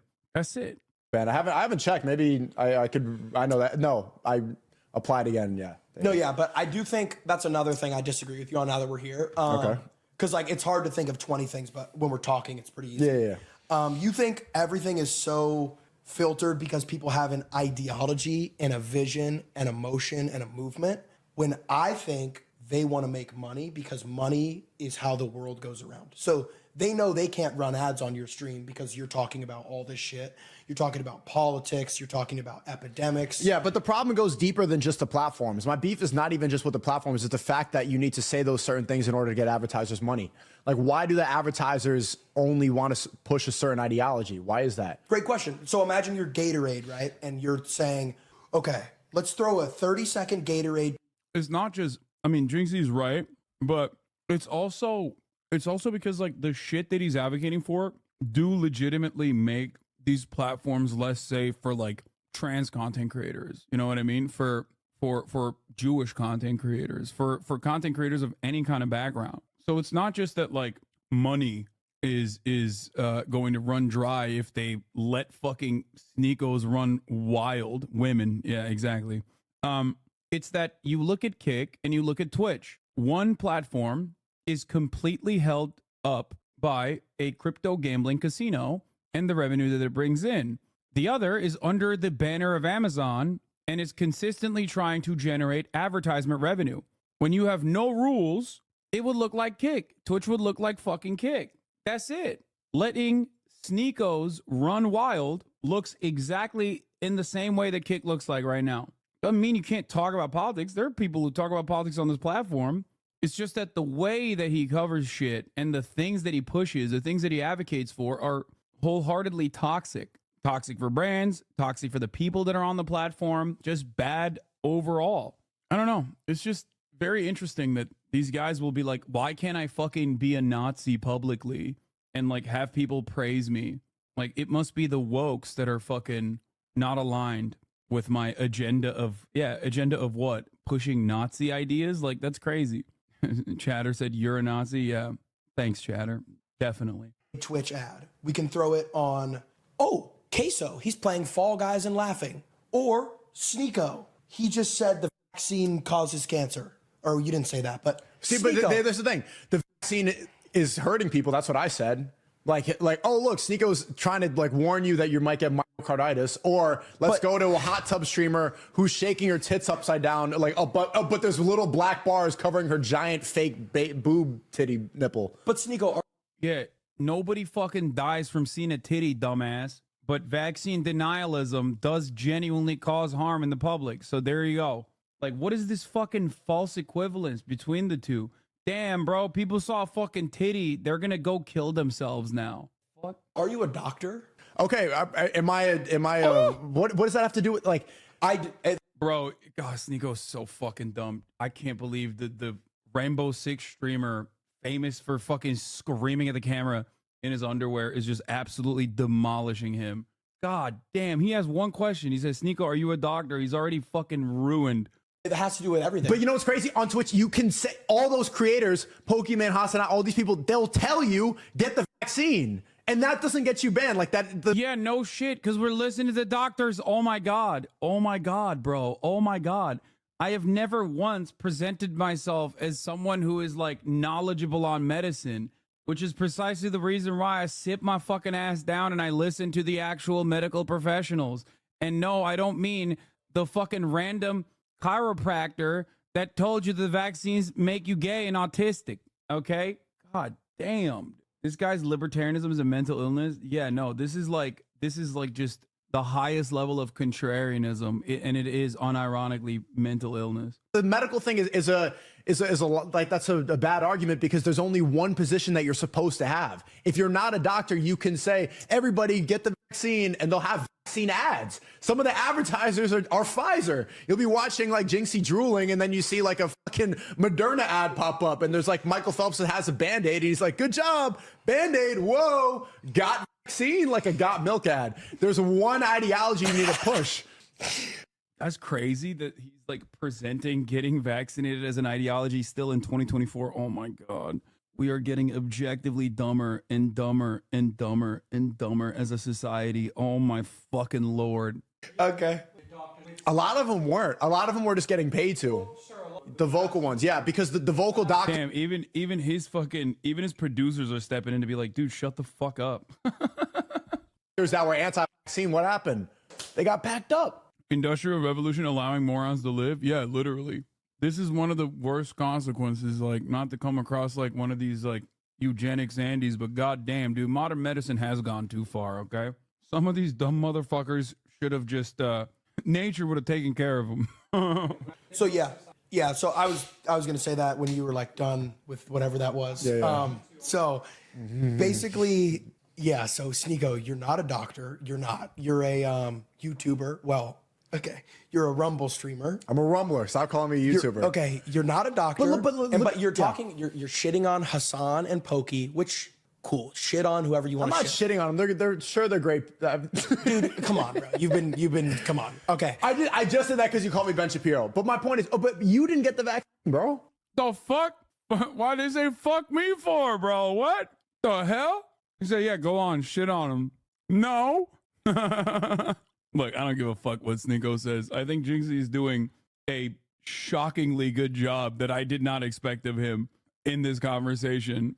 I legitimately did not think that this would go the way that it did. It is, he understands business. Sorry, bud. Fuck Hassan, sells tickets. Yeah, I don't, brother, listen, I don't even expect my friends to fucking publicly defend me.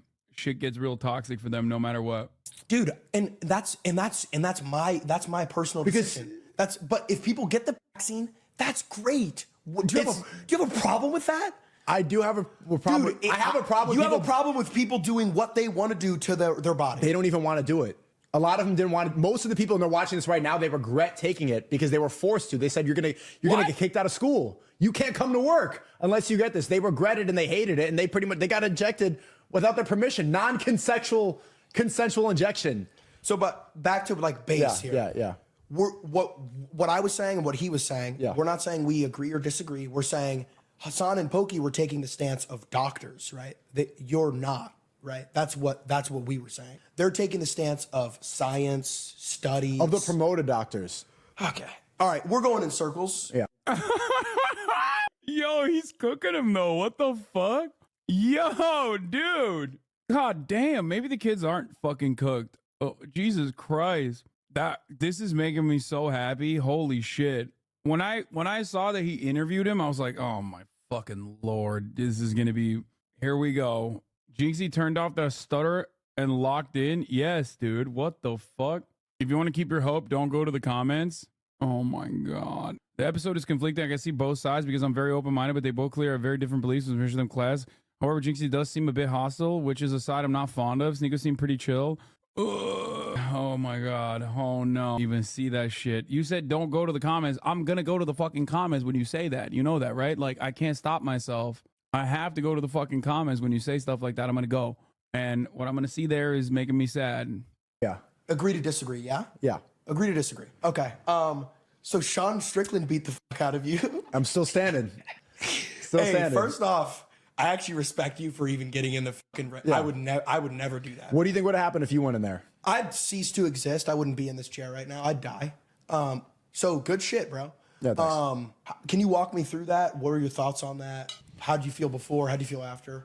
Anyway, the rest of it is, I assume, other stuff. I guarantee I could spend 20 minutes with any of those commenters to convince them to eat fresh, steamy dog shit. It's crazy those people just walk around in the world and do this. Yeah, they're not very intelligent people. That much is clear. Like, you got to be dumber than Sneako to look up the Sneako. And I don't even know how, I don't know how deep that well goes. You know what I mean? The well of stupidity. The dude said doctors are being fucking paid to promote the vaccine. Like, doctors in the pocket of big insulin. This conversation just end here. How can you not say that obviously, judging by the Republican inability or Republican interest in solving this problem, we can very clearly assert that it's not a real problem at all, and therefore the Democrats should have never even suggested a Republican solution. They're framing it as bipartisan. It's not bipartisan. Ideal Dem-Soc-Commie relation is this. Here's one of Latin America's most influential and enduring politicians, a silver-tongued statesman Barack Obama once hailed as the most popular president on earth. But had it not been for a chiding from Fidel Castro nearly 4 decades ago, Luiz Inácio Lula da Silva might well have abandoned what would prove one of the most storied political careers the region has ever known. He gave him a bollocking, Lula's biographer and friend Fernando Moraes said of the moment the Cuban revolutionary took the Brazilian Unionists to task for considering throwing in the towel after failing in his bid to become Sao Paulo's governor in 1982. To describe Lula, he is the biggest class conciliator ever. Listen, Lula, you don't have the right to abandon politics. You don't have a right to do this to the working class, Castro told the Brazilian during a trip to Havana, according to Moraes' best-selling biography. Get back into politics. Lula's chronicler believes it was a pivotal moment in his life of a 76-year-old subject who took his Cuban host's advice to heart. Lud had a message for you. Prezzo is live? Yeah, raid Prezzo. Let's go to one Hassan Piker. Oh, let's go to Hassan Piker. Bro, what is my boy wearing with these shorts? Yeah, raid Prezzo. Let's go to one Hassan Piker. Oh, let's go to Hassan Piker. Bro, this is a ridiculous. He has a ridiculous shot. That form is out of control. I mean, hey, look, if it goes in, it goes in. You know what I mean? Did that go in?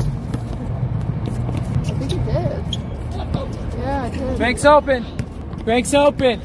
Bank's open. What does that mean? Basketball, John. He was a basketball, John. John Stockton. All right. Yeah, he didn't call it. Doesn't count. You gonna take that?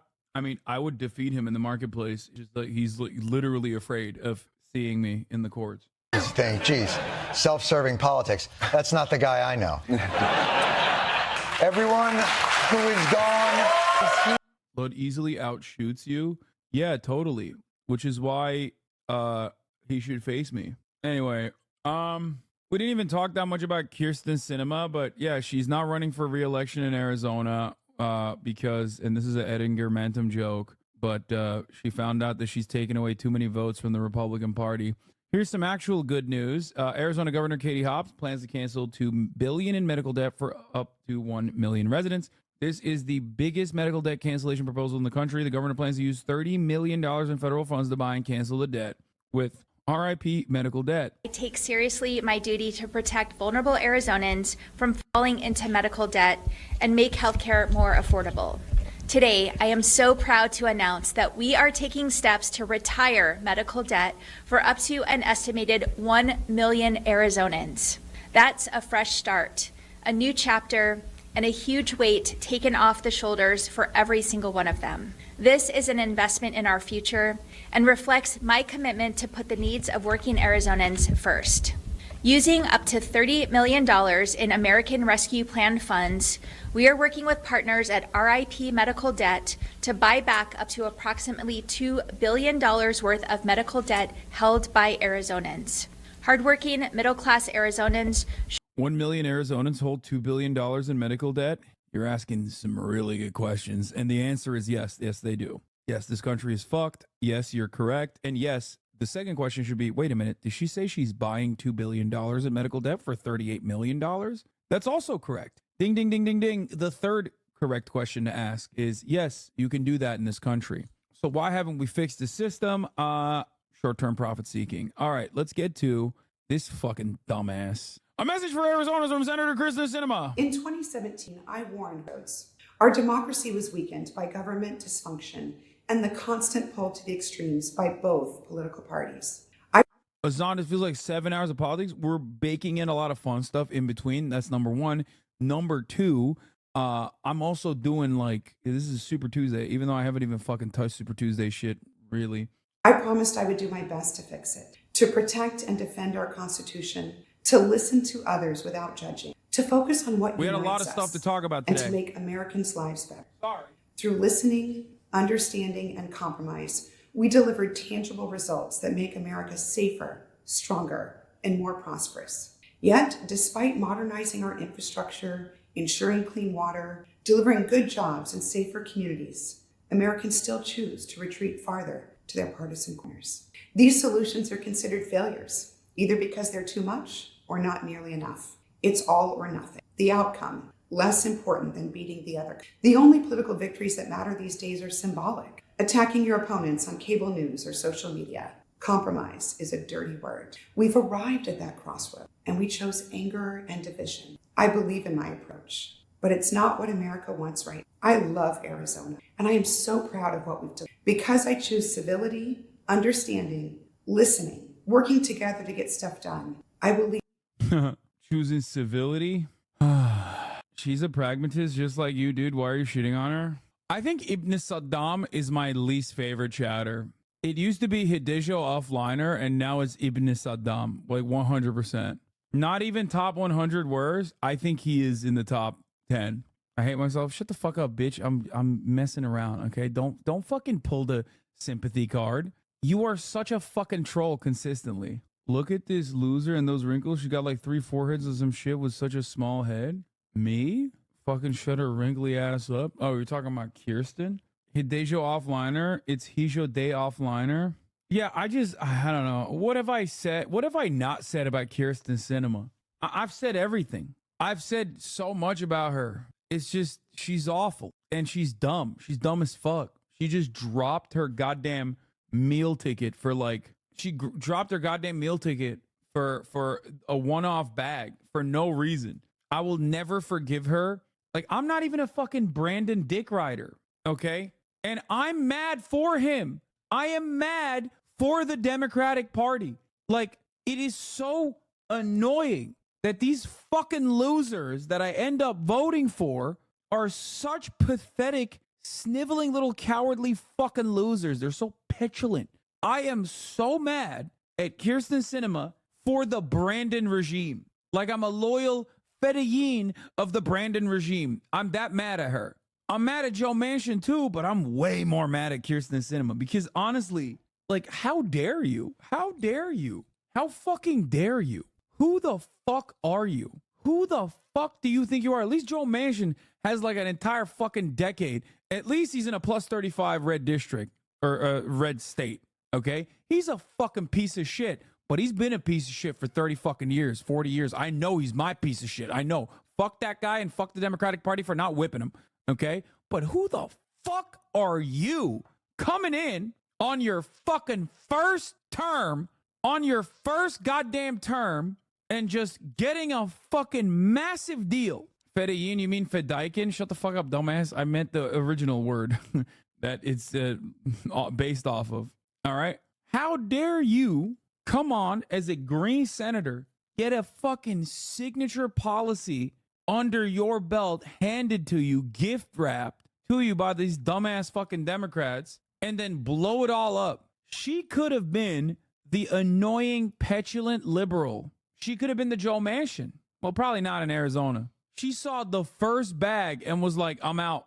Fuck this. It is mind-boggling to me. So it goes. Another placeholder politician that did her job of preventing meaningful change. For her sacrifice, she will get a job making $500,000 a year at some private equity joint, and someone else will take the mantle of blocking progress. Sinema was always a feature, not a bug, which is 100% correct. Yes. Can't bring myself to feel any sort of way about her deportation because there's a million demons happy to fill her shoes. All she represents is the reasons things can't be better without dismantling the system. Which bill does she block again? I mean, there are provisions that she blocked, like $15 minimum wage, but I'm talking about in the negotiations process. She very clearly stood in opposition to key legislative agenda items from the Brandon regime. Okay? She discredited by visibility to 5 to 10 years. Yeah. Filibuster being abolished. Infrastructure bill. She got her goddamn name on a bill while simultaneously butchered it. Here it is also, where Kirsten Sinema votes against a $15 minimum wage effort. Look at this fucking girl boss, dude. Miss Sinema, no. She says she can't have it for Arizona. This was exactly 3 years ago today. Yeah, I fucking hate this. More girl bossing today. Asked if Senator Sinema, if she had anything to add beyond the video announcing her retirement, of responses I received was blah, blah, blah. I also asked if she'll endorse the raise now that she has dropped, and her staffer replied, very funny, hilarious, and Sinema laughed. Blah, blah, blah, blah, blah, blah, blah, blah. What else you have to say about your announcement? Blah, blah, blah, blah, blah, blah, blah, blah. Oh God, it's just always like fucking ghouls too that work in this position. It's like just pure evil everywhere. God, I hate DC so much. I hate politicians so much. They're all such fucking relentless scumbags. Oh my God. Is that who the fuck I think it is on CNBC? Don't hide behind your DOJ. Fight your own fights. That's what we want to see. That's what Americans want to see. They want to see a debate over these issues. What they're tired of is the direction we're going in the country where upwards of 3/4 of people think it's going the wrong way. Jason, the former president hasn't clinched No, the man, it's nomination not just Alex yet, but Jones, he's well on his and it's way. not It's Sebastian likely gonna Gorga. happen It's at some that point this fucking month. weasel dick. What's we know his name? He'll ultimately make the decision on a running mate, but if you have his ear, who do you hope he selects? Jason Miller. Thank you. Great question. That's the quickest way to become a former senior advisor. Jason is the one who fucking did a abortion, right? Allegedly, and then sued friend of the show Will Menaker.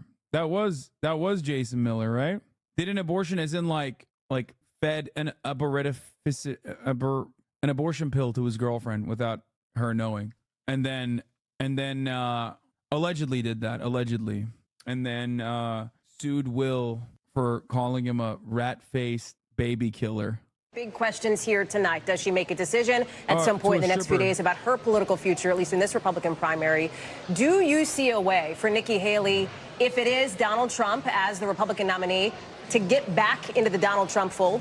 I would never go and use the never word on behalf of President Trump, but I would say that Nikki Haley has a broader problem, is that she's now underwater with Republican voters. Sir, get it right. He called him a rat-faced baby killer and Trump PR homunculus. Oh, man. Will does have a way with words. Only because we now have an election alert here in from NBC News, another call to make. NBC News It's can now kinda wild project that, that. like, Jason Miller gets play in the Trump White House. Like, he was fucking, dude. That's wild to me. The president, so far, he's won so every single gross state looking. that we've been able to project so far tonight. Republican women are so fucking desperate. Holy shit. But still, he is so far out ahead with nearly 80% of the vote in the state of Arkansas. The clear winner. Hallie, we were just talking about running mates, and I got to think about the current governor, Sarah Huckabee Sanders, Former who press works for him, secretary, former sure. press secretary, who some people say is on the short list. We don't have Hogan Gidley here with us now, but a lot But of we people have been talking about her. We do have Jason Miller. So, Jason, and thank you for working with us here as we're getting all of this in, the decision desk, crunching those numbers live in real time. This new projection from NBC News. Quick reaction from you. Thank you. I'm sorry that's breaking up a little bit, but thank you very much. All right, Jason Miller, any reaction to the projection here in Arkansas or any discussion of Sarah Huckabee Sanders as a potential Veep Stakes candidate? All right, Too tech loud. issues there maybe for it's Jason getting, Miller. Maybe it's getting too loud in Mar-a-Lago. All right, we want to bring in our political pros now. Jen Psaki is in the house, former Biden White House press secretary and MSNBC host of Inside with Jen Psaki. You may also know her from the Green Room interview. And then, of course, our friend Sarah Fagan, Republican strategist. That's a Psaki bomb, baby. Donald Trump is the next president of the USA, 100%. Yes. Oh, my God. That dude looks like Hannibal Buress without the glasses. What the fuck? For a second, I was like, what the fuck? Why is he on there? He took the glasses off. I've never seen a dude who looks like he should be wearing glasses, but he doesn't have glasses on right now, you know? You're only saying that because he's chocolate? Why did you say that? I got Kaya a gift. A birthday gift. You want it? What is this? Died March 5th, born March 5th. Welcome back, Joseph Stalin. It's true. It's a birthday gift for you. Wow, she won't jump on camera. She's such a good girl. Go play with it. And I got this one too. 2-in-1 fun. A banana. Be honest, it's not her real birthday. You picked it because of Stalin. I didn't know what the fuck when Stalin fucking died, bro. What the hell? Why would I know that? My puppy's looking for the toy because she listens to the sound. Yeah, sorry for all the dog dads and moms out there. Does she do the thing where she tears out the squeaker? Yes, it's really annoying. She's vicious. She also guts it too.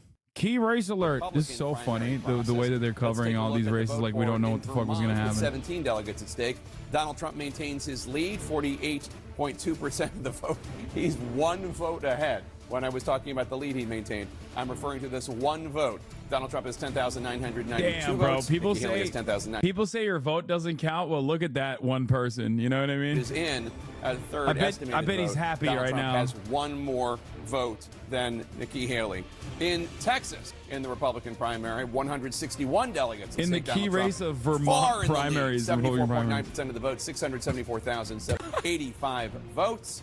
That's almost 500,000 more votes than Nikki Haley, who has 19.9% of the vote. That's with a pretty big chunk of the vote in, 40% of the estimated vote in from Texas. Donald Trump off to a rather healthy lead there. In the Commonwealth of I don't think Massachusetts, Nikki Haley's 40 winning delegates this. at stake. Donald Trump, again, with a sizable lead. It's only 2% of the estimated vote, but he has 60.7% of the vote, 8,894 votes. That is about 3,700 votes more than Nikki Haley, who has 35.4% of the vote. Again, that's a minuscule amount of the vote there, 2% of the estimated vote in Massachusetts. In Maine, with 20 delegates at stake, Donald Trump has 71.2% of the vote. 71.4% of the vote. I'm sorry, they just updated it. 7,295 votes. That's more than 5,100 votes more.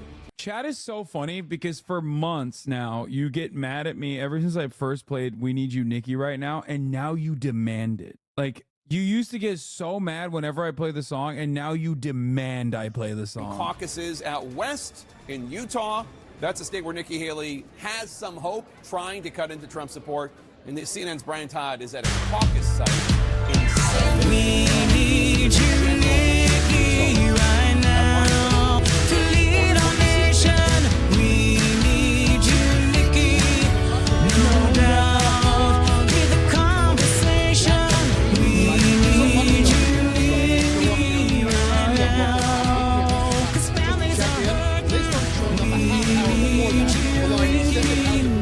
We need more freedom, more jobs for certain. We need you, Nikki, to stay united, to bring together the land divided. We need you, Nikki, to heal the sorrow, to help our kids have a better tomorrow. We need you, Nikki, right now to lead our nation. Much better. The strong support as well. You say that if Donald Trump wins the nomination, you're going to switch over to him. Whoever wins, I'm going to vote for Because families are hurting. her with her policies. She would be a better uniter. I'm going to support her if she comes out on top. Absolutely. Well, David, good luck in the caucusing tonight. Are you excited? It's an exciting process. Tell people from the outside who don't know what a caucus is like, how much fun it is. It's a lot of fun because we gather together in neighborhoods, broken down by precinct. When I go to a caucus meeting, I see half the people there. And it's like being your own family right here. So it's a lot of fun. A lot of excitement. You can probably hear it in the background. Oh, here it is. Here it is, the best part. It's great to meet you. Good There's luck, lots David. of noise in politics. People hitting each other with great big sticks. But Nikki Haley stands above the rest. She's been fully put to the test. With Trump, the bully, who is afraid to fight against 5-inch heels with twice his might. And Biden, who's dying to drain our reserves. When voters come out, he'll get his deserves. We need you, Nikki, right now to lead our nation. We need you, Nikki, no doubt. Lead the conversation. We need you, Nikki, right now. 'Cause families are hurting. We need you, Nikki. We need more freedom, more jobs for certain. We need you, Nikki, to stop big pharma, to stop big banking, reverse the karma. Dude, there are so many bangers in this song. Like when she says, "We need you, Nikki, to stop big pharma, to stop the hurting, reverse the harma." When she rhymes pharma with harma, it's so good. But honestly, I don't know which the peak is, which part of the song is the peak. But like to me, I feel like when he goes fully, like when he repeats fully over and over again, it delivers chills down my motherfucking spine. Okay, I'm like, how have we arrived at the whitest song? Like, it's so good. Fully put to the fight. Trump and his team are going to have to bring some of these people back into the fold. Fascinating stuff, David Chalian. I'm back here at the Magic Wall with our good friend John King. We're talking about Haley voters in North Carolina. Tell me what you're looking at here. So her percentage has dropped. Yeah, It's Biden is 24% dying to now, right? drown If you our look, reserves. remember when you were here last time, she was leading in some counties. We're not done yet. It's possible she will. She's not leading in any counties. She's not leading in any counties right now. Okay. And so she was leading here in Wake County. She's down to 40%. Wow. As more votes come in. Right. Exactly. And Raleigh. And then you move over here to Durham County at 44%. So she's getting higher percentages. It's about half the vote. Could swing. Let's stay with it and go through it. But But as we talk about Donald Trump's weaknesses, and they are weaknesses, at the same time, I want to give him his due. I want to give him his due. And part of this is Trump's support. Part Dude, of it might what also are be a they psychology. saying? It's like, what analysis can you bring to the table, man? There's nothing unique about what's happening. This is the most predictable. Like, there is no one running. Your uncle is losing to two people without photos. Wait, what? Okay, he's almost beating one of those guys. Okay, Gabriel Corneo. He's almost about to beat him. So fuck you for saying that. Armando Perez Serrato, kind of cooking him. I'll be honest. Shouldn't have went out to dinner last night. Yeah, he should have been. He should have been in Texas. I need you, Nikki.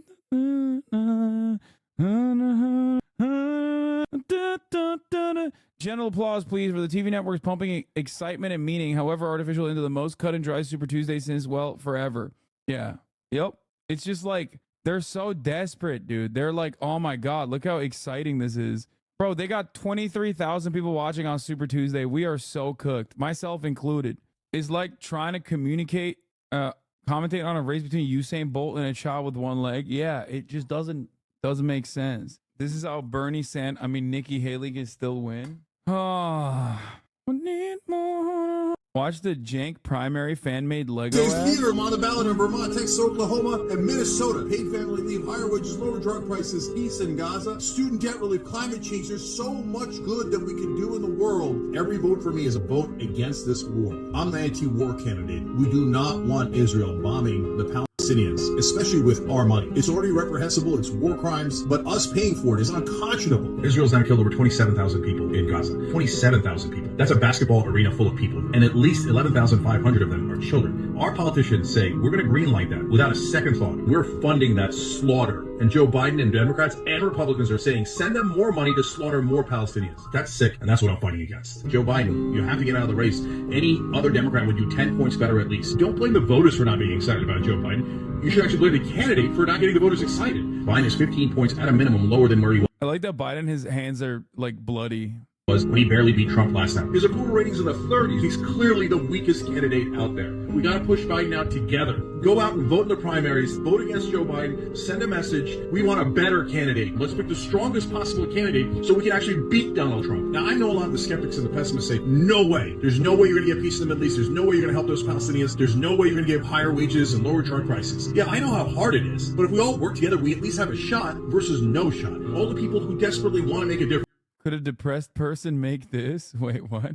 Don't listen to the doubters. Don't listen to the haters. Let's go out and vote in the primaries. I'm going to use every vote and every delegate that I get as power and leverage to bring peace to Gaza, to end the occupation. Let people know that there is a candidate for peace. A vote for Cenk Uygur is a vote to end the war and the occupation. Let's go vote on Super Tuesday and send a message. JankForAmerica.com. Wow, that was beautiful. That's how we captured 7,000 votes so far.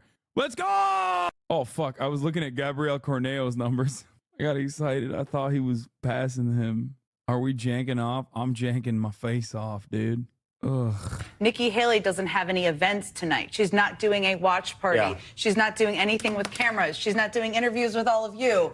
That is a tell. I suspect, and I have obviously been on campaigns where you're going to drop out or not, they're discussing what to do. Guys, And if we what's can next? turn to the general election, and Jen and Sarah, I both want you guys to answer this question because you guys have worked with communications and with presidential candidates and presidents. Is there enough time for President Joe Biden to sort of turn the tide when it comes to immigration and the economy? I think it's very tough. I mean, the economy actually, there's been some mixed signals actually for quite a long time, but you saw It's improving, but it's not improving in the polling with how voters people don't feel it. good Yeah. about it. They don't feel good about it. Groceries are still too expensive, you know. You don't come back from negative real wages, negative real wage growth like that. You can't. Yes, the soft landing that they said was going to happen is already happening. Inflation is seemingly out of control. Obviously, prices are not going to go back down. That would be deflation. But ultimately, people took a fucking hit. Too many people took a hit for too many years under the Brandon regime. Just, this is why we need Nikki right now. There was literally a pandemic. No, dog, there was a bandemic, if you know what I'm saying, okay? Many were in the pandemic, but they should be focusing on the bandemic. They were losing out on them bands. Fox Biz yesterday had a guest on saying, we need to slow or halt wage growth. That's the real issue. That's the issue for sure. I wonder if in my lifetime we will finally get to the point that where Republicans and just like business people openly state the obvious, which is like, we should just kill the poor. We need to start melting the working poor for biomatter. Okay. They are not productive laborers.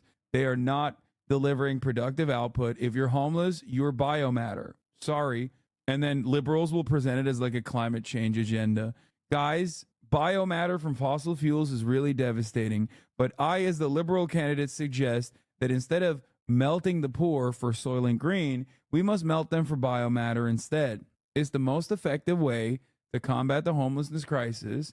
And my opponent on the Republican Party wants to kill and eat them in a way that is not energy efficient. You're talking about this meme?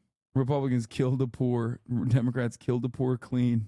Yeah, exactly. My opponent wants to drop homeless in the ocean. Very inhumane. I, on the other hand, want to put them through a killing machine that will melt their bodies directly into a sustainable source of energy. These are not productive workers. We can turn them into a productive commodity. The Secretary will unlock the board and senators will proceed to vote. All senators voted, lock the board. Cannot overstate how at the ground level policymaking, this is the kind of thing conservative policies and Republican governance is really about. 28-11, the Florida State Senate passes a bill to remove local government's authority to adopt heat standards such as guaranteed shade and rest breaks for workers. The bill will make all local heat protections void and prohibited. And record the vote. 20. Awesome. Dude, I love, listen, big government, or little government. The nanny state will not be able to tell your bosses that they can't whip you, okay? Guys, you don't understand. The nanny state is telling you that you can't be enslaved. We here in the Florida State Legislature have decided no more nanny state interference in big business. I mean, little business, small business owners, the tiniest of businesses. Who rise for a policy like this? Like, who is so pressed about this? What do you mean? HVAC business owners, baby. It's great. It's good. It's good, wholesome policy making right there. Love that. Love to see it, folks. Count, but you see right there, your eyes don't lie about that number. You move down to Alabama, it's even more overwhelming. A long way to go in the count here, so that number's likely to change. But you see that happening right there. Then you see the early results in Arkansas. Hello, 75%. You know, it's just the South. The South is saying we're fine with Donald Trump. You know, and look at Oklahoma. That's every county so far. About a third of the vote. Again, things can change as you go through. Ed Lavendera just came to us from El Paso. Some of Texas is still open to vote. In the places where they are reporting votes already, you have one small county, Robertson County, Minnesota 215-1. Minnesota. See if that stays that way. Numbers are coming in right now at the top of the hour at 6 p.m. If you no longer want to see those ads and if you want to actually see the Minnesota numbers, all you need to do is subscribe for $5 or free with the Twitch Prime by connecting your Amazon Prime account to your Twitch account. I wonder who won. Minnesota coming in now. Today is Super Tuesday in the Minnesota presidential primary. Speaking of soda, have you seen this? What? I promised the red stands with Jank. I've told all my family to vote for him, and they empathetically said, "Who?" Question mark. Karl Rove crying on Fox. What are your thoughts on this one? Strong night for Donald Trump. We've got the big enchiladas yet to come in the form of Texas and California. But I wouldn't be surprised if, given what he's doing in the rest of the country, he didn't take California, where if you get 50% plus one, you take all of the delegates. So a very good night for him, and it's in all likelihood his campaign's projection that they're going to win a majority of the delegates by either by later in the month, the 19th at the latest, is probably accurate. Having said that, the high command of Team Trump ought to be. If there's one like little bit of solace, it's to see these fucking demons, okay, watch their beloved rapist monstrous institution be used as a fuck puppet by the likes of Donald Trump for his own personal continuation of avoiding prison. Okay, they did this to the country. They did this to their own fucking party. And now Donald Trump is basically using and discarding the Republican Party like a fucking cum rag. And for the funniest reasons, too. Not because he's like genuinely interested in anything. He's not interested in like the continuation of the Republican agenda. He will be a willing participant because it aligns with his class interests. But he literally is just like basically fucking the Republican Party like a napkin. And just like, and god damn, the Republican voters are so on board. It's great.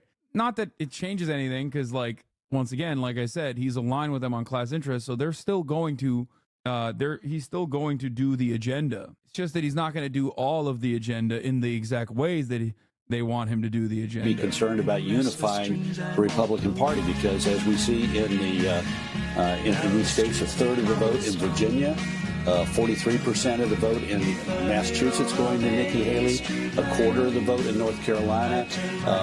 Maine has now dropped down to about a quarter of the vote, but it was 31% for Nikki Haley. Vermont, 48%. There's still some work to be done to unify the Republican Party. And that's going to depend a lot on his tone tonight and whether or not he stops doing things like calling her bird brain and threatening that if you give money to her campaign, you're going to be permanently banned. And we'll see how he does tonight. He did well in Iowa with his victory statement. Unifying, humble, gracious, not so good in New Hampshire, and tonight is going to be the big night, and he's going to set an important tone for either a unified Republican... Bird-brained. Anyway, dude, the New Yorker article was talking about, what is this? Our government secrets are safe. Breaking: U.S. Air Force employee charged with giving classified information to a woman he met on a dating site. Oh my God, we got people leaking government secrets to fucking pussy and biobots. That's so sick. Everything is getting progressively worse over and over again. No, at least it's like fine when you publicly post it on War Thunder to win an argument. That's like what you do. That's the only good way. Read the transcripts, really? Honestly, that's the only good thing. Like, it's the only valid reason to leak government secrets. Bro, the ew emote looks so much like the emote that people use when they're horny. Like the emote. Yeah, it looks like weary. Am I crazy? Doesn't it look exactly like weary? So when you guys are posting the ew, I'm receiving it like you're weary. That's what it feels like. That's what you're saying when I burp. Hold on. Where is it? Let's look at the transcript. On or about March 11, dear what is shown on the screens in the special room. It is very interesting. On or about March 15. By the way, you were the first to tell me that NATO members are traveling by train and only now, already evening. This was announced on our news. You are my secret informant, love.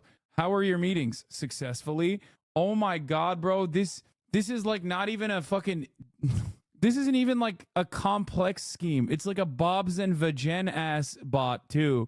It's not even one of the better bots. Oh my God, bro. He's getting duped by a Bobs and Vajen guy. That's crazy. This is criminal levels of horniness, bro. I mean, literally. Oh my God. This is... Fuck. Hey man, listen, decades of fucking defunding public education. There, you got crayon eaters holding on to fucking state secrets and shit, leaking it to like some porn bot cooked up by a dude in Bangladesh. Sorry, Hassan. This guy was 60. He wasn't a kid.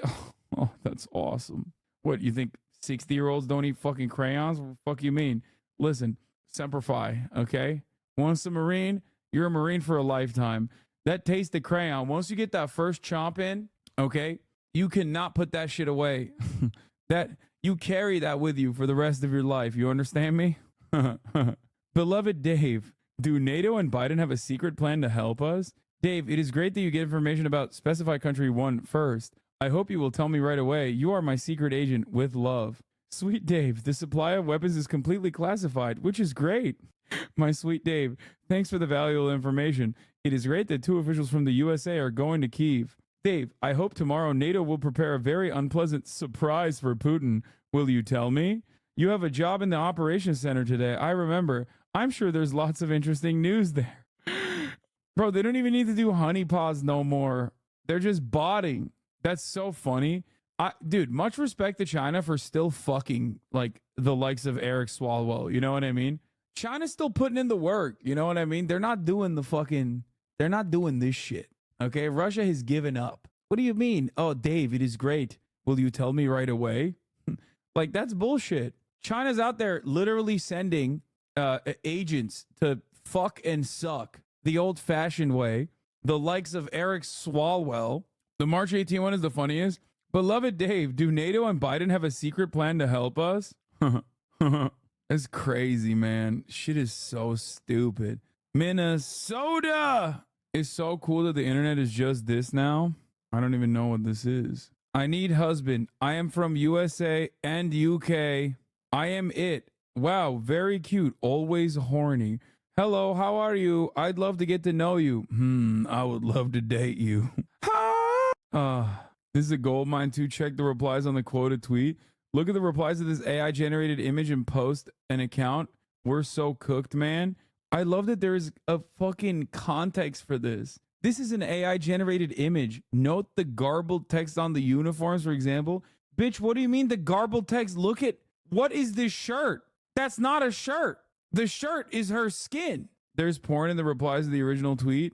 Okay, bro, I can't even see the replies. The replies are all botted by this Unity Observer guy. Like, he just wanted to do this bit and he fucking cooked the replies.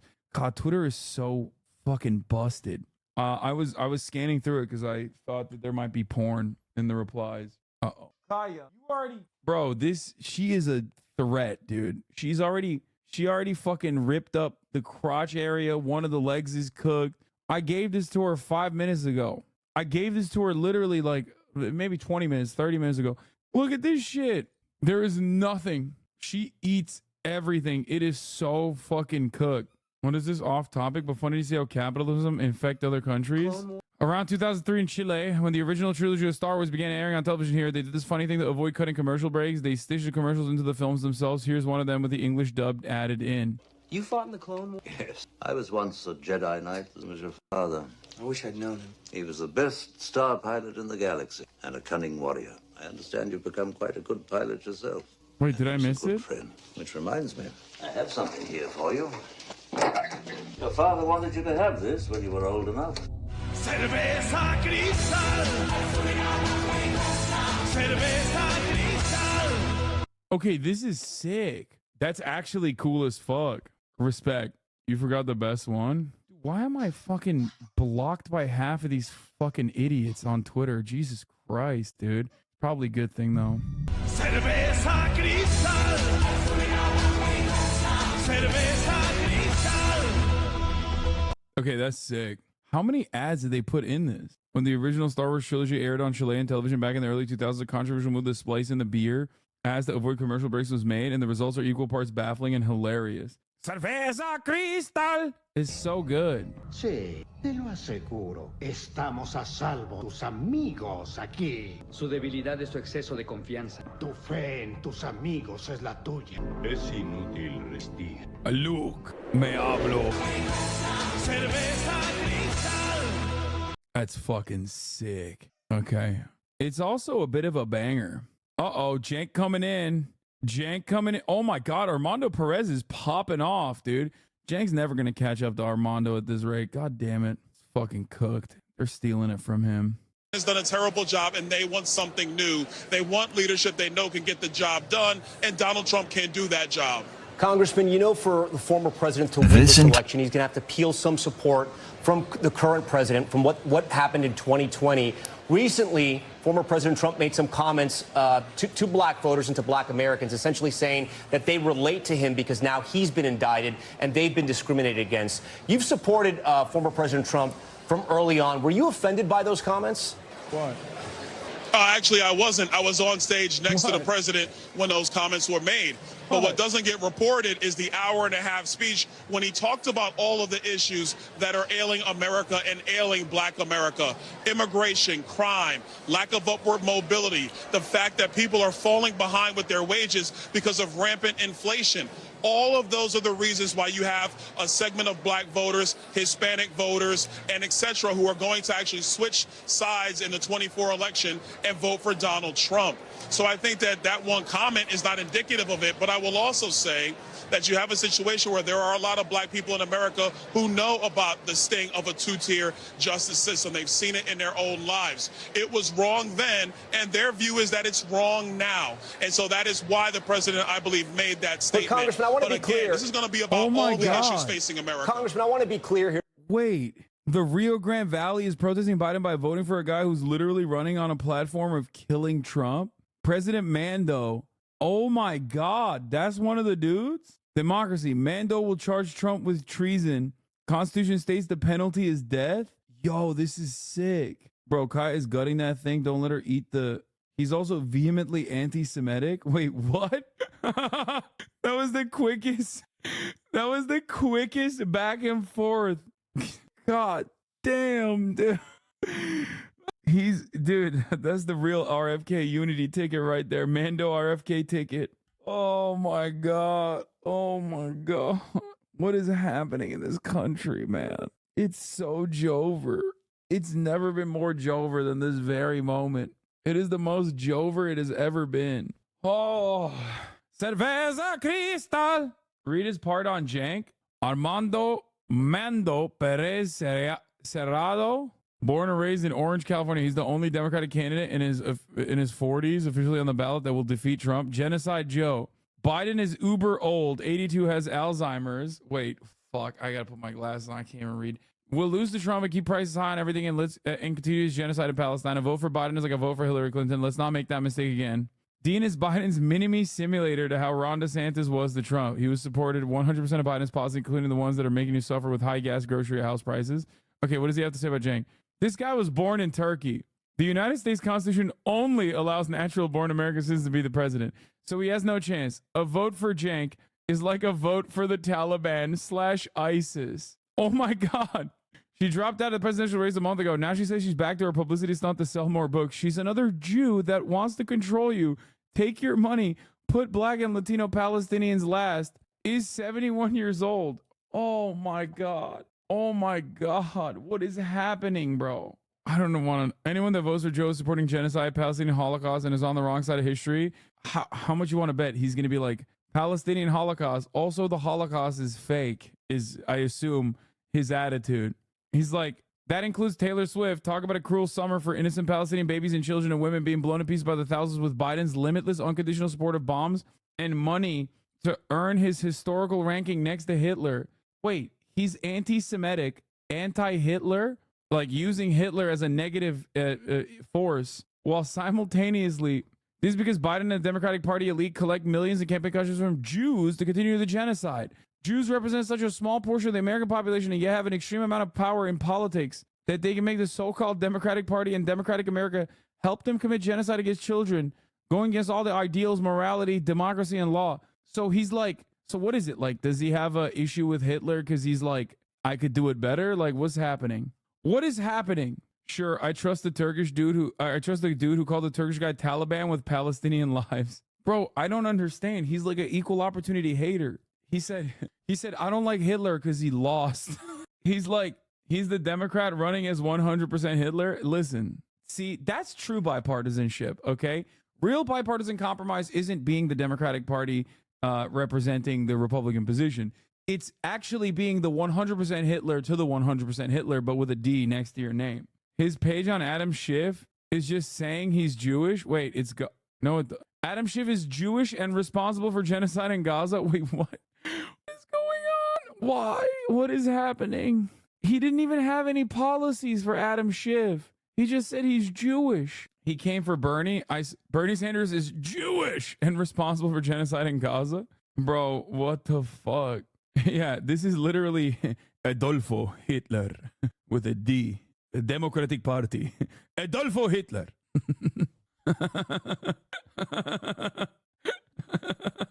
No, this is definitely one of those motherfuckers who's like, is like a groiper. You know what I mean? There's a shopping cart he has merged. I don't even want to click on this, dude. Chuck Schumer is Jewish and responsible for genocide in Gaza. Bro, how does he find such menacing photos? Like, I don't understand. Where'd he get these fucking photos from? I think he's a stupid guy that doesn't understand the distinction between Jewish and Zionist. No, I think he is a fucking Nazi. That's what I think. I don't think he cares about the distinction. I think he hates Jews. Like, and he's laundering the Palestinian message as a way to try to launder his actual message, which is that he is an opportunistic Nazi. Trump dancing at Trump's puppy auction event. Dude, that's me, okay? She's me right now. Oh my God, he's doing it. God, it's been a long ass time since I've seen him dance like this. The goddamn liberals took that away from us too. Double dick suck. The classic move. Go white boy, go white boy, go white boy. It's your birthday. Yeah, this is two classics together. You're right. It's the double jerk which is like a classic dance, and also the fucking pants all the way up to his goddamn nipples. Oh, what a gift. What a gift. This is like two rares tied together. Okay, I don't want to look at the Nazis website anymore. Please stop linking me the fucking dumbass Nazis website. Anyway. Oh, Pootie inside the Yakuza? Wait, Pootie went and fucking linked up with the Yakuza? That's crazy. That is wild. Bro, this video came out 1 minute ago. Are you here? Pootie, is that you? You want to be in the chat? Like, you want to fucking come on the stream, dog? What's happening? Did you just make this and send it to me? What's happening right now? When you think of Tokyo, the hood doesn't really come to mind. There are some dangerous places here, but it's relatively safe due to tourism. But 3 hours southwest on an express bullet train and away from most tourism will lead to one of Japan's biggest cities, Osaka, which to locals is known as the hood of Japan. Today, we're gonna link up with Tiga Skyc, a local rapper who's gonna show me around Osaka and then later connect me with one of the world's most dangerous gangs, the Yakuza. Make sure to take 2 seconds and thumbs up the video right now, y'all, because we have a lot to get into. That's so funny. Tell the Clip Channels not to post it. It just came out. Yeah, don't fucking post this react. Don't post this react, Clip Channels. Don't fucking do it. He said Osaka, the dangerous hood of Japan. All right, y'all, so we just got to Osaka right now. We're about to go link up with Tig. Off rip, Osaka looks just like Las Vegas to me. The roads, the buildings, the everything. It reminds me of home away from home in a way. We got a lot to do today, and we also have some very interesting people to link with as well. Can't say too much, but y'all see the title. Let's go over here and let's go knock it out. It's young I ain't finished, white girl, she play tennis. Yeah, brand new Rafi, brand new Ricky, tell him send it. Dude, look at the hood. Yeah, brand winner, yeah, Lambo, yeah, I been it, yeah. This is not a rented, pull up window tennis. How you doing, man? Good? Say what up, say what up, yeah. Osaka is in the hood of Japan, but the people in Osaka are known for being more forward and less timid than Tokyo. Yeah, bro, this is crazy. It's so jarring that I see people bitch and moan about Salvadorian gangsters, them to celebrate Japanese ones. Okay, couple different things that I have to mention here is that the Yakuza is infinitely older than MS-13. So that's number one. And number two, they basically are a legal entity at this point. Like, they do illegal shit, but they literally cooperate with the government. Also, they're kind of dying regardless. The Yakuza's crimes are, they're actually legal entities. They have the register with the government, always have. Yeah, they're very, it's definitely different. Not to do the whole like, oh, crime anywhere else, crime in Japan, pog shit, but like it kind of is like that. Cerveza Cristal. Anyway, sorry, I just can't stop thinking about that. They are a dying business at this point. Yeah, literally. Japan's economy has hit everybody hard, including the Yakuza. Takoyaki! Man, this is lit. It feels like he's me, man. Takoyaki, takoyaki. What up? How you doing, man? Pootie. Hi, nice to meet you. Nice to meet you. Where we at? Tell me where we at. ここは大阪南 Minami. Number. Minami number. You feel me? Minami. 南はいはい頑張って Yeah, fight. This is lit. Yeah, this is better. This is better. We lit, man. As I was saying, like I like linking with people who's just like me. We're in your area, man. I want you to show me around and explain everything. All right, so we're going to number, but the slang version is called me not me. Number Minami. All right, and y'all know we in slang, so me not me it is, not man. me. This dude is just like me, man. Oh my God. I found my twin out here in Japan, bro. 大阪のたこ焼きソウルフードがあったりビリケンさんですビリケン He said this is local food called what? What is it made out of? Octopus and flowers. Octopus? Osaka. See, in the U.S., a taco look like a octopus. This don't look like a taco. This look like a bowling ball or something. They were trying to sell nukes to Iran last week. I wouldn't say they're going away right now. Looks like they're still going strong. Yakuza is a shell of what it once used to be. 100%. No, they had enriched uranium that they were trafficking in exchange for RPGs and also heroin and plutonium. You showed takoyaki when you went to Japan? No, I don't eat seafood. Takoyaki! Takoyaki! Yeah, bro, you want to know how the Yakuza is washed now? Even the fucking Yakuza franchise is moving away from Yakuza. That's why they changed the name to Infinite Wealth, too. Hot. Okay, it might be too hot to eat. Cheers. Wait, it is him. The fuck? This motherfucker's in here. Wait, what the fuck? It wasn't him who sent it to me, right? Bro, You're my favorite country. I don't know if you're still in Japan. It was always called Like a Dragon in Japanese. Oh, yeah, of course I watched Pootie's videos before. He's dope. Thanks, bro. I didn't send it to you. Okay, well, you have fucking literal diehard fans in here who sent me the video when it first came out, and it was a minute in. But thank you. Thank you for the subs. Also, I told the fan channels that I do not control not to fucking clip this reaction because I don't want them taken away from your algorithm. So if you catch anybody fucking reacting, if you catch anybody posting this on YouTube of my reaction, strike their asses. Cut them down. There's a bunch of desperate little hyenas in here that sometimes will go, oh, Hassan doesn't care when we clip his shit. You can clip it, bro. I don't mind. No, don't say that. No, I don't want those fucking little jaggles to clip this and post it. Your video just came out. Anyway, he didn't say that. Don't clip this. Clip channels, I will strike you. I love Japan so much. That piece of hell, bro. That shit was fresh off the pan. I don't even know how it tastes. It was so hot. Bro, boy, I just scratched my tongue. Takoyaki, man. Go ahead. Please. My entire tongue, bro. He tried to set me up, bro. Did you grow up here? ここは昔俺がずっと商売したりとかして、生まれ育ちは違う。生まれたのは大阪やけどここじゃない。 This is the place he always like do business and he do like stuff. He's showing and stuff. What is the difference between here and Tokyo? 東京の人はもしかしたらちょっと冷たいかもなって。大阪はバイブス、結構高いやつ多くて。Vibes. The vibes is better. Most people here don't have any tattoos, and you even have them on your face. Do people treat you differently for having tattoos out here?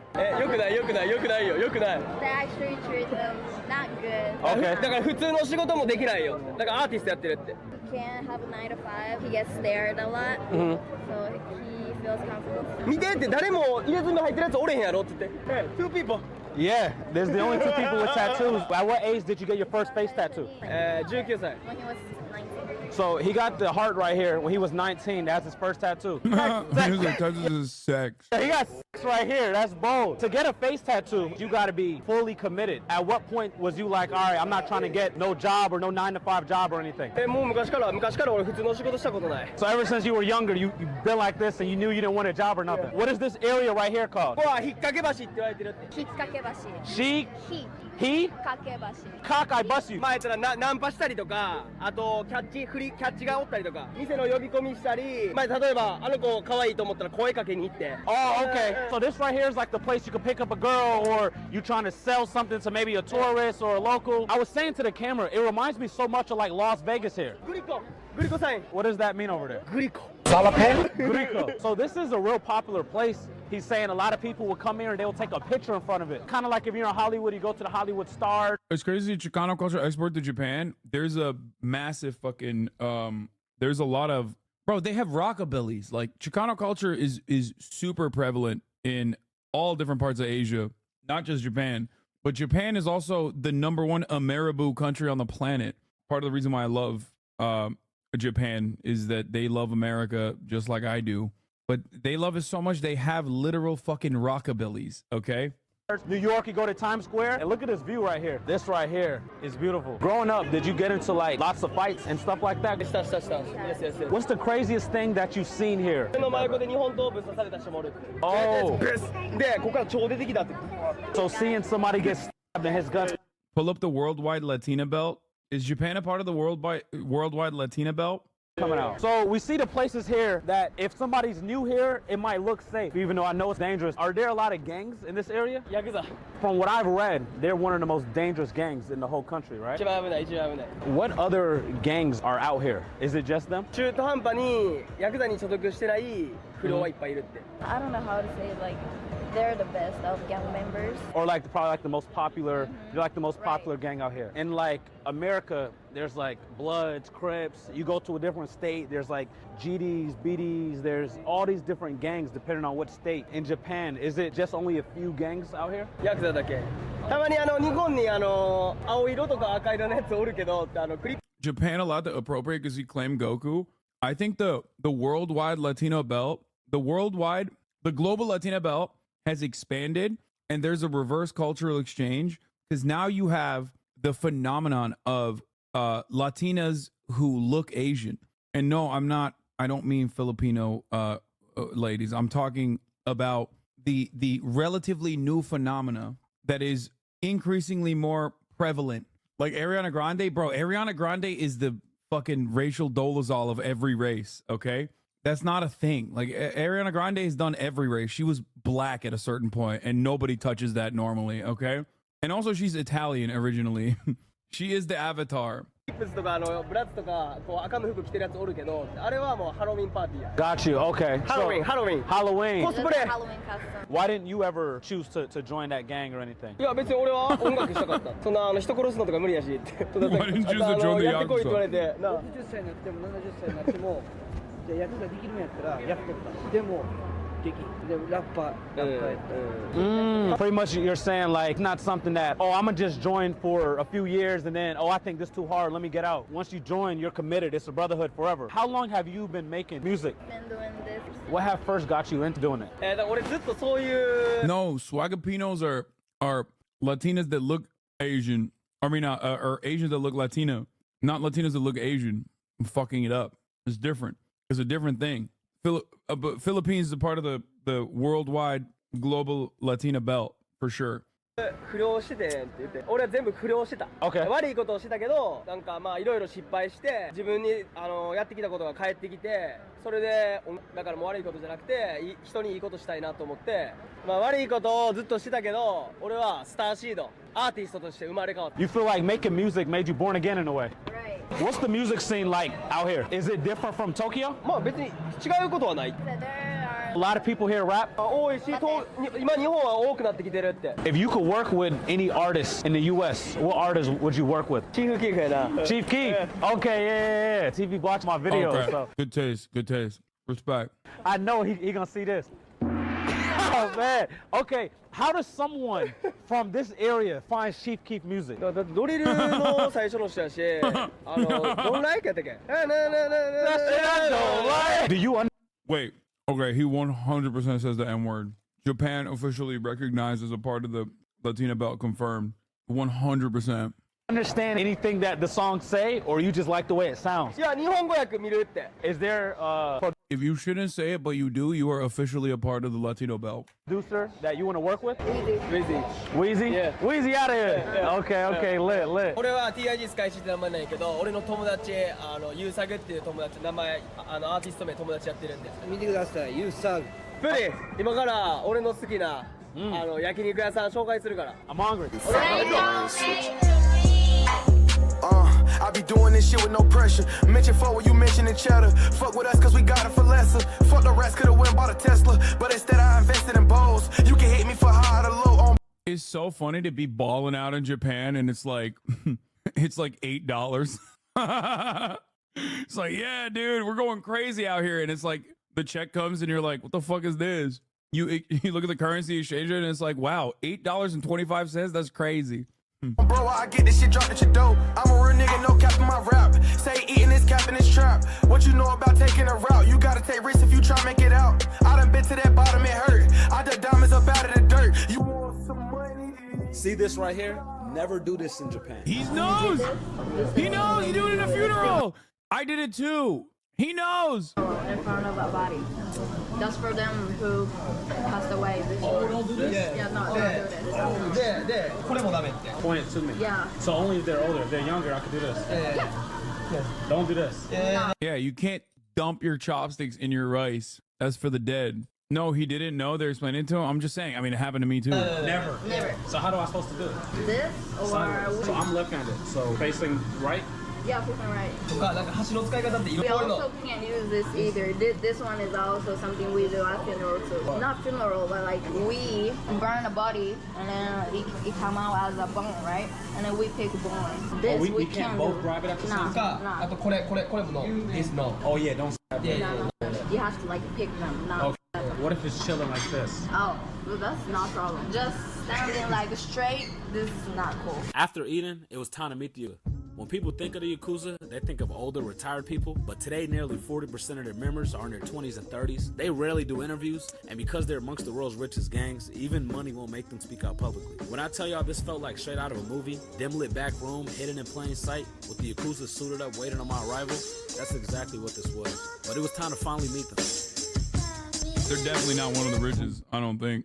Before we continue with this video, y'all, this video is sponsored by Prize Picks. If you guys love to make daily sports picks like me, make sure y'all download the Prize Picks app. Right now, I have you guys with a 100% deposit bonus code up to $100. All you gotta do is use my promo code POODY and they're matching your deposit right now. Why I like Prize Picks? Because it doesn't matter if the team I like loses, I still win money each time on the individual player. Don't miss out on this opportunity. This video is glorifying criminals. Bro, whose channel do you think you're on? We love crime. What the fuck?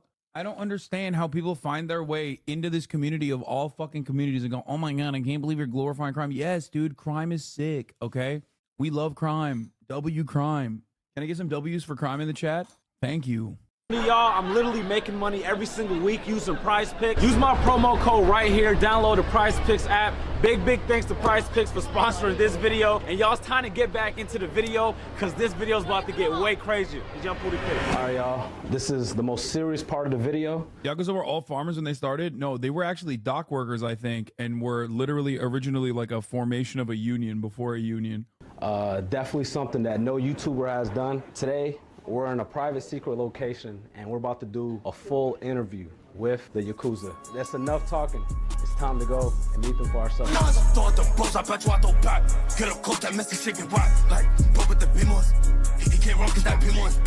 Goofy as hell, I'm sorry.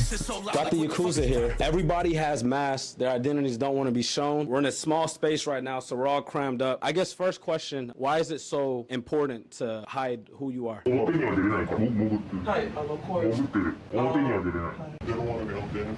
Got you. What is the joining process?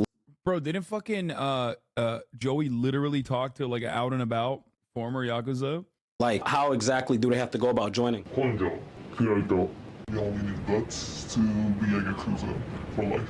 Okay. When y'all are looking for people to join, do y'all go and search for people to join, or do people come to y'all and ask? When y'all are trying to find people that y'all want to bring in, what exactly are characteristics that y'all are like trying to look for? The bar you went to with the gray suit guy was Yakuza? Oh, 100%. The guy that we did karaoke with, that guy was awesome. That was also the legit capital of the Yakuza as well. Like one of the clans at least. Oh, that guy was so sick. Fuck, man. Oh, God, I miss Japan so much. Sunakabaru. You better go this summer. I'm going to go at the end of this month. Backus, when you find somebody, how do you know that, okay, I can trust this person to be part of the gang? And say if someone wants to join and you have them go do something for you and they come back and don't get the job done, how is that process like? Do you just kick them out, or do they get in trouble for not doing everything that you asked for? So I see everybody has on suits. Why the suits? Do everybody have to dress in suits if they join, or is that how y'all carry yourself every day? Okay. I see everybody has nice jewelry and everything. When someone joins, do they get money given to them?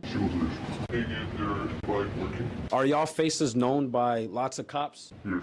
Let's say a cop just sees you out living your regular life. How do they treat y'all when they see y'all? They're trying to look for something they committed so they can from jail. Got you. Now, if let's say the cops find y'all and try to take y'all to jail, do y'all get extra time because y'all are in a gang? Yes. I've seen online a lot of people have tattoos, their whole full body's covered. Is that something that everybody has to do once they join? Or is it a certain tattoo? No. I just know they wouldn't fuck with you. Okay, don't even act like that. Don't even play with me, dude. Are you fucking kidding me?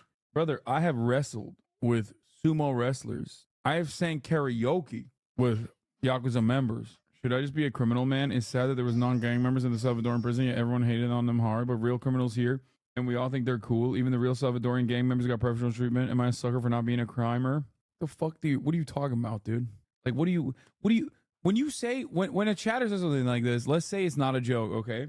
What are you gonna do? Are you gonna fucking start doing like minor crimes, just like breaking and entering? Like, what the fuck? You have to get tattoos, but it's Japanese culture. Like, if you're in a gang, you're like automatically good. By y'all being in a gang, are y'all able to just look at somebody else that lives here and tell they're in a gang? Yeah, he's gonna be a serial trespasser.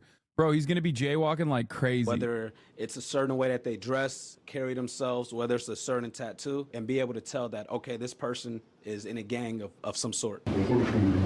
How does somebody move up in rank? How does someone move up from somebody who just joined the gang to all the way up to like a leader or a boss? How much you done the work, how much you go up higher. How fast can someone do it? Do you have any like rival gangs? How do you think the gang culture here is different from the gang culture in the United States? The thing that's different is they don't do drugs. Okay, so is drug culture not a thing here compared to like in the U.S.? Do most people not do drugs? It's not what Japanese people do or not, just Yakuza don't do drugs. Okay, that's interesting. Okay, was any of y'all young when y'all had y'all first tattoo? Are we able to see any tattoo of y'all's? What does that tattoo mean? Bonji. Bonji. It's called bonji. I don't know how to explain actually, but it's Japanese culture. Do any of y'all have your whole body tattooed? I like that they're not showing their faces, but then they're showing like they're very unique and distinguishable full body tattoos. That's insane. Okay, I do now believe that they might be Yakuza, actually. When y'all have kids, would y'all want them to join the gang as well? Or would y'all want to keep y'all kids away from that? It's not his choice, like he's gonna let them more per, choose her life. Would he tell his kid that he's in a gang, or would that be something that he'll try to hide from them for as long as he can? Yeah. So I see your hand, and I see that you're missing a finger over there. You mind explaining what happened and how? Damn, he fucked up, dude. How you That's lost it? embarrassing. Don't call it out. Was it something that you chose to do, or was it a request from somebody else that you should get your finger cut off? Okay. When you joined, why did you choose to join? Okay.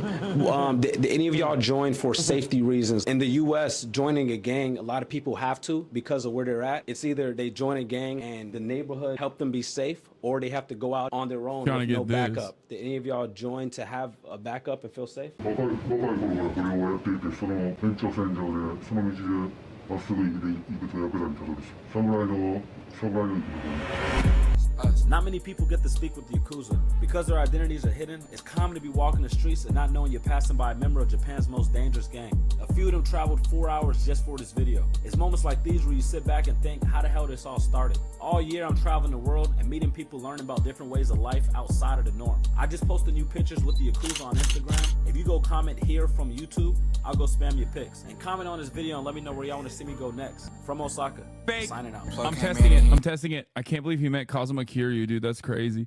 All right, I'm gonna test it. I'm gonna test it right now. Let's see if he spams my here from YouTube. Oh, they took off their masks. Who's Kazuma Kiryu, the Dragon of Dojima? What the fuck? The fourth chairman of the Tojo clan? Are you kidding me? Who's Kazuma Kiryu? He says. That's crazy, dude.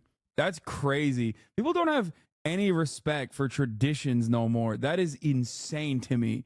Originally indicted with patricide, even though he didn't actually do it and he was just trying to save his best friend. Yeah, uncultured swine. The real estate giant himself. Mr. fucking, the man, the myth, the legend who ran some of the most successful, simultaneously the most successful fucking real estate developer and also the most successful, what is it? The cabaret club owner? Excuse me. What the hell are you talking about? Also a man who opened up an orphanage in, I think, Edo. Don't forget the champion pocket racer, that too. In Okinawa, not Edo. Majima ran the club, not Kiryu, but Kiryu ran a smaller. He didn't run the cabaret clubs, but he ran the, what are they called? It was a hostess club, not a soap land. He ran Club 4 Shine and Yakuza Kiwami to get fucking real. Thank you for defending me and also defending Kazuma Kiryu's honor. Can't tell if you're talking about a real person or the Yakuza game. Well, in our heart of hearts, Kazuma Kiryu is a real person. But instead, he's not even a real person. He's an idea. He is more than a man. Because you can kill the man, but you cannot kill the idea. You know what also kills the man? Cancer. Maybe. I haven't gotten to that part yet, so I don't know. You know what also kills the man? The Daidoji, did I say that right? Faction, making him disappear in an effort to save his friends, only to come back with a different identity. Only to come back with a different identity that and gray hair, even though he still looks sexy as hell as a silver fox. Yeah, that's a different guy though. His name is Taichi Suzuki. Have you seen the article where some Yakuza members were interviewed about how they thought about the Yakuza games and his portrayal? I have not. Have you seen the top of the hour ad break, which comes to the top of every hour? You are literally making shit up now? No. Top of the hour ad break. Ad break. Why do you love crime so much? Fucking tanky. What? Yeah. This top of the hour is sponsored by Cerveza Cristal. Here's a 3-minute ad break now, chat. I'm all over the place. I'm sorry. Do you think Kiryu would have been an Atreides or a Fremen? The only Atreides that Kiryu would be is Paul Atreides. But instead of a holy war, he would not do that. He would save everybody. He would never go south. Are you going to Knut's fat camp? I'm fat shaming you? No. Yakuza 3 reviewed by Yakuza, like actual Yakuza? Yeah. They're going to be like, yeah, there's always a secret Korean. They're going to be like, this is so real. There's always a secret Korean out there. Ex-mob boss reacts to Yakuza 0. Wait, no, that's a fucking... Man, that's not a fucking Yakuza mob boss. Yakuza turned pastor rates 10 Yakuza scenes in movies and TV. How real is it? ヤクザはね、お風呂大好き。銭湯。私、刑務所の中では15分しか。私は新藤達也です。現在牧師をしておりますが、過去に15年間ヤクザを。You know too much samurai? We're gonna have to send our men after you. Keep your eyes peeled. Okay, dude. 前科は7犯あって3回刑務所に入っています。現在は刑務所から出てきた人たちをしたり、今日はテレビや映画を見て、その映像のヤクザがどれだけリアルなのかをしたり。胸にヤクザ見本当はヤクザメンバーシップ名持っている人は私は見たことないんだけど、今日ここで起きしまって間違いなことだよ。石井の姉さん。愛の子がチャイニーズの愛の子アメリカ人リーダー。ヤクザになるために日本人である必要は全くありません。Damn, he's confirming it. It's Jover. He's confirming it. There's always secret Chinese and secret Koreans everywhere, dude. Japan, a nation of secret Chinese and secret Koreans. Yakuza, the video game, was so normal and so real. ヤクザっていうのは国籍とか肌の色関係ないんですよ。これは抑圧されて日本社会で抑圧されて、弾き出されるような人たちがヤクザの世界で生きてきたっていうそのバックグラウンドがあるんです。なので中国人だろうが何人だろうが関係ありません。この映画の最大の間違いは、幹部会でこの会議してね、中で殺すまずないで、しかも自分の組内の中で、もちろん内輪の喧嘩がありますよ。どんどんバンバンのその内輪もめの抗争事件ありますけれども。I seem to remember watching this video and someone saying that shirt he's wearing is like 2K. It's fucking incredible. Is that Visvim or some shit? I don't know. この場でこういうことはね、Jared Leto would never be welcomed in the Yakuza, okay? That part I don't agree with. 指詰めの文化のことについて、指詰めっていうのは私の指を見てください。爪がないです。私も指詰めしてます。Bro, we get it. What?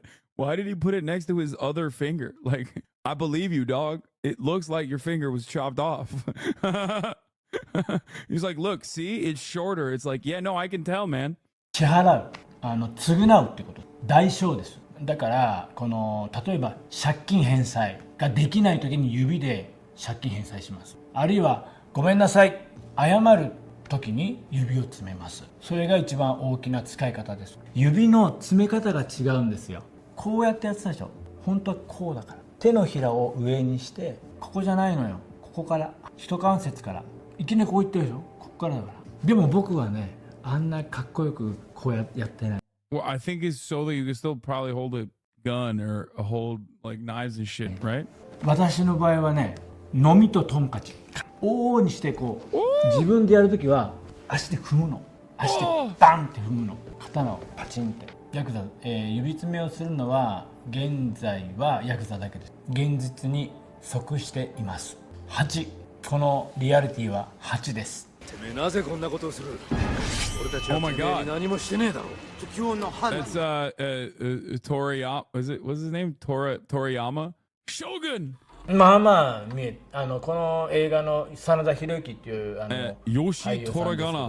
なかなかトラナガ。醸し出してます。徳川 No ヤクザが弱々しく見えたら飯食えないんです。だから強がってないといけない生き物。 He literally cast in any Western media with Japanese people. He's hot. そうヤクザだパッと目がねやっぱ鋭いし醸し出すんですね。雰囲気をこの全体で醸し出す。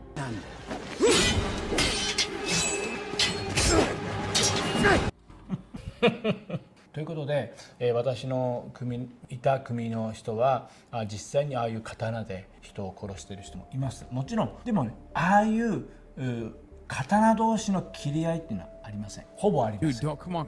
Don't ruin it. It's fine. Act like they still do straight up battles like that. Come on. 今は拳銃で。この映像 My の immersion is ruined. リアリティはゼロです。あんた昔言ったよな、男を磨くのが極道だって。なのにしゃぶって密漁して。ヤクザの組織のドラッグの販売は建前上はダメですよ。でも目をつぶってます。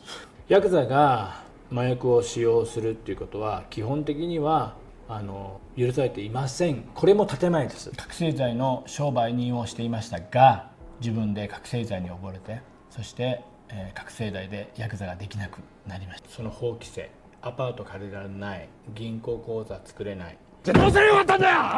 島取られちまうしよ。みんなやめてるしよ。親父あんただしよ。何も知らねえで懲役ってたおめえが説教されてるじゃねえか。今現代のね、ヤクザがもうね、ヤクザの時代終わりますから。でもう本気で国がヤクザをなくそうって本腰を入れた時代です。このヤクザが人間として生きていく術を全部取られてるんです。 That's why when you leave the Yakuza, when your clan is disbanded, you have to go find a dude with a funny haircut, with a funky hairdo that will work tirelessly to ensure that you have gainful employment in spite of the 5-year ban that you have from normal public life. ですね。でヤクザがもうできない、ローンは組めない、アパートも借りられないんですよ。だからもっともっと。 But then yeah, sometimes you lose your job because of a fucking VTuber who makes a hit piece on you because that VTuber is collaborating with another clan that is actually sucking up the rest of the clans that are disbanded. It's really fucked up. もっとそういう密売、そういうアンダーグラウンドにどんどん入って、そんなの分かっててヤクザになる人います？いないですよね。俺もすいませんでした。きれい事じゃ飯食えねえんだ。ヤクザがヤクザを辞める、これは非常に難しいことです。もともと入った時に辞めないよっていう意識で入るわけで、ですからよっぽどのことがない限りは自分から辞めるっていうことが言えない世界です。私自身はクビになった。Bro, they never fire motherfuckers in Japan. This guy found a way to get himself fired from the Yakuza. それは覚醒剤にやりすぎ How でね。 much meth was he taking? 33歳の時、最後の刑務所を出ました。3回目の服役です。その服役の時代に聖書を読んでクリスチャンになりました。Dude, Christianity cooks everything, dude. Look at this guy. He was 教 so 会 cool. に住み込んで助けてもらって、そして今があります。 Boo.まあ悩むとこだったけど、ヤクザはね、お風呂大好きなの。銭湯大好き。私も大好き。刑務所の中ではほら15分しか入れないでしょ。だからね、お風呂ゆっくり入りたいの。お風呂屋さんにも見えない。下着はつけませんから、絶対に。刀を浴室に持っていくことがありえません。すぐダメになってしまいます。もちろん日本の法律っていうのは刃渡りといって、刃が7センチ、決まってるんです。刃の長さは決まってて、これ以上の刃を持ってたらもうすぐ逮捕されるんです。だからむやみに持って歩けないです。 Damn, bro, they even got knife control out there, brother. This is not a free land, I'll tell you that much. これはもうむちゃくちゃな映画です。この映画の No, you fool. The Mad Dog of Shimano does not have a blade that's smaller than 6 inches. Are you crazy? He absolutely has a what is it called? It's a smaller katana. It's not a katana. Smaller than 6. Yeah, he's a tanto. He runs around with a tanto. Come on. リアリティ10段階評価マイナス5。 You must know that even if you kill me, Talk to these fucking gaijin. Yeah, dude. Y'all a bunch of silly ass gaijin, dude. You don't understand our culture. It's fine. Yakuza will never forgive this debt of honor. 義理の世界わかるかな。ちょっと英語ではね、これ通訳難しいと思うで。You'll never understand our ways, dude. 恩義、必ず返さなければならない仮のことです。義理っていうカテゴリーがすごいね。でも難しいね。義理の文化ってかな。ヤクザは義理っていう世界なんですよ。 I know the Yakuza will hunt us down forever, but I bet you can forgive the debt of honor, right? Only if blood has been shed. ヤクザが流血沙汰抜きに義理を返すこと、それはね、ことと場合によります。ケースバイケース。お金で解決することの方が多いと思う。 My men must think this was my decision, that you somehow sweetened the deal. そういうものを密輸するための国際的な活躍はあるかもしれませんけど、海外に行ってどうのこうのってのはあまりいないと思う。国際的に活躍するっていうのは密輸のことです。密輸するね、拳銃、武器、あるいは覚醒剤、麻薬。この今のリアリティは5。有田、ポンはやめ言うとるが危険のか。日本人はもうずっと昔からこの映画自体はもう戦争終結、第二次世界大戦1945年から50年ぐらいまでの話です。この時代から現在に至るまで日本人の主流のドラッグは覚醒剤です。この映画は基本的に実在したヤクザのヒストリーなんですね。私も子供の頃見てヤクザになったんですよ。この映画を見て。No way. で、ヤクザをやらなければヤクザをやんなければよかったなと後悔すること。Yeah, they have very strict laws about amphetamines in general, like Adderall and shit. Remember, like Simone Biles? This guy literally fucking joined the Yakuza because of a movie. Patrick Bet-David on top. He's right, dude. A movie can make you gay. Are you gay? もちろん一緒に行くこともなかった。 Just like a movie can make you Yakuza. 妻と離婚することもなかった。子供が不幸になること。だけどもキリストと出会うことで、神と出会うこと。 Alright, bro. We get it.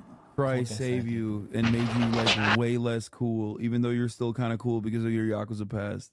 ヤクザの内部抗争で一番多いのは跡目争いなんです。ヤクザがヤクザ同士、組同士で争うことは日常茶飯事です。自分の縄張りを確保することは大事なことなんです。はい、時代背景を考えればこのリアリティは Yeah, bro is biased. He's like, of course he's gonna give it a 9 out of 10. He literally became Yakuza because of the movie.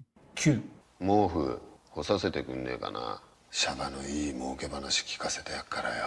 刑務官を買収してやったとは私は思えないんです。この映画っていうのは石川力夫っていう実在したヤクザの映画なんです。でこの人は本当に府中刑務所で自殺するんです。飛び降りて。刑務所の中はヤクザはそうですね、3分の1ぐらいです。ただ刑務所に対する社会のニーズ、それは犯人が真っ当になるっていうことじゃない、更生するってこと。その更生のために私は働いてるのね。するには私もその一人だし、ヤクザでね、今冷蔵庫だけに小指もないし入れ墨も入ってるし、こんな人間がやっぱりまともになっていくね、このことを通してやっぱり日本を良くしてと私は本気で思ってる。自分を助けられてる、リアリティは6。 Bro, I bet this guy would be doing far better in the El Salvadoran prison system, okay? Just saying. Talking about rehabilitation. 入れ墨の方の入場は禁止になっています。わしは竜神会の垣沼や。よしと前で端かかせてくれたな。この落とし前きっちりつけてもらうまでや。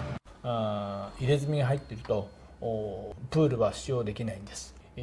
この活動範囲を狭めてしまいます。そして日本っていうのはやっぱりタトゥーは入れ墨イコールやっぱり犯罪者っていうそのイメージがつきまとってしまうので、なぜかというと江戸時代は犯罪者に入れ墨を施してたんです。この人は前科があるよって入れ墨をここに入れてたんですね。だから入れ墨イコール犯罪者っていうのが日本人の DNA にこの頭のこの中に入ってるんです。日本で入れ墨入れてる入れ墨はもちろんヤクザじゃない人もたくさん入れてます。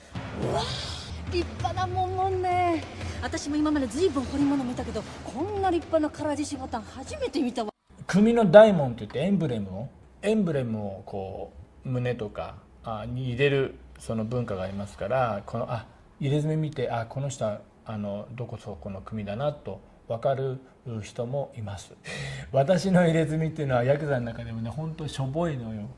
もう本当ちょっとしか入ってないで、痛いの嫌いで私途中でやめたんですよ。だから人に見せるもんじゃないんだけども、あえてこう見せなきゃいけないのは、こんなやつでも人生やり直せるんだっていう意味でこの入れ墨を出すことが多いんですね。でも決して見せたくはない。私の風神と雷神という神様がで、私の名前が達也ドラゴンなので、ドラゴンがちょっと入って、私も実はここにボスの名前が入ってますけど、ここで見てこの人が呼ぶんだなというのは分かる。今の映画のリアリティは2です。入れ墨を見せて、そしてそのことでこうお風呂にプールに入りませんよって言って今時ごねる人がいません。そういうことしたら恥ずかしいですよ。どうせ警察呼ばれて追い出されるのにそんなこと言いません。日本のヤクザはバンバン打ち合うようなこう打ち合うそういうバイオレンスがしょっちゅうあるわけじゃん。打ち合うっていうことはたまに昔あったかもしれませんが、そんなにひどいもんではなくて、治安がいいですから、襲撃する方が一方的にババッと襲撃して逃げる、その工藤会じゃないけど、基本的にヤクザは一般人をターゲットにしません。拳銃を扱うシーンが少ないっていうのは、現実問題ヤクザが拳銃を使うのは抗争事件の時だけしょっちゅう拳銃ぶっ放すということはありませんから、このような公共の場でなるってことも実際ありました。このシーンのリアリティは3。That's sick. I shouldn't talk shit about this guy. Maybe I'll link up with him when I go to Japan. This is why I love it here in Japan. No guns. Yeah, it's pretty sick. Why? And they said, we won't do that. I said, yes, you will. You will. Our goat is on. And in the end, they did. It was an easy negotiation, but we had the safest border, the best numbers we've ever had, and now we have the worst numbers probably in the history of the world. It's sad to see what's happening to our cities. Our cities are being overrun with migrant crime, and that's Biden migrant crime, but it's a new category of crime, and it's violent, where they'll stand in the middle of a street and have fistfights with police officers, and if they did that in their countries from where they came, they'd be killed instantly. They wouldn't do that. So the world is laughing at us. The world is taking advantage of us. 3 years ago, we were at a level, we were energy independent. We were going to be very shortly energy dominant. And today we're getting oil from Venezuela. Can you believe it? And we're doing numbers on that oil. You know what we're doing? We're refining the oil. We have our refinery for that oil. It's really, I call it tar. It's not oil. It's terrible. We have real stuff. But we're refining it in Houston. So for all of the environmentalists, you ought to look at that, because all of that tar is going right up into the atmosphere. You just ought to take a look. It's the only plant that can do it. We have the only plants that can take tar and make it into oil, and that's what it is. It's a shame. But we were energy independent. We were going to be energy dominant. We were going to be supplying oil to Europe, all over the world. And then a tragic thing happened during the election. It was a tragedy, because you wouldn't have, think of it, all of the problems that you have today, I don't think you would have had any of them. You'd only have success. And that's what's ultimately going to unify this country and unify this party. We have a great Republican Party with tremendous talent, and we want to have unity, and we're going to have unity, and it's going to happen very quickly. And I have been saying lately, success will bring unity to our country, and it happened before. We had the best economy our country's ever had, and people were calling me that I would have said will never happen. It'll never happen. They wanted to get together African American, Asian American, Hispanic American, women, men, people with diplomas from the best schools in the world, and people that didn't graduate from high school. Every single group was doing better than ever before.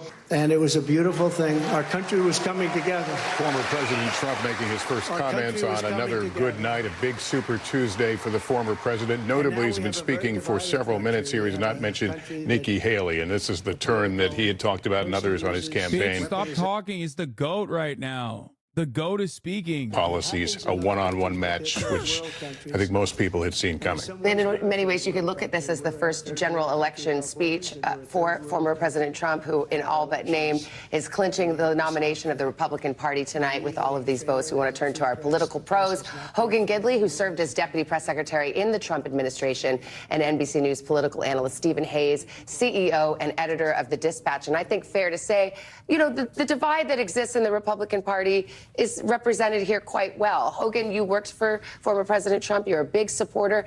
This is a moment. He's got 10 minutes. You know, a lot of this country is just really tuning into the election right now and realizing, oh, it's going to be Donald Trump versus Joe Biden again. Sure. Did Really? he make the most of that moment? Well, look, I Unity. think it's important for Donald And it's Trump going to happen very quickly. And I've been saying lately, success will bring unity to our country. And it happened before. We had the best economy our country's ever had. And people were calling me Yeah, that people are just tuning in like, oh, wow, that's crazy. It's happened. Trump versus Biden. They wanted to get together African American, Asian American, Hispanic American, women, men, people with diplomas from the best schools in the world, and people that didn't graduate from high school. Every single group was doing better than ever before. And it was a beautiful thing. Our country was coming together. Our country was coming together. And now we have a very divided country. We have a country that a political person uses weaponization against his political opponent. Never happened here. It happens in other countries, but they're third world countries. And in some ways, we're a third world country. We're a third world country at our borders, and we're a third world country at our elections. And we have to stop that. We need a fair and free press. The press has not been fair, nor has it been free. What the but fuck? maybe someday they will. Trump talking about we need a fair and free Badly, press. people What aren't the fuck? trusting He literally them. They're ran not on like believing killing journalists last time. Really, bitch. it's a very important You're a factor. bitch, The bro. press used to be the policeman. It used to police our country. Now nobody has confidence in them. And That's we right, have to baby. get that confidence back. It's so important for the Nikki coming success in big. of our country. So important. So this has been a day that we've been waiting for. I want to thank my family for being here. It's a great family. I have a great family. They've had it very easy since I decided to run for politics. They say, thanks a lot, Dad. We appreciate it. But they're strong and they're very capable people, and they love the country. They really do love the country, and we appreciate it. And I want to thank everybody at my staff. Susie, Chris, incredible job. Incredible job you're doing. I read an article yesterday where it said this is one of the finest run campaigns that anybody has ever seen. That's pretty good, right? That's pretty good. It's really a statement. And we have no choice because November 5th, it's right around the corner, November 5th is going to go down as the single most important day in the history of our country. We're going to take it and we're going to make it like it should be, respected. Right now, we're not respected. Right now, our country is known as a joke. It's a joke. Other leaders who I speak to, other leaders can't believe what happened to us. Because 3 years ago, we were the most respected country anywhere in the world by far. We were doing things that nobody could believe. China was paying us billions and billions of dollars. In 25 years, they paid us nothing, zero, not 10 cents. I was getting billions of dollars, and they were happy about it, as happy as you can be. Of course, maybe there's reasons for things having happened, but they were not so happy with certain things, I guess, based on things that took place. But we were getting along with He's everybody. talking about the election. And we were respected by everybody. Something happened. They were not happy with me. I had the debate with Hillary Clinton. She said, look at him. Look at that personality. He's going to cause wars. I said, no, my personality is going to keep us out of wars. And that's what happened. For 20 years, they were fighting ISIS. I defeated ISIS in 4 weeks. I got rid of ISIS 100%. 100% of the ISIS caliphate. And we had no wars, and we stopped wars. We weren't getting along with a lot of countries. All of a sudden, North Korea, which is a serious nuclear power, but North Korea came along. Kim Jong-un, we got along very well. We got along very well with China until COVID. That was a little bit too much, as far as I was concerned. That was too much. Couldn't take that one. But wait, what the fuck? I better not start the questions. I better not start the questions. I'll get in trouble. What's your message for Super Tuesday voters? Everyone, please move this way. Super Tuesday said, do you have a message for voters? Thanks, come on. I better not start the questions. I'll get in trouble. What's your message for Super Tuesday voters? Everyone, please move this way. Super Tuesday said, do you have a message for voters? Thanks, come on. Bro, what is happening? Listen. Who amongst us hasn't shit themselves in a very public setting? You know what I mean? In front of the White House press corps. I mean, listen. This is the I just dookied in my diapers look. I know this. I know this from a mile away, okay? It's the oh shit. That's that oh shit. I just shit myself. See, he recollects himself. He collects his thoughts very quickly. He just doesn't say anything. God damn. They're making Kamala get off the pills. He's gonna die soon. True. It is pretty cool that like most of our very visible, very public elected representatives are literally in diaper shitting territory. Like so many of them, many of them, some of them have died, like literally Dianne Feinstein. But then the other ones are like, you know, retiring like Mitch McConnell, and they're all having these like short circuit moments in public. It's pretty cool that they just keep getting older and older and older. Super Tuesday voters? Everyone, please move this way. Super Tuesday said, do you have a message for voters? Thanks, come on. He doesn't know where he is, except where it counts, like the Supreme Court where those demons will live forever. I mean, those demons don't live forever either. Listen, shitting in your diapers is normal and healthy, I would say. Okay, everybody calm down. Everybody calm down with your freakouts, okay? Sometimes people poop in their diapers. It happens. Natural is beautiful. Sometimes those people they got the nuclear football. Biden just lost American Samoa to some random guy. Excuse me, you mean motherfucking Jason Palmer, who apparently won by telling him he's actually popping off in the United States of America. I'm asking for your support and vote and would love to talk to you about why I believe I'm the best candidate for American Samoa, a beautiful and diverse territory. See, he doesn't even say Samoa. He says Samoa. That's how you know he was with it. Dude, Lord forgive me, but a quirked up white boy, dude. Territory that needs much more attention and support from our federal government. You're probably wondering, who is this Jason Palmer? I've never heard of him before. Well, in the mainland, I'm actually very well known. I'm asking.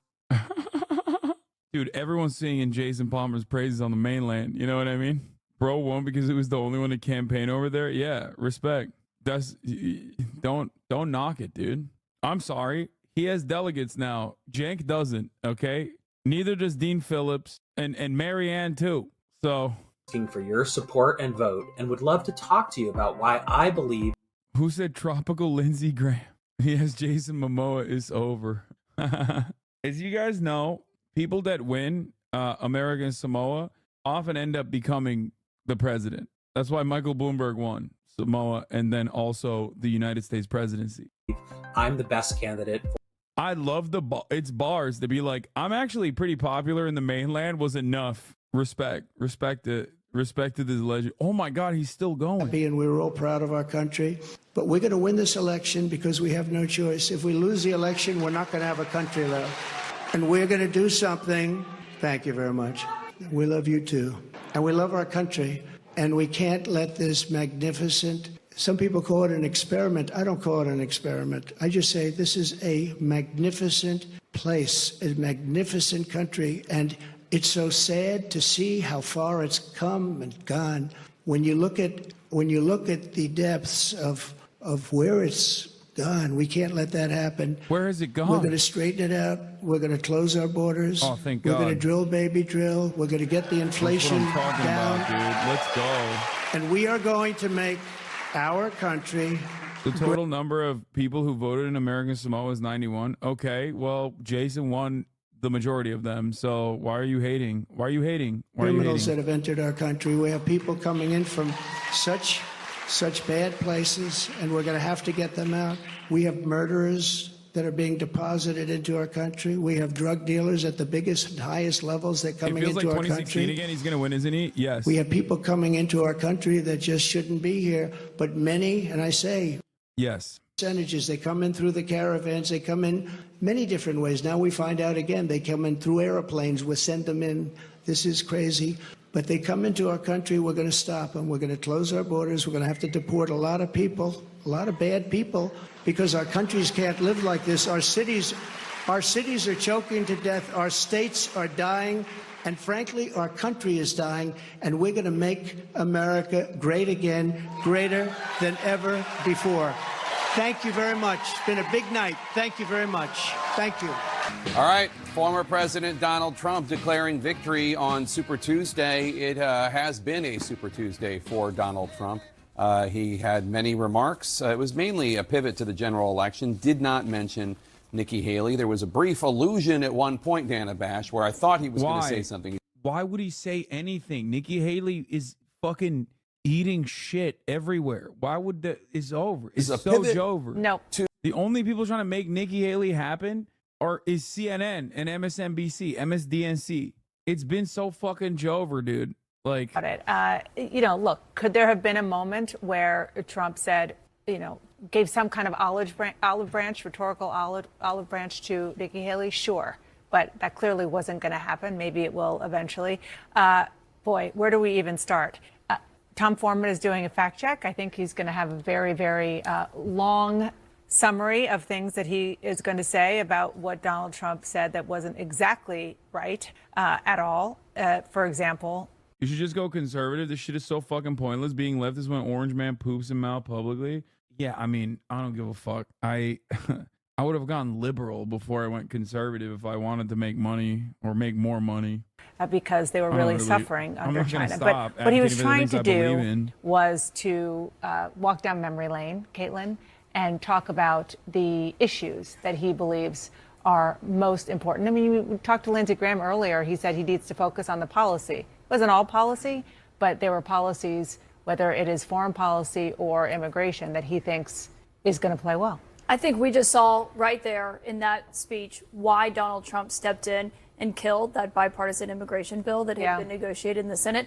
Most of that speech was about immigration. He knows it's one of the number one concerns that when you talk to voters that they have, and he is focusing his general election pitch on that. And he didn't mention Nikki Haley. He mentioned unity multiple times, which is what every single surrogate and Trump ally that has gone out tonight and urged her to drop out of the race has said for unity. And he made clear that this was focused solely on President Biden. He told a lot of lies in that statement, things that were not true. He talked about inflation in this country. He talked about energy production. As of late December, the United States was producing more oil than any country in history. So that's not something that the White House often wants to tout. But I think it was just an important moment there where you just saw that this is what the next 8 months of our lives are going to look like. That is going to be the general election pitch that he's making to voters. And it's focused mainly on immigration and crime and inflation because he believes those are going to be the issues. That looked a lot more like he did after Iowa than New Hampshire, but it also was less focused on any of the Republicans, and it was focused on what's ahead, which is obviously President Biden, as he's also responding tonight. I think, one thing we didn't hear was how he's going to, as you said, the olive branch, but it's more than just being courteous. He needs those percentage of people to win. I'm just looking at the Virginia numbers here. He's really struggling there, perhaps not surprisingly, in the suburbs of Washington, but I do think that that's one of the issues here, but clearly focusing on President Biden in the general election. I do. I mentioned Tom Foreman is doing fact checks for us. Let's get to Tom. Tom, take it away. It was a lot to take in at once. It was sort of the greatest hits of many of his falsehoods. The weaponization of the DOJ, he brings it up all the time now, saying the only reason he's been charged with these crimes is because the Joe Biden administration is somehow reaching out to him. Utterly false. He's been indicted by grand juries of citizens. There have been officials in New York, officials in Georgia, and even those who have come from the Department of Justice are operating under sort of a hermetic seal from the White House. So much so that Merrick Garland has said that if he were told to do something by Joe Biden, he would quit. So any claim that this is a Joe Biden effort to prosecute him is simply not true. Energy independence, Caitlin talked about it a minute ago. Joe Biden this is something that Trump often likes to say, that somehow things were much better under him Joe Biden, after finding out Minnesota has 20% uncommitted. Womp womp. Bro, this is crazy. Oh my God, bro. Come on. You have to. No, they have to invade Israel. That's it. This much momentum in the Republican primaries for anything would cause the Republicans to take action. This is how uncommitted could still win. Bro, uncommitted doesn't even get delegates. It doesn't even matter. The fact that people are straight up being like, the fact that people are openly voting uncommitted to be like, dude, fuck you, please stop doing genocide. Is invading Israel on the table? No, dude. Americans, when the word invasion comes into play, they're like, what? I'm on board. Where are we going? I don't care. Let's do it. I like that. Sounds good to me. When the deaths were quite low in Afghanistan, but that also included under Joe Biden before the withdrawal. So there's no claim there. A lot of things said in a short period of time there, a lot of them not true. Tom, thank you so much for that fact check. Abby, one of the things that the former president did talk about, and Tom mentioned this, was a plane or planes of people coming into the U.S. That is, we believe, he's referring to a parole system that it's controversial. But it's not a secret. But it's not a secret. The White House announced it. The Department of Homeland Security announced that they were doing it.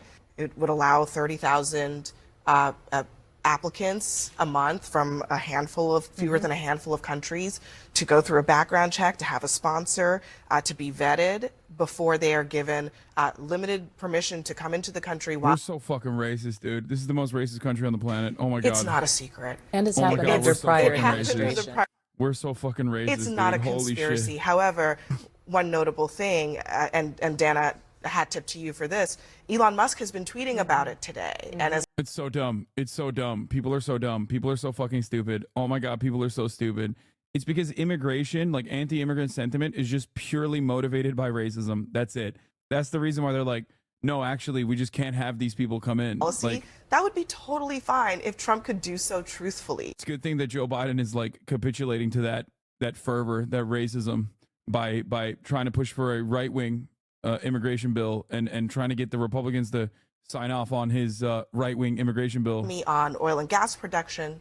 You have to correct the record first before you can even tout your own accomplishments. Can I come back to the thing you said about Elon Musk? One of the things I found interesting about that, I think it was you, is he tweeted specifically that the administration was importing voters, which is a real hard nod to replacement theory, which But on he the is hard also Christian endorsed, right, white nationalist right, is the idea that Democrats are bringing in voters of color from around the world to benefit themselves. It's a direct line to those things. And I think over time, as Trump comes out and talks more of that stuff is going to surface, and it's going to. Oh my God. Oh my God. Representative Tony Gonzalez, who voted for a bipartisan gun safety legislation in the wake of Uvalde, will finish short 50% and will head to a 528 runoff against Brandon Herrera. Oh my God, the YouTuber is going to win. The gun tuber that is obsessed with AK-47s. Oh my God. Oh my fucking God, he's going to win. Oh my God, what is happening in this country? The guy who is famous for making guns that used to fucking tweet at me all the time to come and shoot guns at his compound. This is crazy. This is so joke. And his policies are fucking terrible. Oh yeah. AKs are sick though. Fuck ARs. Yeah, that's the only thing he's right on. Everything else he's wrong on. Yeah, the boy guy. That guy slowly exposed himself to be way more right-wing over time. Really? You didn't realize the fucking gun nut in Texas who builds like artillery, AK platform artilleries and shit? Like that guy was right wing? How could you tell? Was it when he took Kyle Rittenhouse to the range? Was that when you figured out he might be right wing? Too dangerous to go shoot with him. I would worry that he would buddy fuck me. No, that's what I would not. I think they're pretty safe about guns overall, but I just don't. I don't know. Right. And interesting, though, David, that Trump is trying to, in a more subdued tone, he did try to hit on some of those issues that he thinks resonate. That was as good as you're going to get right there. That was a general election speech. The takeaway on that line was success will bring unity to our country. That's the overarching theme of that speech. He's looking backwards to his administration, saying we did so much better than the current administration. There was not any mean-spirited talk about Nikki Haley. Didn't throw her a bone, but didn't say anything negative, and it was pretty substantive. And I think that I was telling Van, I said you guys should be a little bit nervous if that's a Donald Trump that shows up for the next 244 days, because he'll do very, very well. He'll be the next president, hands down. Van. Get ready for the fight of your life. Get ready for the fight of your life. This is now a general election fight. That was a general election speech. And now Biden's up next. And I think Biden will do very well. But I think you got to understand, the courts are not going to stop Donald Trump. No Republican's going to stop Donald Trump. And now Donald Trump is not going to stop Donald Trump. All his racism, sexism, this train is coming. And Joe Biden has to stand up on Thursday and answer back. That's what's got to happen. And he's going to do it.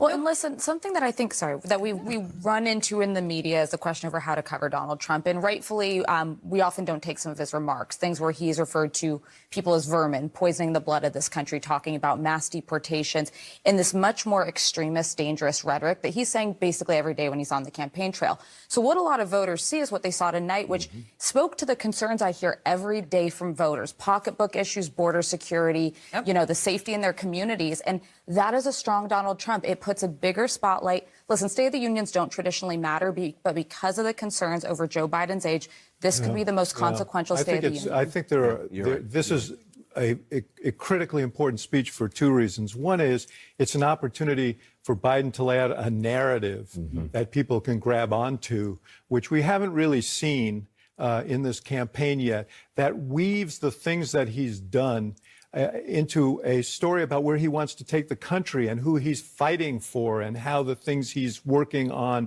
are meant to reinvigorate the middle class and so on. And then in each instance, he can cite a contrast. And the second piece of, so I think I also think you're going to hear him be much more aggressive on the issue of the border. I think you're going to hear him talk a lot about corporate price gouging. Van talked about that a couple of weeks ago, and how that's affected middle-class families on pricing and so on. And I think he's going to talk about the things that he's done on a bipartisan basis, which I think a lot of the country is hungering for. But how he does it is as important as what he does, because of all of these questions that have been raised about him. He can be very, very impressive in that setting where he feels very much at home.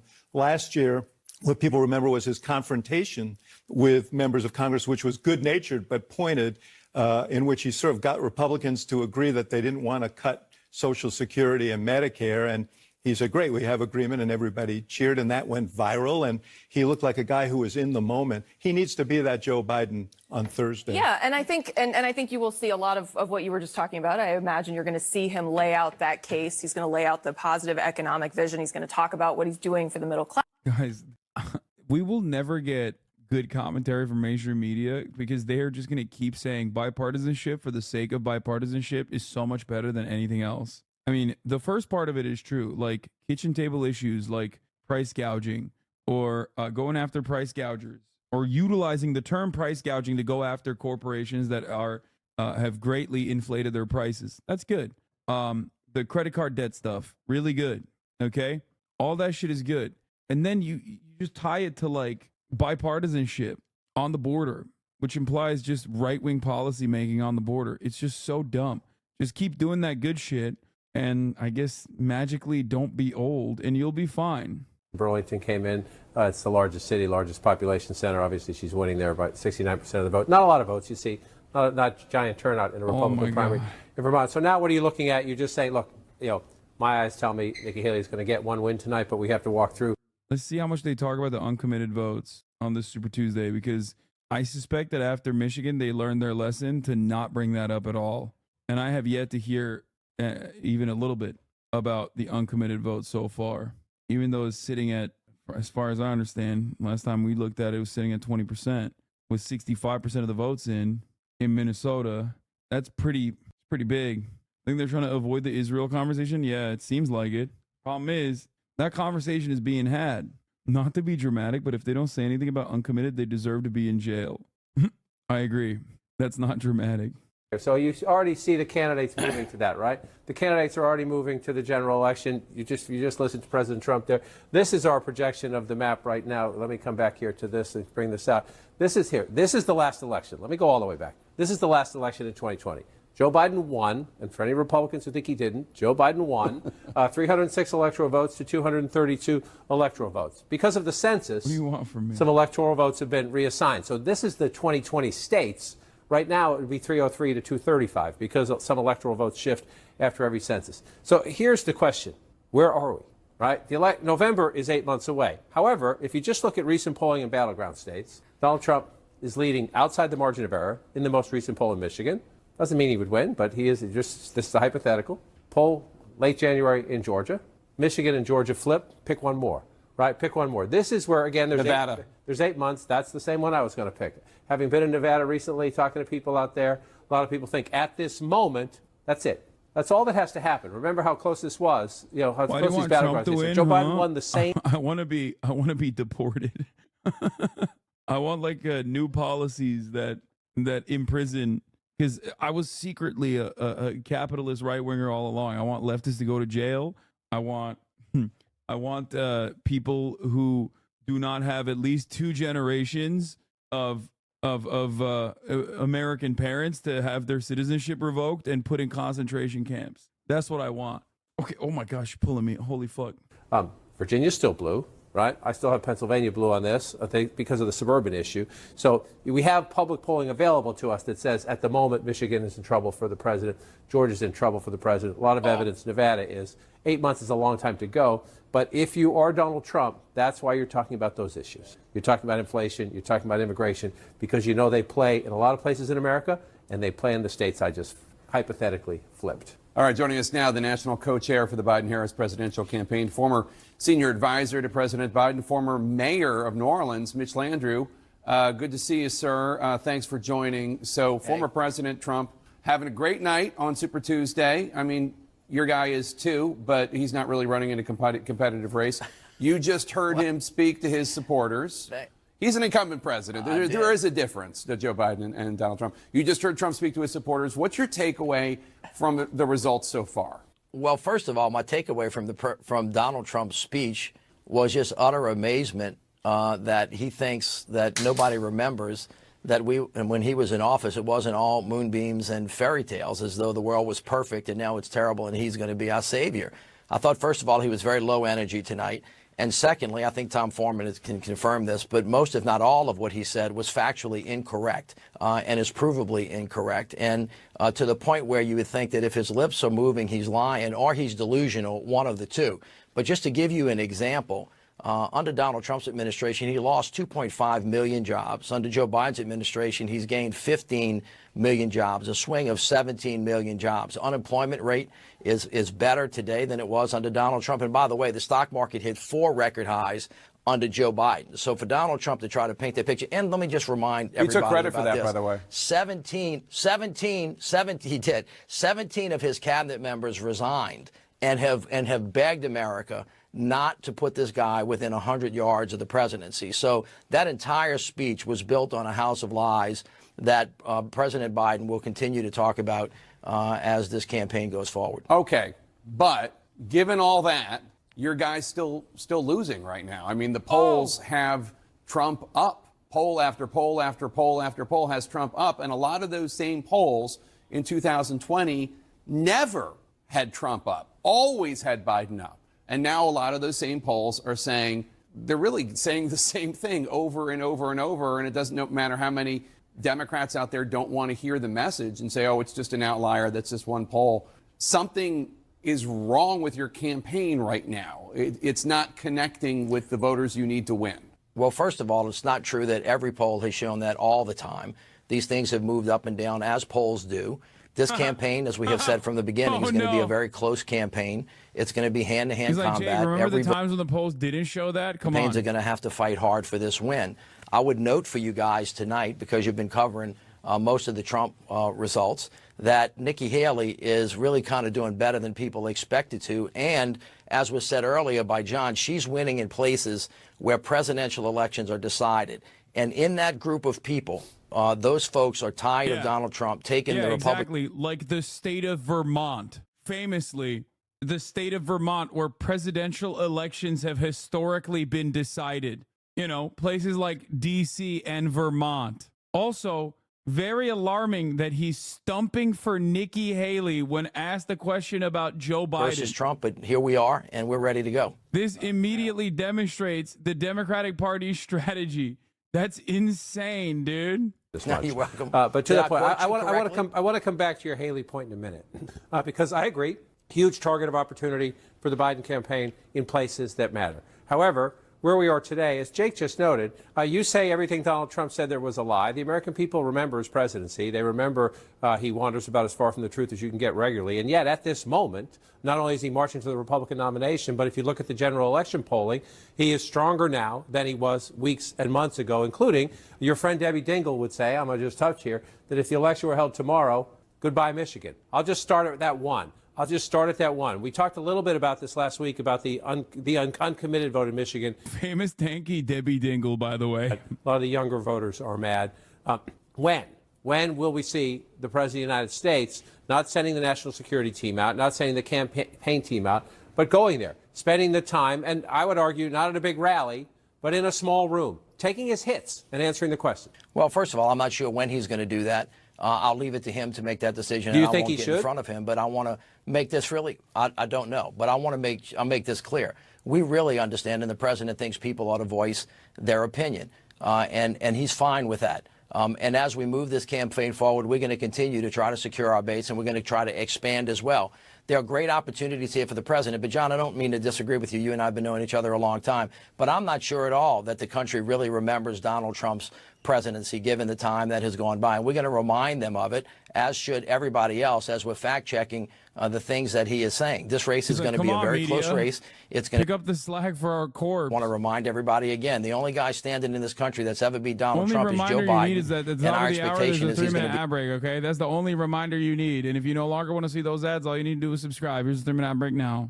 That in the State of the Union on Thursday night. All right, I've got to cut you off right there because we're hitting the top of the hour. Mitch Landrieu, thanks for your time. No problem. Thanks so much. And voting is about to end in the critical state of California and in the Utah Republican caucuses. We are deep into Super Tuesday with the biggest prize of the night on the line, and we can now make a major projection.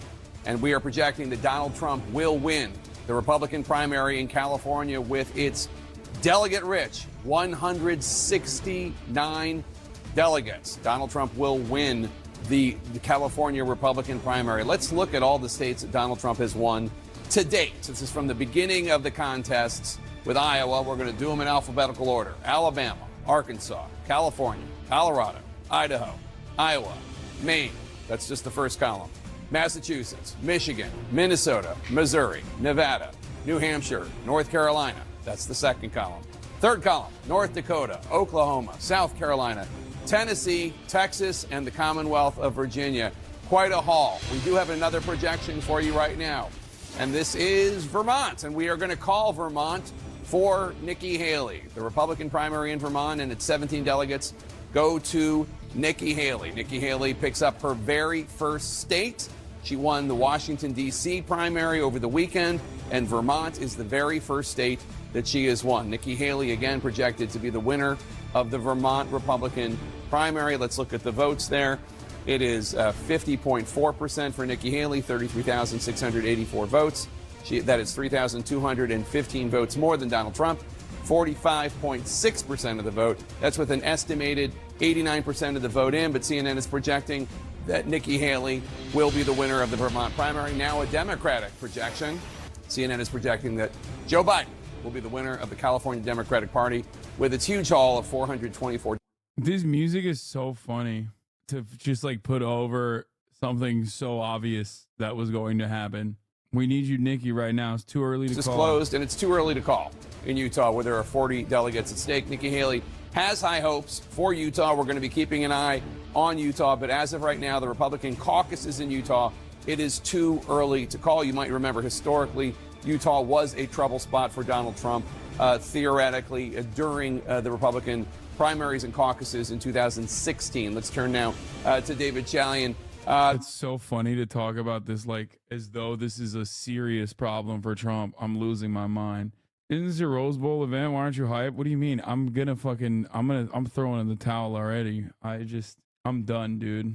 There's nothing unique, new, or interesting about any of the events that have unfolded on this Super Tuesday. American politics sucks ass, dude. It's literally Biden versus Trump. It's been that way. I don't even know if more Americans will start getting invested in politics. Joe Biden is 80% logged out. What is there to be excited about? Yeah. Is it too late to swap out Biden? I mean, yeah, pretty much. Can you explain why you are really uninterested in the non-committed votes? Wait, what? Uninterested? That's the only part that's interesting. Should I move back to Russia? No, dude. What the fuck? Yeah, uncommitted in Minnesota's having a big moment at 20% statewide. That's pretty crazy. With 74% of the votes in, the fact that they got 20% is insane. Remember, the reason why this is insane is because these are people that are Democratic Party voters, like diehard loyalists of the Democratic Party. These are people who got the fuck out of bed, went to work, and after work drove to a fucking polling station specifically to say fuck you to Joe Brandon. That's crazy. Like, the actual uncommitted people don't vote, okay? Yeah, the one thing is that, yeah, I mean, at convention, anything can happen, I guess. Anything is possible. The problem is the media is not even, like, gearing up for that. Does that make sense? Like, the media is not even, like, prepping for a thing like that. And usually they get they signal in that direction before it happens. They forgot to change the music. Dun, dun, dun, dun, dun, dun, pom, pom, pom, pom. 50% of the vote for Governor Haley there. He loses this one. He almost lost that one in 2016 to John Kasich, so it's never been a great state. You mentioned we're still waiting. Another state that's always been a little quirky when it comes to Donald Trump because of its own Republican traditions is here. Be interesting to see what happens here. But now that you've taken, and then Alaska as well. So are there possibilities for Governor Haley to add a little bit to that? Yes, but it's game over. It just is. And so the challenge is, if you're, trying to convince yourself, she's a very smart politician. The math doesn't lie to you. And if you're trying to convince donors, even donors who are never Trumpers, I believe he said the words himself, I am your retribution. Yeah. He watches these things. And so there's a conversation among anybody who still wants to fight him. You're tilting at windmills. The math tells you that. And is it worth it? Something else that's interesting as you talk about this, because I think about Vermont and I think about the governor who is a Republican, Phil Scott, and I think about what the Republican Party has been just in our lifetimes. We're in the middle of a great realignment right now in the United States, with educated voters becoming Democrats, wealthier voters becoming Democrats, the middle class becoming Republican. And one of the things we're seeing here, I think, is Donald Trump has in many ways, he's a key part of it. I don't know that he's the only part of it, but he's a key part of changing the makeup of the Republican Party, which is why Nikki Haley, who last won an election in her home state in 2014, I think, when she ran for governor. That's a warning, brother. That's a warning sign. They mean white people. Remade They're talking about white people and Republican voters in his image. And in fact, he has said publicly that if you're a Mitt Romney Republican or a Nikki Haley Republican, he doesn't want you in the party. Now, that's a good way to make the party in your own image. I don't know it's a good way to win an election in November, but it's a good way to win a primary and remake the party in your own image. David Chalian, you have some new exit polls. Jake, as you know, there's also a Senate race primary underway, a top two primary in California. This is to replace the late Senator Dianne Feinstein. And I just want to note here, this is the context of a primary in a Democratic state. Overall in the electorate, about 20% of the electorate in this primary is Republican today, 43% Democrat, 27% Independent. So what does that mix of voters think about the 39% strongly disapprove of Biden. President in California, if you add up strongly approve and somewhat approve, sits at 50% in heavily Democratic California. Now that's significantly overperforming where he is nationally. And you see here 49% disapprove. So he's split in half with his approval in California. We asked people, what do you think of your family's financial situation? Again, this is in that California primary. 59% of the voters in that primary say they're holding steady. A quarter, 26%, say they're falling behind. Only 14% voting in the California primary for Senate say they're getting ahead. Feelings about Roe versus Wade being overturned. Only 9% of voters in that primary are enthusiastic about it. Look at the Bro, that means only half of the Republicans polled said that they were enthusiastic about Roe about v. it. Wade being overturned, and another 18% are dissatisfied. This is why Joe Biden is. Also, people forget that like there are a shit ton. There are more Republicans in the state of California than like multiple Republican states combined. Okay, so yeah, of course, there's going to be 9%. California has more Republicans in totality than like multiple Republican states combined. Okay. And 7 in 10 are dissatisfied or angry about the way things are going in the U.S., Aaron. All right, David, thank you very much. And David, what do you make of that? And just to be clear, as David was laying out, right, you're looking at these numbers in the context Yeah, of Reagan and Nixon are from this state. I think people forget that too. 3% of the people who voted today were Democrats, 37% independents, and 20% Republican in the state of California. Yes, so they that's have a where mixed that number primary, is so pulling from. everybody is reflected in those numbers. But California is obviously a pretty good pro-Republican argument for a national popular vote, honestly. No, there is no argument for national popular vote for the Republican Party. They would never win an election ever for the rest of their lives. That's crazy. There are significantly, even with all of the dissatisfaction with the Democratic Party, the Republican Party would never win an election ever again. Are you kidding me? Yeah. The last 2 Republican presidents, the Republicans have not won a popular vote in like, the Republicans haven't won a popular vote since Bush, dude. Think about that. Or fucking the second Bush one, I guess. The first one they lost even before Bush. Yeah, Bush, the second time around, Bush won the only popular vote for the Republican Party. Like the second Bush, the second time around. Only because of 9/11 too. Plurality of voters, but more Democrat than anything else, so 43%. What are the issues that matter? Cost of living, number one. Homelessness, obviously a very big issue in California. Why are they so bad at it? There's just more Democratic voters in the country than there are Republican. That's it. That's just the answer. I don't know how to describe it to you other than that.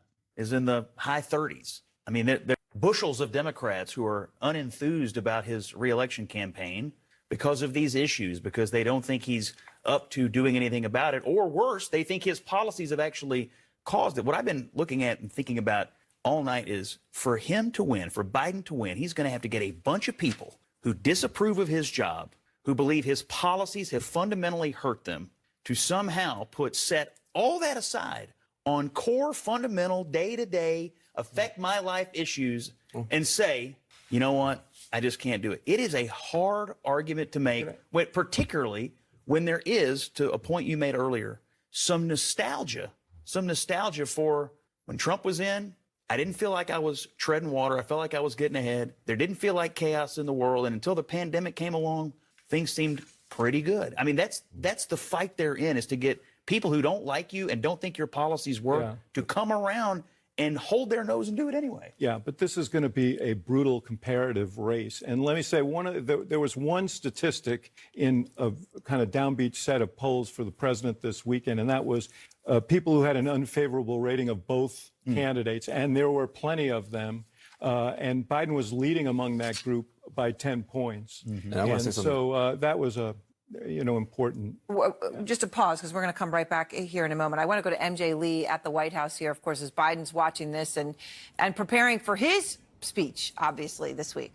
MJ. Yeah, we've just gotten a statement from President Biden where he says tonight makes clear that voters have a choice between moving forward and letting Donald Trump, quote, drag us backwards. He mentions in this statement that he decided to run for president 4 years ago because of what he sees as this existential threat that is Donald Trump, and that if he is reelected, that is Donald Trump, then the progress of the last 3 years would be reversed. This is a part of the statement from the president. It says, my message to the country is this: every generation of Americans will face a moment when it has to defend democracy, stand up for our personal freedom, stand up for the right to vote and our civil rights. To every Democrat, Republican, and independent who believes in a free and fair America, this is our moment. This is our fight. Together we will win. Aaron. They reached out to me through Alex Press. I'm going to reach out to them. I would love to connect Hassan Nahan with the organizer of the Listen to Michigan / uncommitted campaign if anyone can help with that. Yeah, I'm gonna get to them So much progress has been made, guys. I don't think you understand. Faces an existential choice, and that is defending democracy and freedom versus not. And it is clearly not a coincidence that the statement references Republicans, Democrats, and independents. Right. He's making the case that this isn't just about a Republican versus a Democrat, but that he believes that there should be enough Americans, regardless of what their political party is, what their political leaning is, that should be for what he is fighting for. And that is, again, defending the threat that he sees in Donald Trump. All right, MJ. Kate, though, in that context, the democracy issue, and I know we've been talking about this even off camera tonight, but look at California. 14% of the people who voted today feel that their family is getting ahead.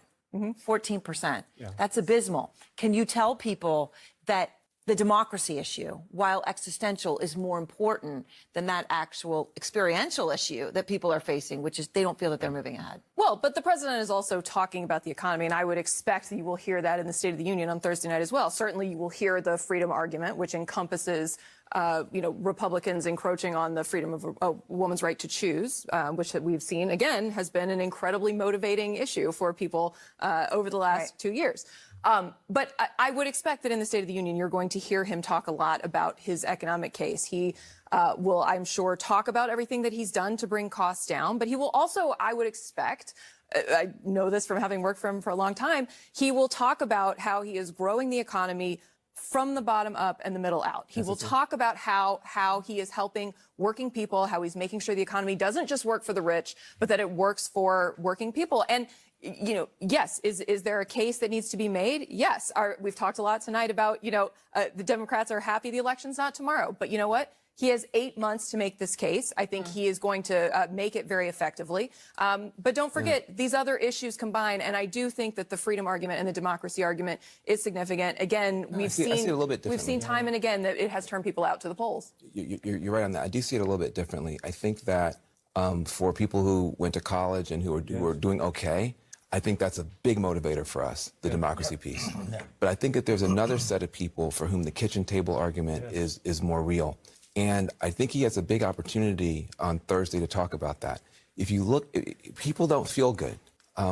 We can be factually honest, but I'm glad that we've just completely written out the narrative of Israel and its ongoing ethnic cleansing campaign that is being done with our weapons, with our tax dollars, with our political permission and our, championing. It's just, I've heard zero mentions of Israel. What happened to Nina Turner? Trotsky. Truth of not feeling good, despite all these numbers that we throw at you, has got to be addressed. Now, I think Biden can hit that now because by him going after these greedy grocers, these grocery chain stores that are keeping food prices too high, he is putting forward a commission to go after them. I hope he hits that hard because if he can drive food prices down and show he gets it, that's important. And number two, I think it's important. Number two, rents are too high. Housing's too high. You can't buy a house. You can't buy a car. That's because interest rates, bud. Because of interest rates. Now, rather than having Janet Yellen out here telling people nothing's going to happen, Janet Yellen should be beating the hell out of the Fed, saying cut these interest rates. He should be going after these corporations. But he got inflation problem. But he's already. I just want to finish. I know I'm talking a little bit more than I usually do, but Biden has already done something incredible. They said he couldn't have a soft landing. They said there was either going to have high inflation or a recession, and we have neither. The only way that miracle, frankly, matters to real people, though, is when food prices come down and housing comes down, and you should focus on that. Yeah. I could not agree with that more. Listen, I'm not voting for Donald Trump because I think he's a threat to democracy. I think he'll take the country the wrong direction. I think he sides with the authoritarians. But I recognize I have the privilege of kind of being a one-issue voter on that. Most voters don't. They are living, there are too many Americans living paycheck to paycheck. There are many Americans who feel like they're not doing better off than the generation before them. And that's a reality. And I would also add one issue we've not really talked about tonight is abortion. I worry that Democrats are betting too big on abortion being an animating issue. Trump's going to find a way to moderate on it. And at the end of the day, voters... No, he's not. That's crazy. That's a crazy take. Restore your reproductive rights. So you're not getting those back necessarily by voting for him. You're just supporting someone who happens to... Bro, this is what happens when you put only Republicans on the fucking panel to talk about the Democratic Party's future prospects. There's not a single person who legitimately gives a shit about democracy, small d democracy, nor even the Democratic Party, honestly. Like Axelrod's probably the closest. For democracy, you probably aren't worried about how much you paid for that dinner that you put on your table. And That's how that fucking speech on devastating the Thursday situation is. That should- David and I think Axelrod his is probably one of the remarks only tonight, people who's like should have committed to the focused Democratic on Party the at this panel. future that people are going to live in their That's daily how bad it lives. is. I was going to say you're going to need something like very powerful, maybe the Cookie Monster in the gallery at Thursday. Just saying. All right, thank you all. Jake? Thanks, Aaron. And we have a key race alert for you now. I want to go to Boris Sanchez because very important Senate primary in the state of California. It's a jungle primary, meaning the top two vote getters are the ones who will face off whether they're the same party or not. Boris? Yeah, precisely, Jake. Very important. Very expensive Senate primary in the Golden State as well. One of the most expensive we've ever seen. Let's get a key race alert on where things stand right now. Congressman Adam Schiff has pulled into the lead. He stands 26,000 votes ahead of Steve Garvey. Schiff, of course, well known for leading the two impeachment. I call him Adam Shit. Impeachments, I should say, of former President Donald Trump. Garvey, the most well-known Republican in this race. He's a former Major League Baseball star, played for the Dodgers and the Padres, going with a more moderate platform, as you would expect in a statewide race in California. Notably, Garvey hasn't put a single ad up on the air. Most of his ads have come from Adam Schiff, as a matter of fact, who's been critical of him, calling him way too conservative. That's part of where the money has been spent, millions of dollars by Schiff to promote Garvey. Classic Democratic Party position. We did this with Donald Trump. Right now, Porter and Lee, distant third and fourth place in this race. Again, as you mentioned, Jake, the top two vote getters here wind up on the general election ballot in November. Still early, though, 17% of the vote in right now. Adam Schiff sitting 78,000 votes ahead of second place, Steve Garvey. Jake. All right, let's go to Nick Watt in Santa Ana in Orange County, California. Nick, you've been talking to voters all day. There you are. Nick, you've been talking to voters all day. What have you been hearing? Okay, his audio's not working. Audio's not working. The demons have taken over. The demons have taken over, ladies and gentlemen. I see it. I see what's going on, folks. Oh, did you mute or did they? No, I muted. He's using the voice. He's the Bene Gesserit. A Republican calling him too conservative for California, juicing his name recognition, letting MAGA Republicans and conservatives in the state know about him, so they turned out for him because he thinks he will have an easier time, Schiff, beating Garvey than he would beating Katie Porter in the general election. And he's almost certainly right that he will have an easier time in the very blue state of California running against a Republican. And, yes, it is devious. As one politician we were talking to recently said, it's unfortunate, but it's politics. And we've seen different versions of this. I'm done. This is not a Super Tuesday. This is a fucking shitty Tuesday. It's not even a good Tuesday, okay? All right, this sucks. I'll give you guys the greatest summary of all time of this Super Tuesday tomorrow. What I think is way more interesting is the Pinoy gang, Swagapinos, duking it out with the Thailanders. That is where discourse is, peak discourse. But that'll be for a different day. Anyway, love you all. I'll see you tomorrow. Stunning lo-fi introduction. That's it. I got nothing else going on. Oof. I'm gonna go celebrate Kaya's birthday now. All the shadows trickling in. Cerveza Cristal is all I gotta say. Cerveza Cristal. All right. Sunny Los Peace, everybody. Angeles, California, says Hassan. The starlock to the starlock to the topic just begun. There is again her sun is streaming, her sun is streaming. There is again her sun is streaming, her sun is streaming. Reviewing the P.O. box, Uncle Uger's face. Sudden discord at your prop, great names take on breaks. Tiny Bernie Sanders, LGBTQ Air Force. The whole left at your fingertips on a at your door. H3 crowded up, the Young Turks online show. 3 full fucking years of this, plenty more to go. 90-day fiance talks of champagne bourgeoisie. A Trump rally live reaction on mass riot at DC. There he is again, her son is streaming, her son is streaming. There he is again, her son is streaming, her son is streaming. Reading a live stream, fair comments, Austin show chat advice, and all the ways the right-wing pipeline can suck you in online. JCS react, Lord frame gets broken, cover blown. A full-blown mass pandemic, monster streaming at your home. So